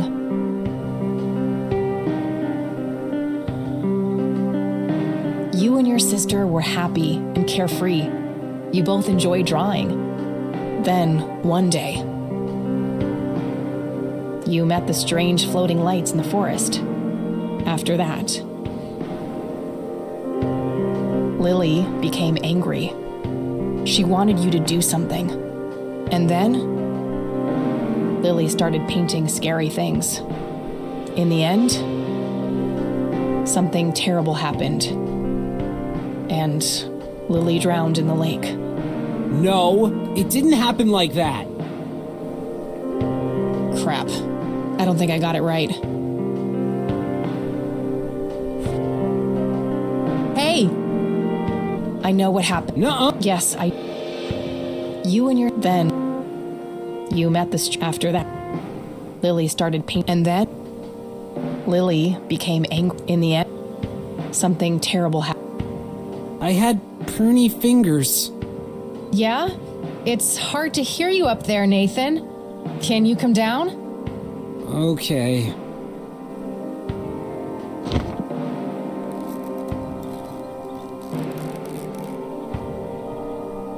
Lily was angry that time. Angry and sad. Mostly angry. Angry with you? Angry with everybody. Mama was asleep, Papa too. Okay, what happened next? Lily wanted to go down to the lake. She told me to hold her under the water for a while. She said I had to. She had painted it, and everything she painted was supposed to happen. I didn't want to, but Lily said she would tell Mama that I was bad if I didn't. But the Red Man says it was an accident, and that Lily is in a better place. It's okay, Nathan. Lily was sick. It's not anyone's fault. When did you first meet the Red Man? I don't know. I see him in the woods sometimes. He and Lily always fought. They did? About what? He wanted Lily to take her medicine. What kind of medicine? Pills to make her less sad and angry? I don't know. Just medicine. But you know what? It's okay. I still talk to her all the time. You talk to Lily? And she talks back? Yes. Take me to her, Nathan. Take me to Lily. Okay.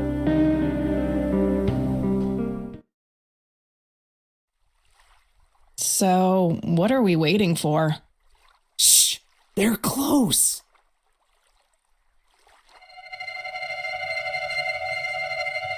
See? Oh shit. We need to get away from them, Nathan. They're dangerous. No! They're nice!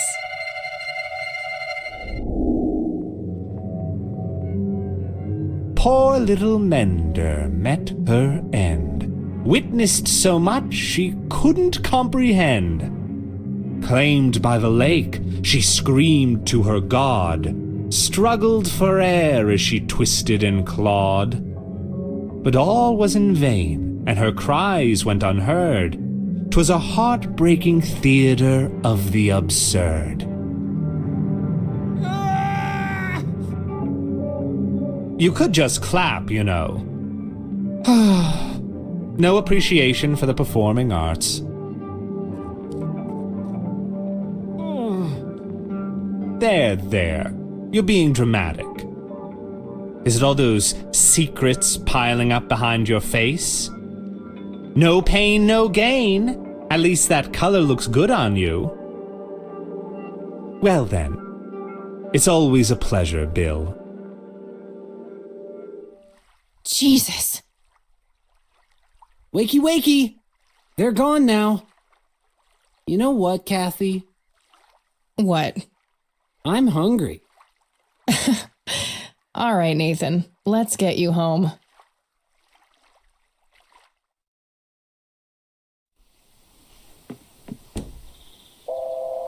Poor guy. I don't think he understands any of this. I should mark the spot he brought me to on my map.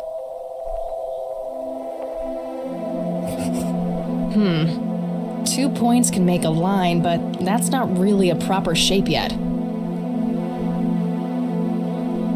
Oh, and what did the Red Man say? The secrets piling up behind your face?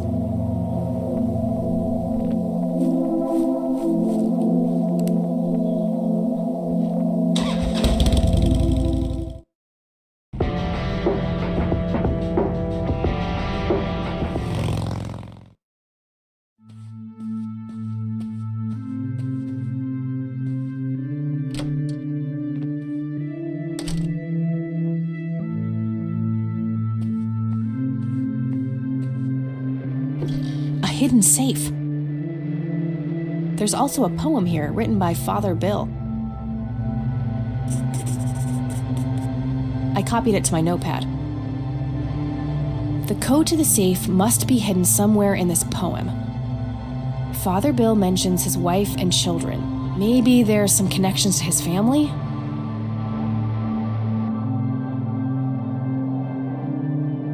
I'm sure there's a hidden meaning in this, but I think I'm missing something in order to make sense of it.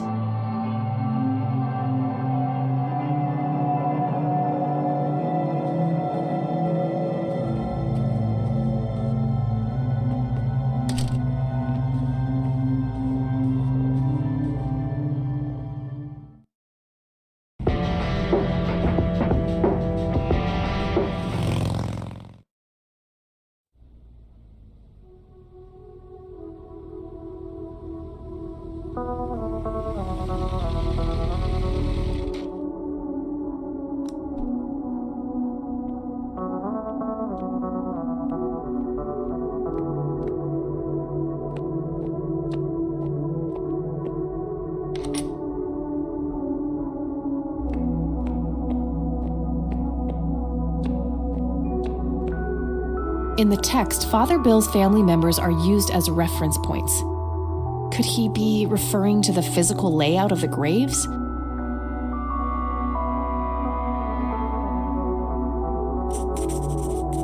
I copied the grave layout to my notebook next to the poem. William Thomas Price, born February 13th, 1931, died September 5th, 1983. Father Bill himself.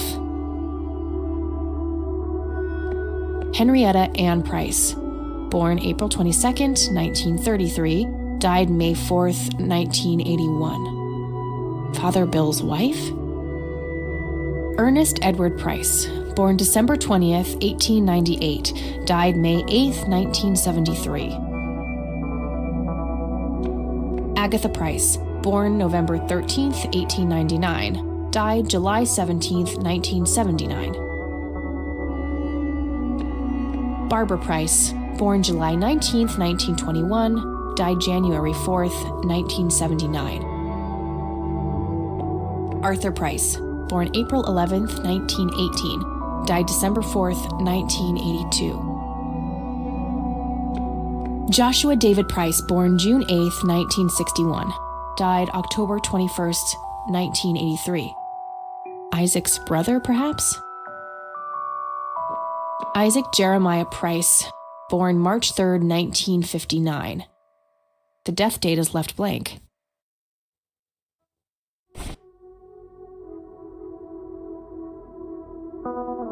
This information should relate to the poem somehow.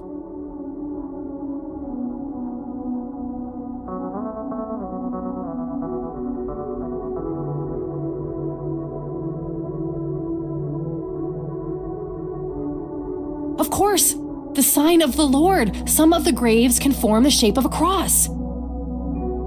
Now, if I can only figure out which dates are relevant.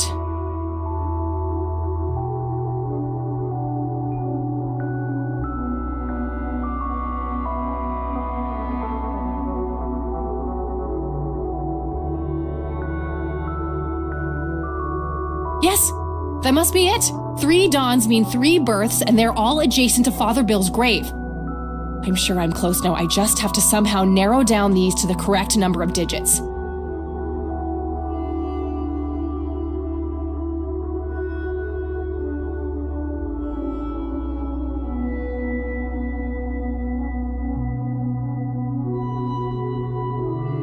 From lasting to brief. Year, month, day. That's gotta be it.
found a written text and a tape in there.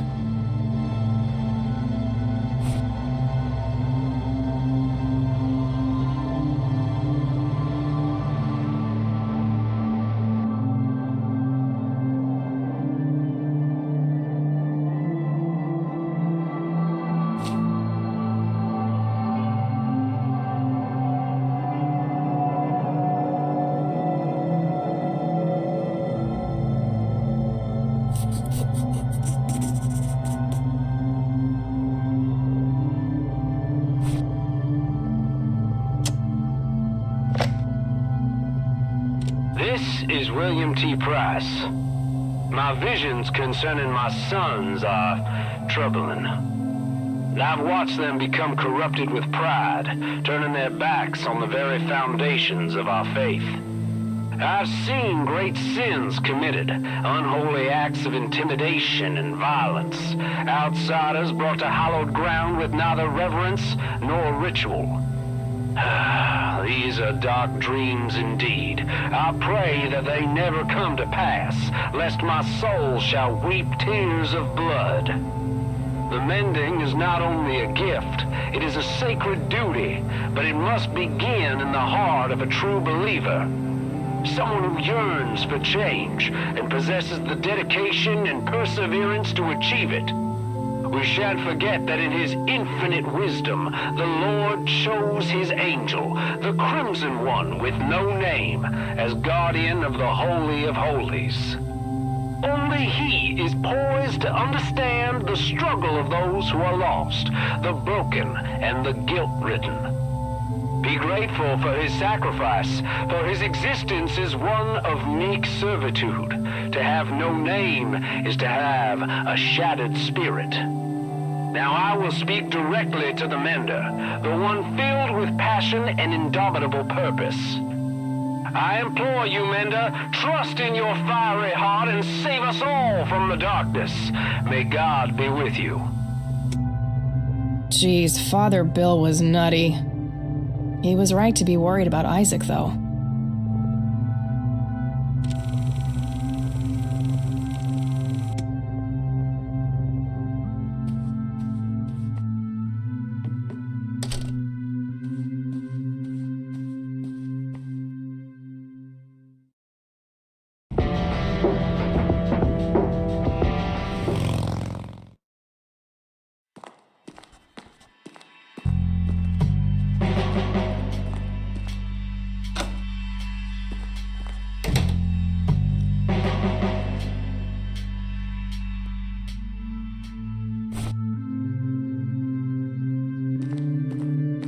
I have more things to... Speak what you will. Who is the Crimson One? No one that concerns the likes of you. Wait, so you do know some... Certainly, but that not... Listen to this, Isaac. This is William T. Price. My visions concerning my sons are troubling. What is this? I've watched them become corrupted with pride, turning their backs on the very foundations of our faith. I've seen great sins committed, unholy acts of intimidation and violence, outsiders brought to hallowed ground with neither reverence nor ritual. These are dark dreams indeed. I pray that they never come to pass, lest my soul shall weep tears of blood. I don't believe it. Father saw all of this coming. God, have I strayed from the faith? It's not too late to redeem yourself, Isaac. I've met the Crimson One. We are on the same side. Preposterous! No one has witnessed that apostate since Father's death. I've been praying for his return for years. I've walked the sacred path.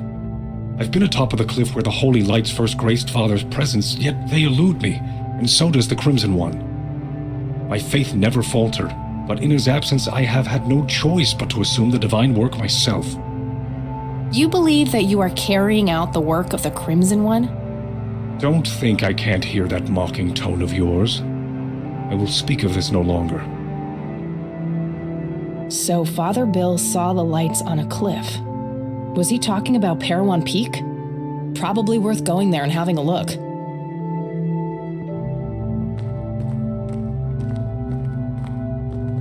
Father, have you abandoned me? I will atone for my sins.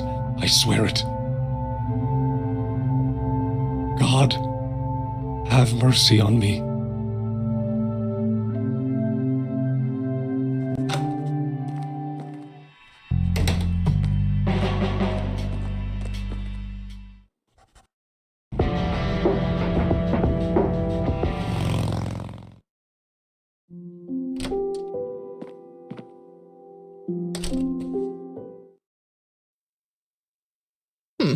Okay. I'll load it on the Catmobile.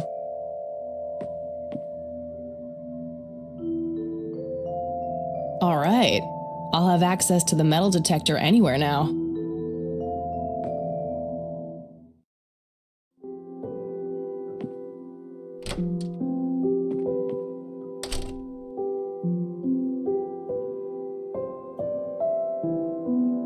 Hi, Grandma. Listen, I found something in this storage unit. Oh? What was it? Custody papers with my name on them. I was hoping you wouldn't have to see those. I need to know what happened, Grandma. Sharon was never a good mother to you, Kathy. I know. It was the illness. She tried her best. It wasn't all bad. You don't know the despicable things she and Brian did. Drugs, violence. We wanted something better for you. Joseph started talking to lawyers, staying up late at night on the phone, trying to find a way, some kind of loophole to get you back. But eventually we ran out of courts to appeal to, and your mother retaliated with a restraining order. And that was it. She had won. I wish things could have been different. I do too, dear. Every day. Now you're getting me close to tears. Let's talk about something else. Okay, Grandma.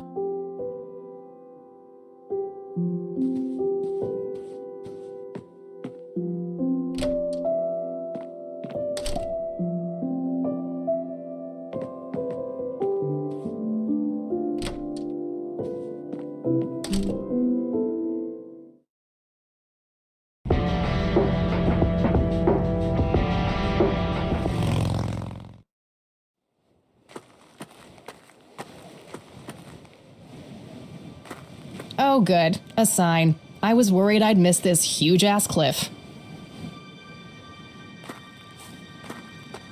Guess some graffiti artists like to live dangerously.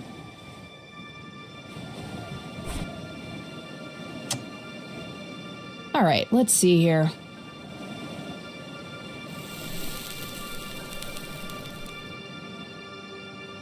That's better.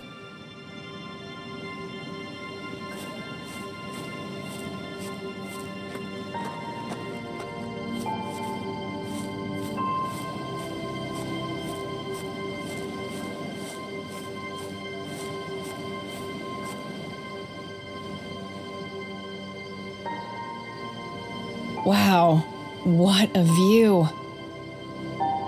So, this is where Father Bill saw the lights. This is where it all began for the church. Not much of interest up here.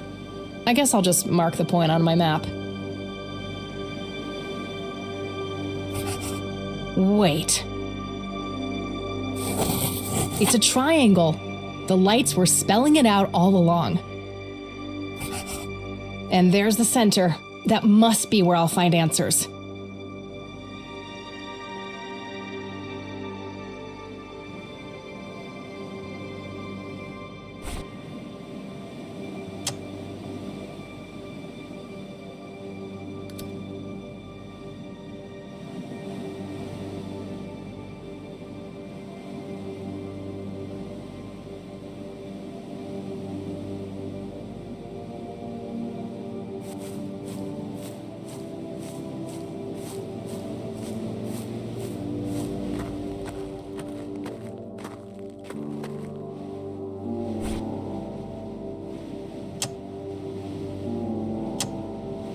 I'll go grab the metal detector off the bike.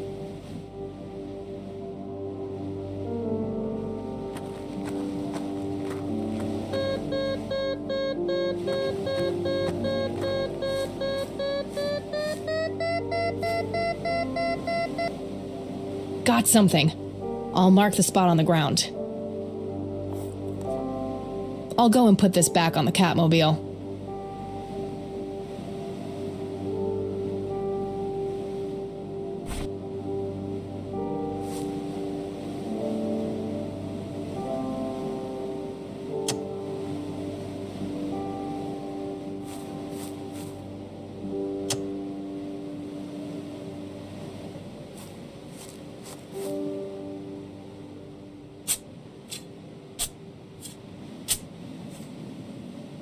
There was a metal box buried here. Moment of truth. There was a whole bunch of cassette tapes in the box. Most of them are in really rough shape, though. Only 2 of them look even playable.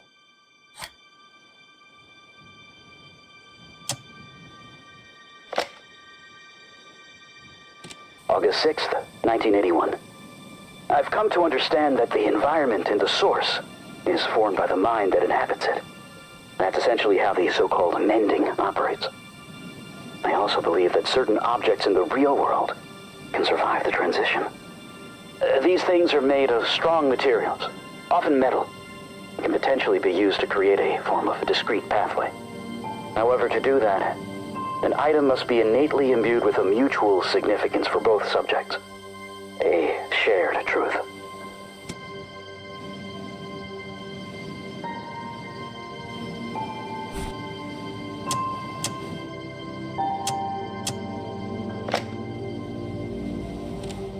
August 8th, 1981.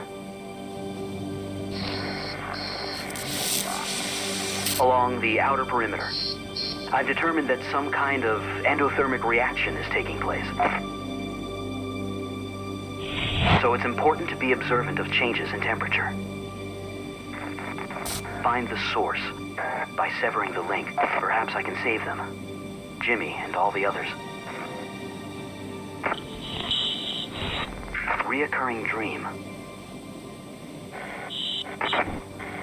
I'm standing in front of a huge black hole in a clearing in the woods.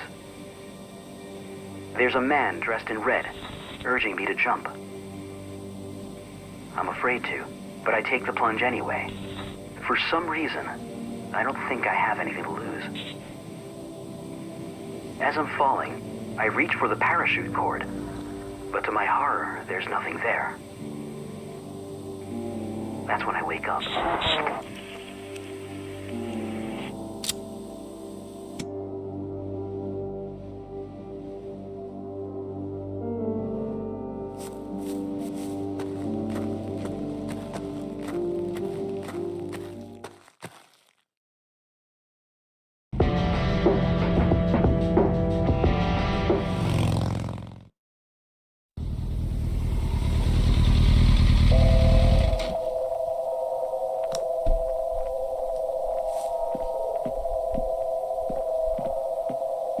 I'll just borrow this for a while.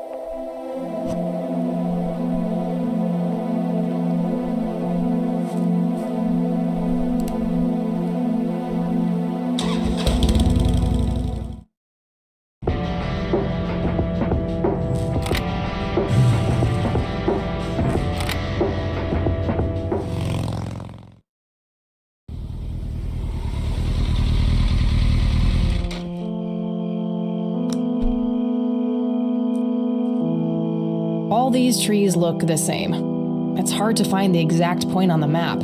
I should be fairly close, though.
My God, what is this place?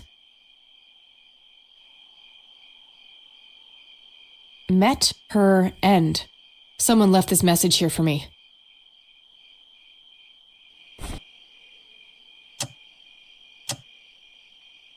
I don't want to throw that in there.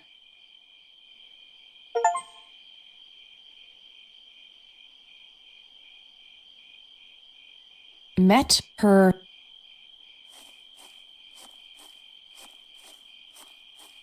It's the red scythe flower. Must be hundreds of them here. Intense. Oh, they're making me a bit dizzy.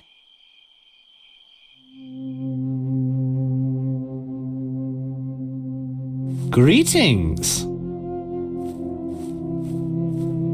You again. Me again. You better have some answers, Crimson One. All in due time. Your friend is being claimed by the darkness. She's standing on the brink of the abyss as we speak. Are you talking about Eileen? Yes. If you wish to save her, you must descend. Why? What is down there? The tribulation, the reflection of the soul. We call it the mending. Who's we? My kind. Are you capable of giving a straight answer? What does your kind actually want? All we want is for you to take your medicine, Kathy. For you to grow and be happy. If that's the case, why were all those people hurt? Lily, Jimmy, Grandpa? You misunderstand. What one wants and what one is able to do are two different things. Happiness is not a one-way street. It cannot be given, only earned. Your grandfather understood that. He embraced it. Wait, you saw Grandpa? Oh, yes, right here. He was a tortured soul, desperate for some kind of meaning after losing the light of his life. He sought the power below, the vessel of redemption. But Grandpa didn't make it. He failed. How could I succeed when he wasn't able to? He was so much stronger than me, so much braver. Is that what you believe? Perhaps you don't know him as well as you think. But why me? Why are you making me do this? Because you so desperately need it, Kathy. You're haunted by your past, by all these painful memories long forgotten. They follow you like a shadow, pulling you down. They taint your every thought, impulse, and deep desire. It is foul to us. This is crazy. I could just walk away, get on my bike and drive, forget I was ever here. There's nothing stopping you. Eileen. I can't leave her like that.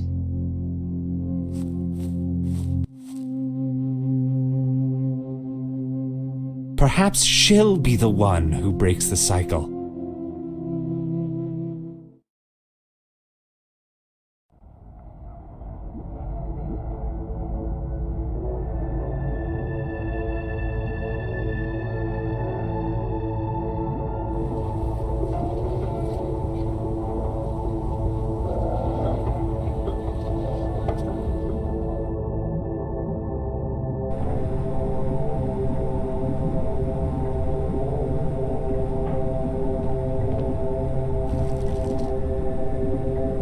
What have you gotten yourself into, Kathy? Hey, where'd all my things go? My pockets are empty. Oh no, wait. The penny is still there for some reason.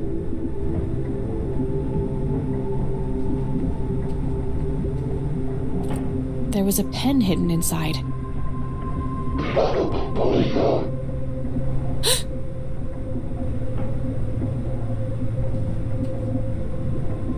No dial tone. What the hell was that? The vines are covering the exit. There's no going back that way.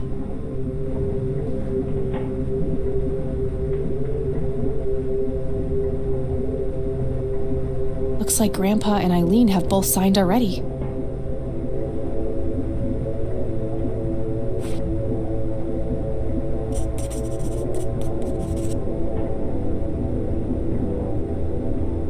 What the?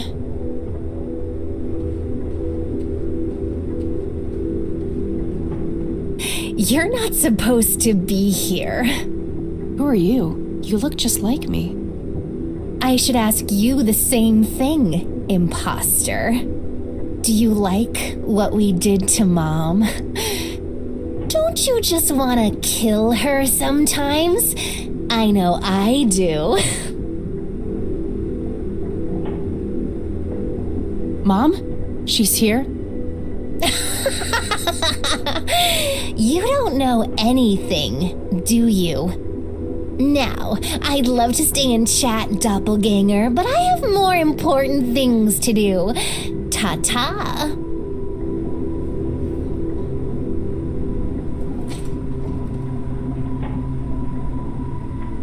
Gears are moving behind the window. Am I inside some huge, bizarre machine?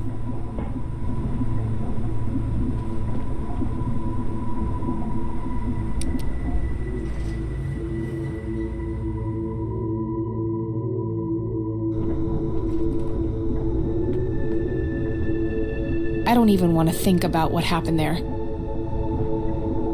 That thing looks alive. More gears grinding away. Something about them makes me uneasy. A jukebox, broken by the looks of it. Nothing is lit up. There's a cluster of vines growing here. Could be used as a rope, but I'm not sure what for.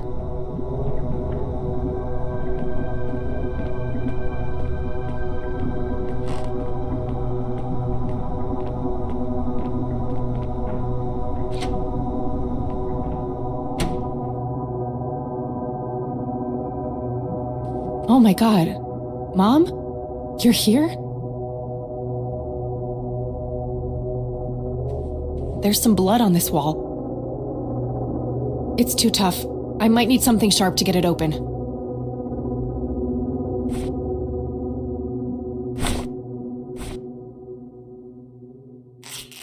There was a scalpel hidden inside the wall.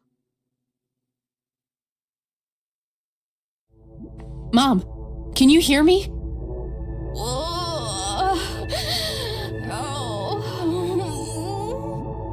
Don't worry, I'll find a way to get you out of here.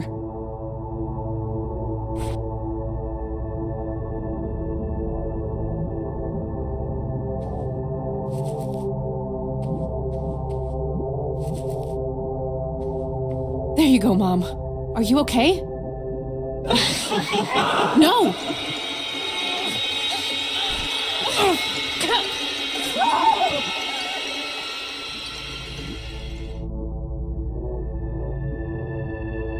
I had no choice. I had to put you away. You started hurting yourself.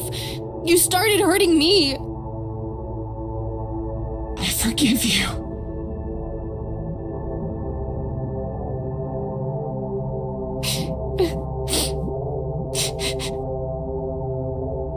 Oh, God. Get me out of this place.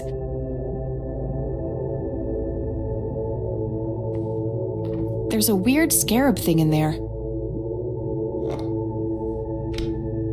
There's also something here on the door itself. Refrigerator magnets in the shape of Scrabble tiles. The score values are off, though. I remember because the game I played with E the other day. Hopes in jar, an inkier heart, rule me nemesis. Not sure what to make of it all.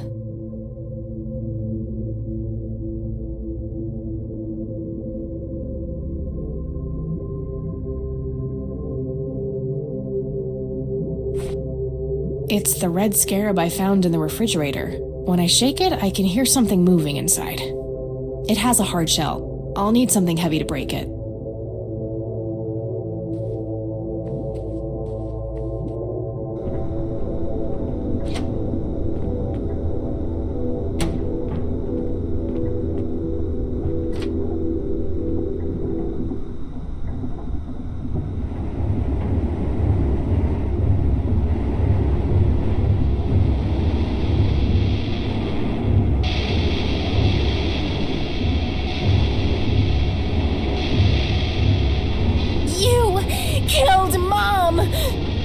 That wasn't Mom. It was some kind of monster. We're all monsters to you, aren't we? Kill her, Dad! No, it can't be. Who's your daddy now, bitch?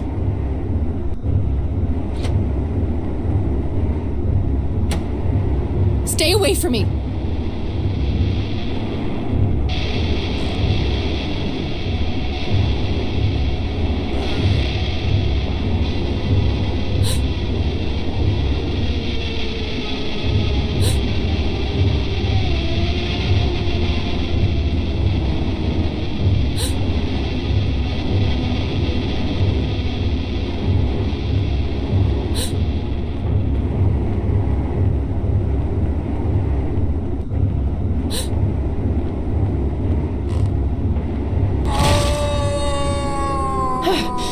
Good riddance. I've been angry with you for as long as I can remember. I've hated you more than words can say. I will never forgive you, Dad, but I'm done being angry. I'm done with letting you have an impact on my life.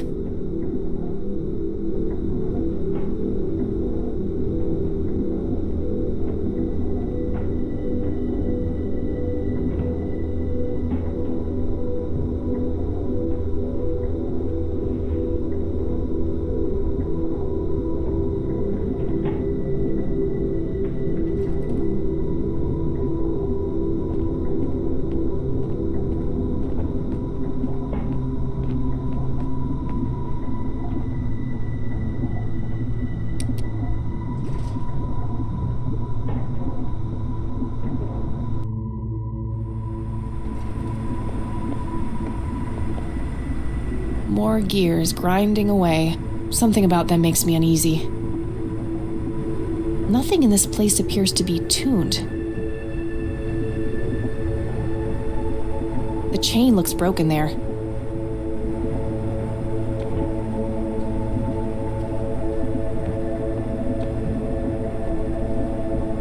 Looks like the crank is connected to a mechanism for raising the cage. No use, the chain is broken. I'll need to fix it first.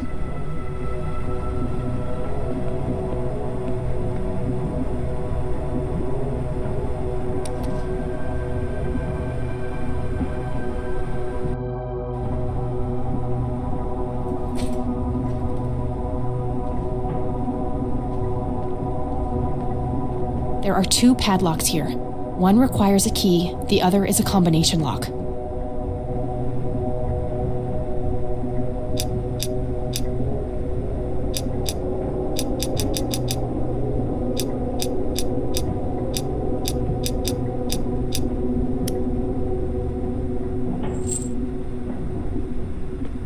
This padlock might be useful.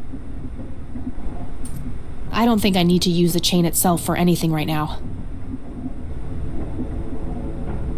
I don't think I need...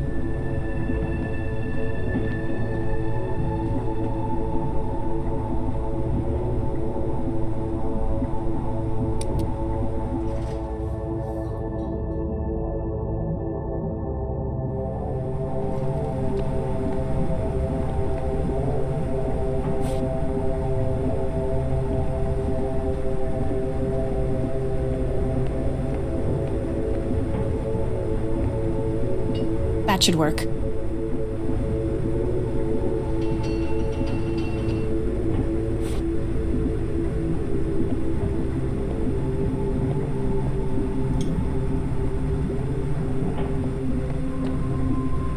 Damn, it's nailed shut.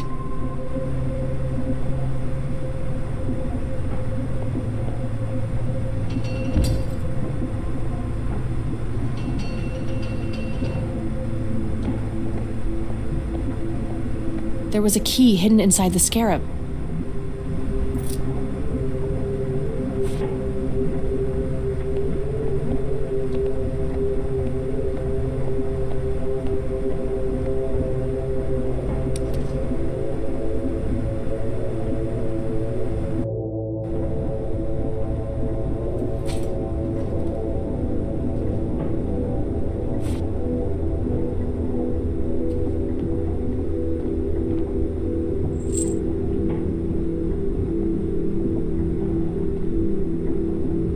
Damn, it's locked. I don't see a keyhole. It must be bolted from the other side.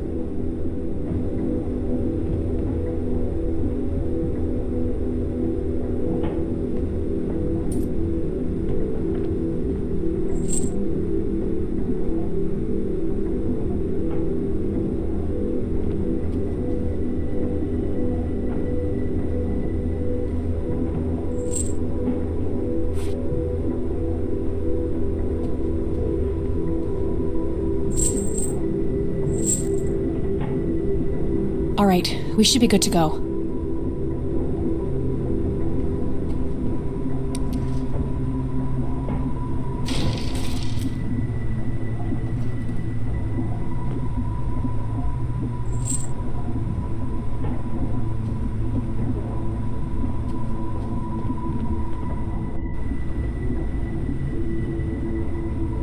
The gears follow me wherever I go. A shot of a corpse keeps flashing by.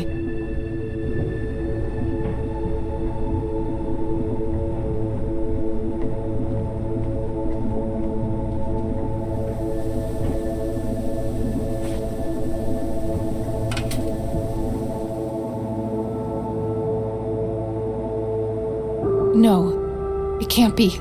Grandpa! It's so good to see you, Kathy. You found our shared truth. Well done.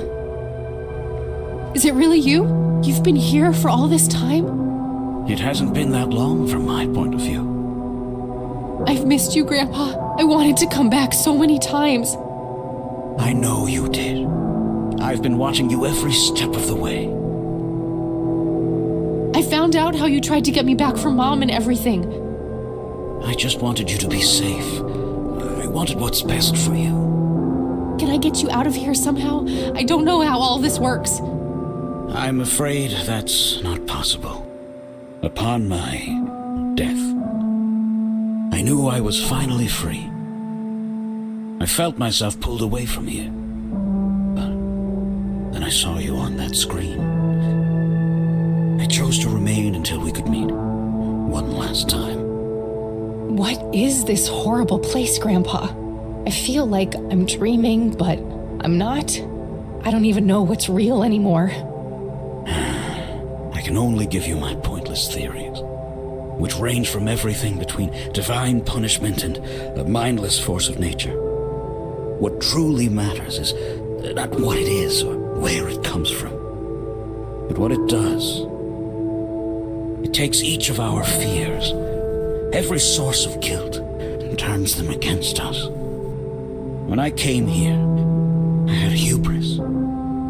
I thought I was the one who could beat it.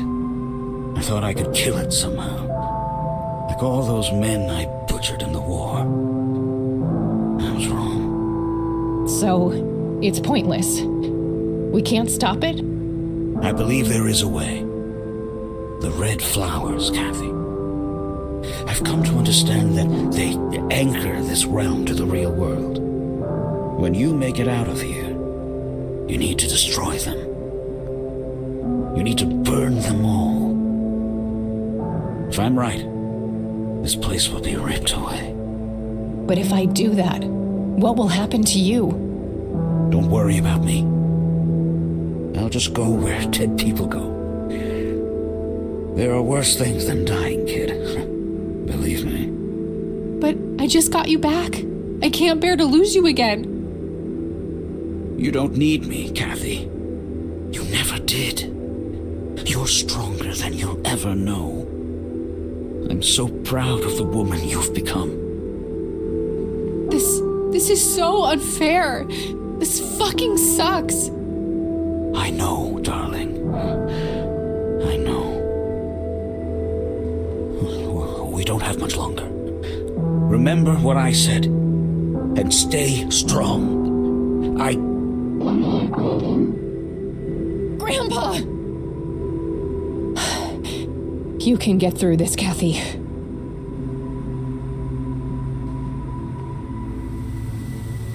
Nothing but static, just like everything else in this place.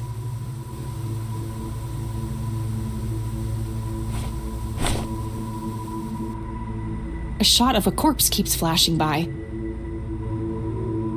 This wasn't here before.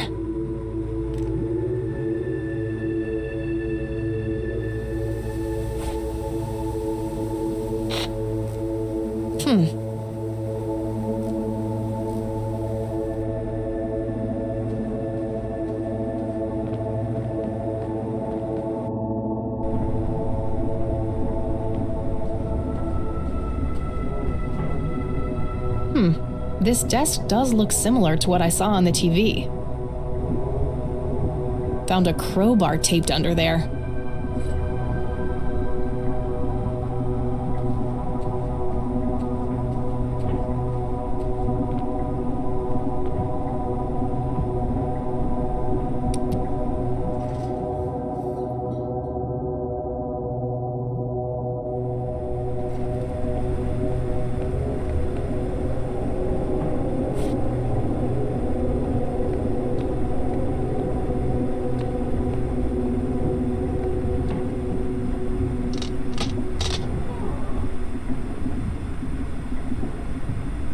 Do you see? I don't want to see. Do you see? Yes, kid, I see. Do you know who I am now? I don't like this. I want to go home. You'll never go home. We won't let you.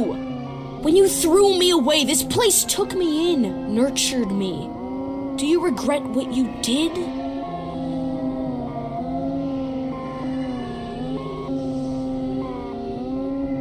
I just couldn't repeat the mistake my parents made. I couldn't bear to put a child through life in a broken, damaged family like I was. You're just here to test me, to try and break me.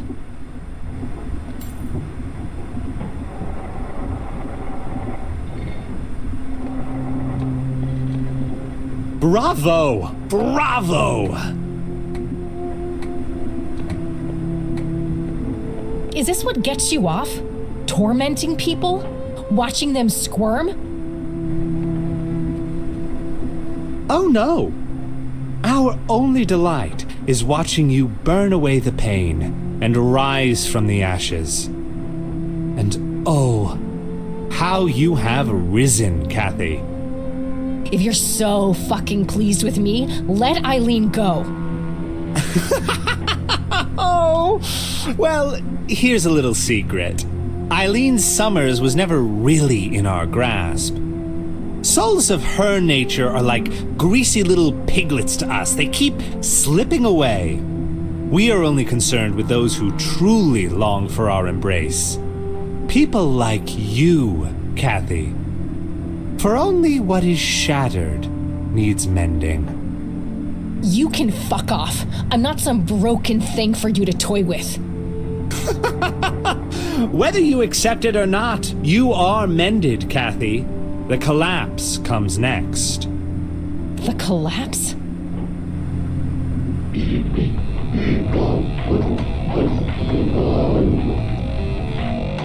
Hurry now, Mender. The path is clear, but your bubble is about to burst. I have to get the hell out of here. Shit, it broke. I can't get all the way down.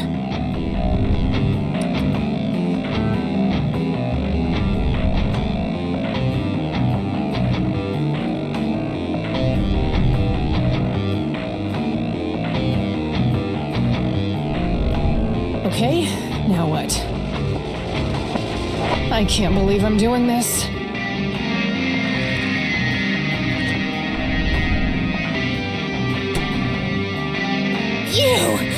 You have ruined everything! Why do you hate us so much? What did we ever do to you?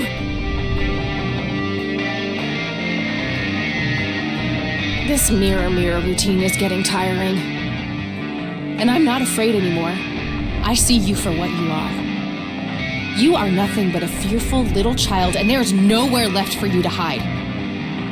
Get the hell out of my way. No!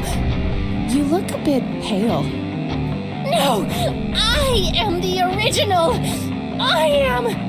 This can't be happening!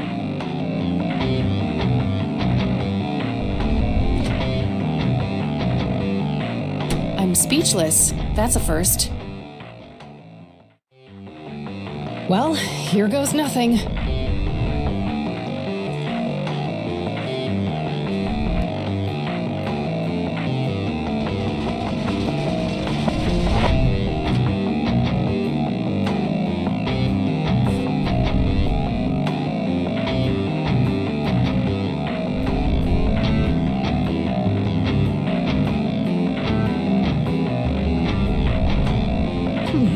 What if the graves can be pushed in like buttons?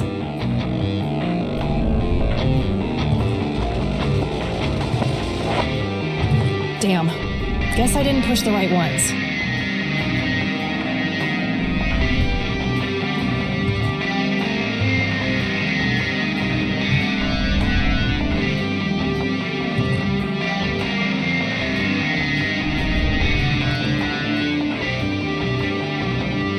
It's a shaft leading down.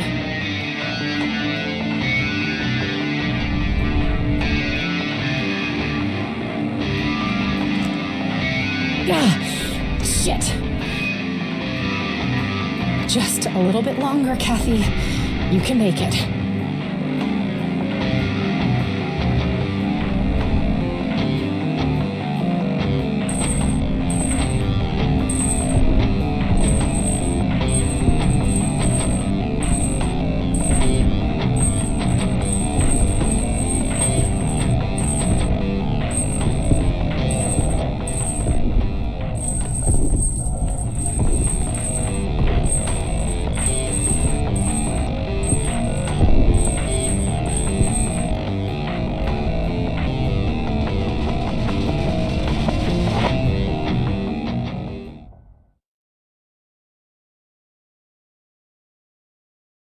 Ugh, my head. It's like the worst hangover ever.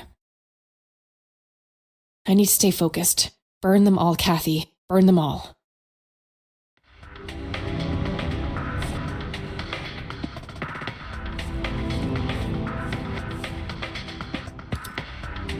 It's too humid. The lighter alone won't be able to ignite them.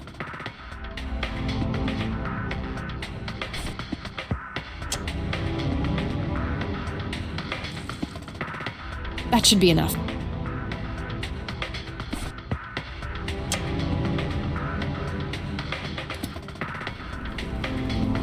Oh, damn. That's a strong smell.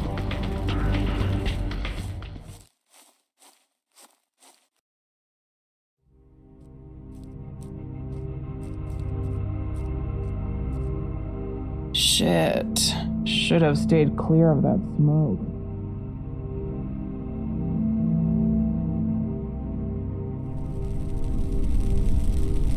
Ugh. Oh, fuck. I gotta get out of here.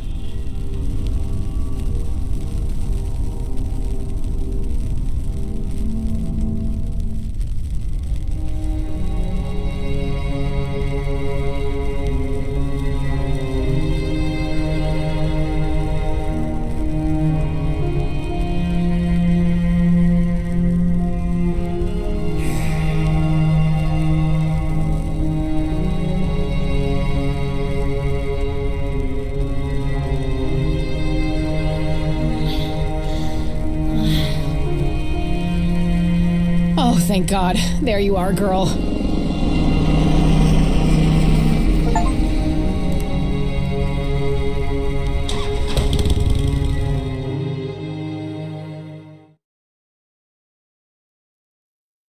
Major forest fire raging in Conwell Woods. The cause of the blaze has yet to be determined. But the latest reports say that the fire has been successfully contained. Largely thanks to the local lake, which provided ample water for the dousing efforts. Over to you, Mark. Oh, thank goodness you're all right. You're back. We were worried about you. Oh, thank God. Are you okay, E? I think so, but I feel a bit different. Yeah? You were out for a long time. Do you remember anything? I think Isaac drugged me. I started feeling dizzy and weak. He carried me into the woods. I remember hearing the wind in the leaves and the biting cold. There was a weird, sharp smell in the air, too. I'm not sure what happened next. Things are a bit blurry. But I remember this terrifying dream. You know, like one of those fever dreams. Something was chasing me. I kept slipping away, but no matter what I did, it kept coming. Sounds scary. It was. And after that, the next thing I remember is waking up on this couch. Well, I'm glad you're okay, E. Things looked scary there for a bit. Yeah, Mary Elizabeth told me what happened, how you found me and got Isaac arrested. Yes, about that poor man. The sheriff called. Something happened while you were away.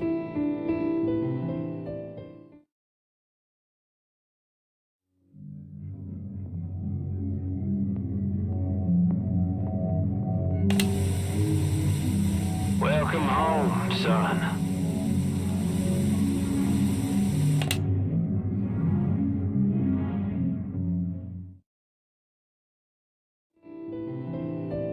Guess he finally grew a conscience. I can't help but feel bad for him, despite what he did to me. In a way, he was a victim too. At least we stopped him from hurting any more people.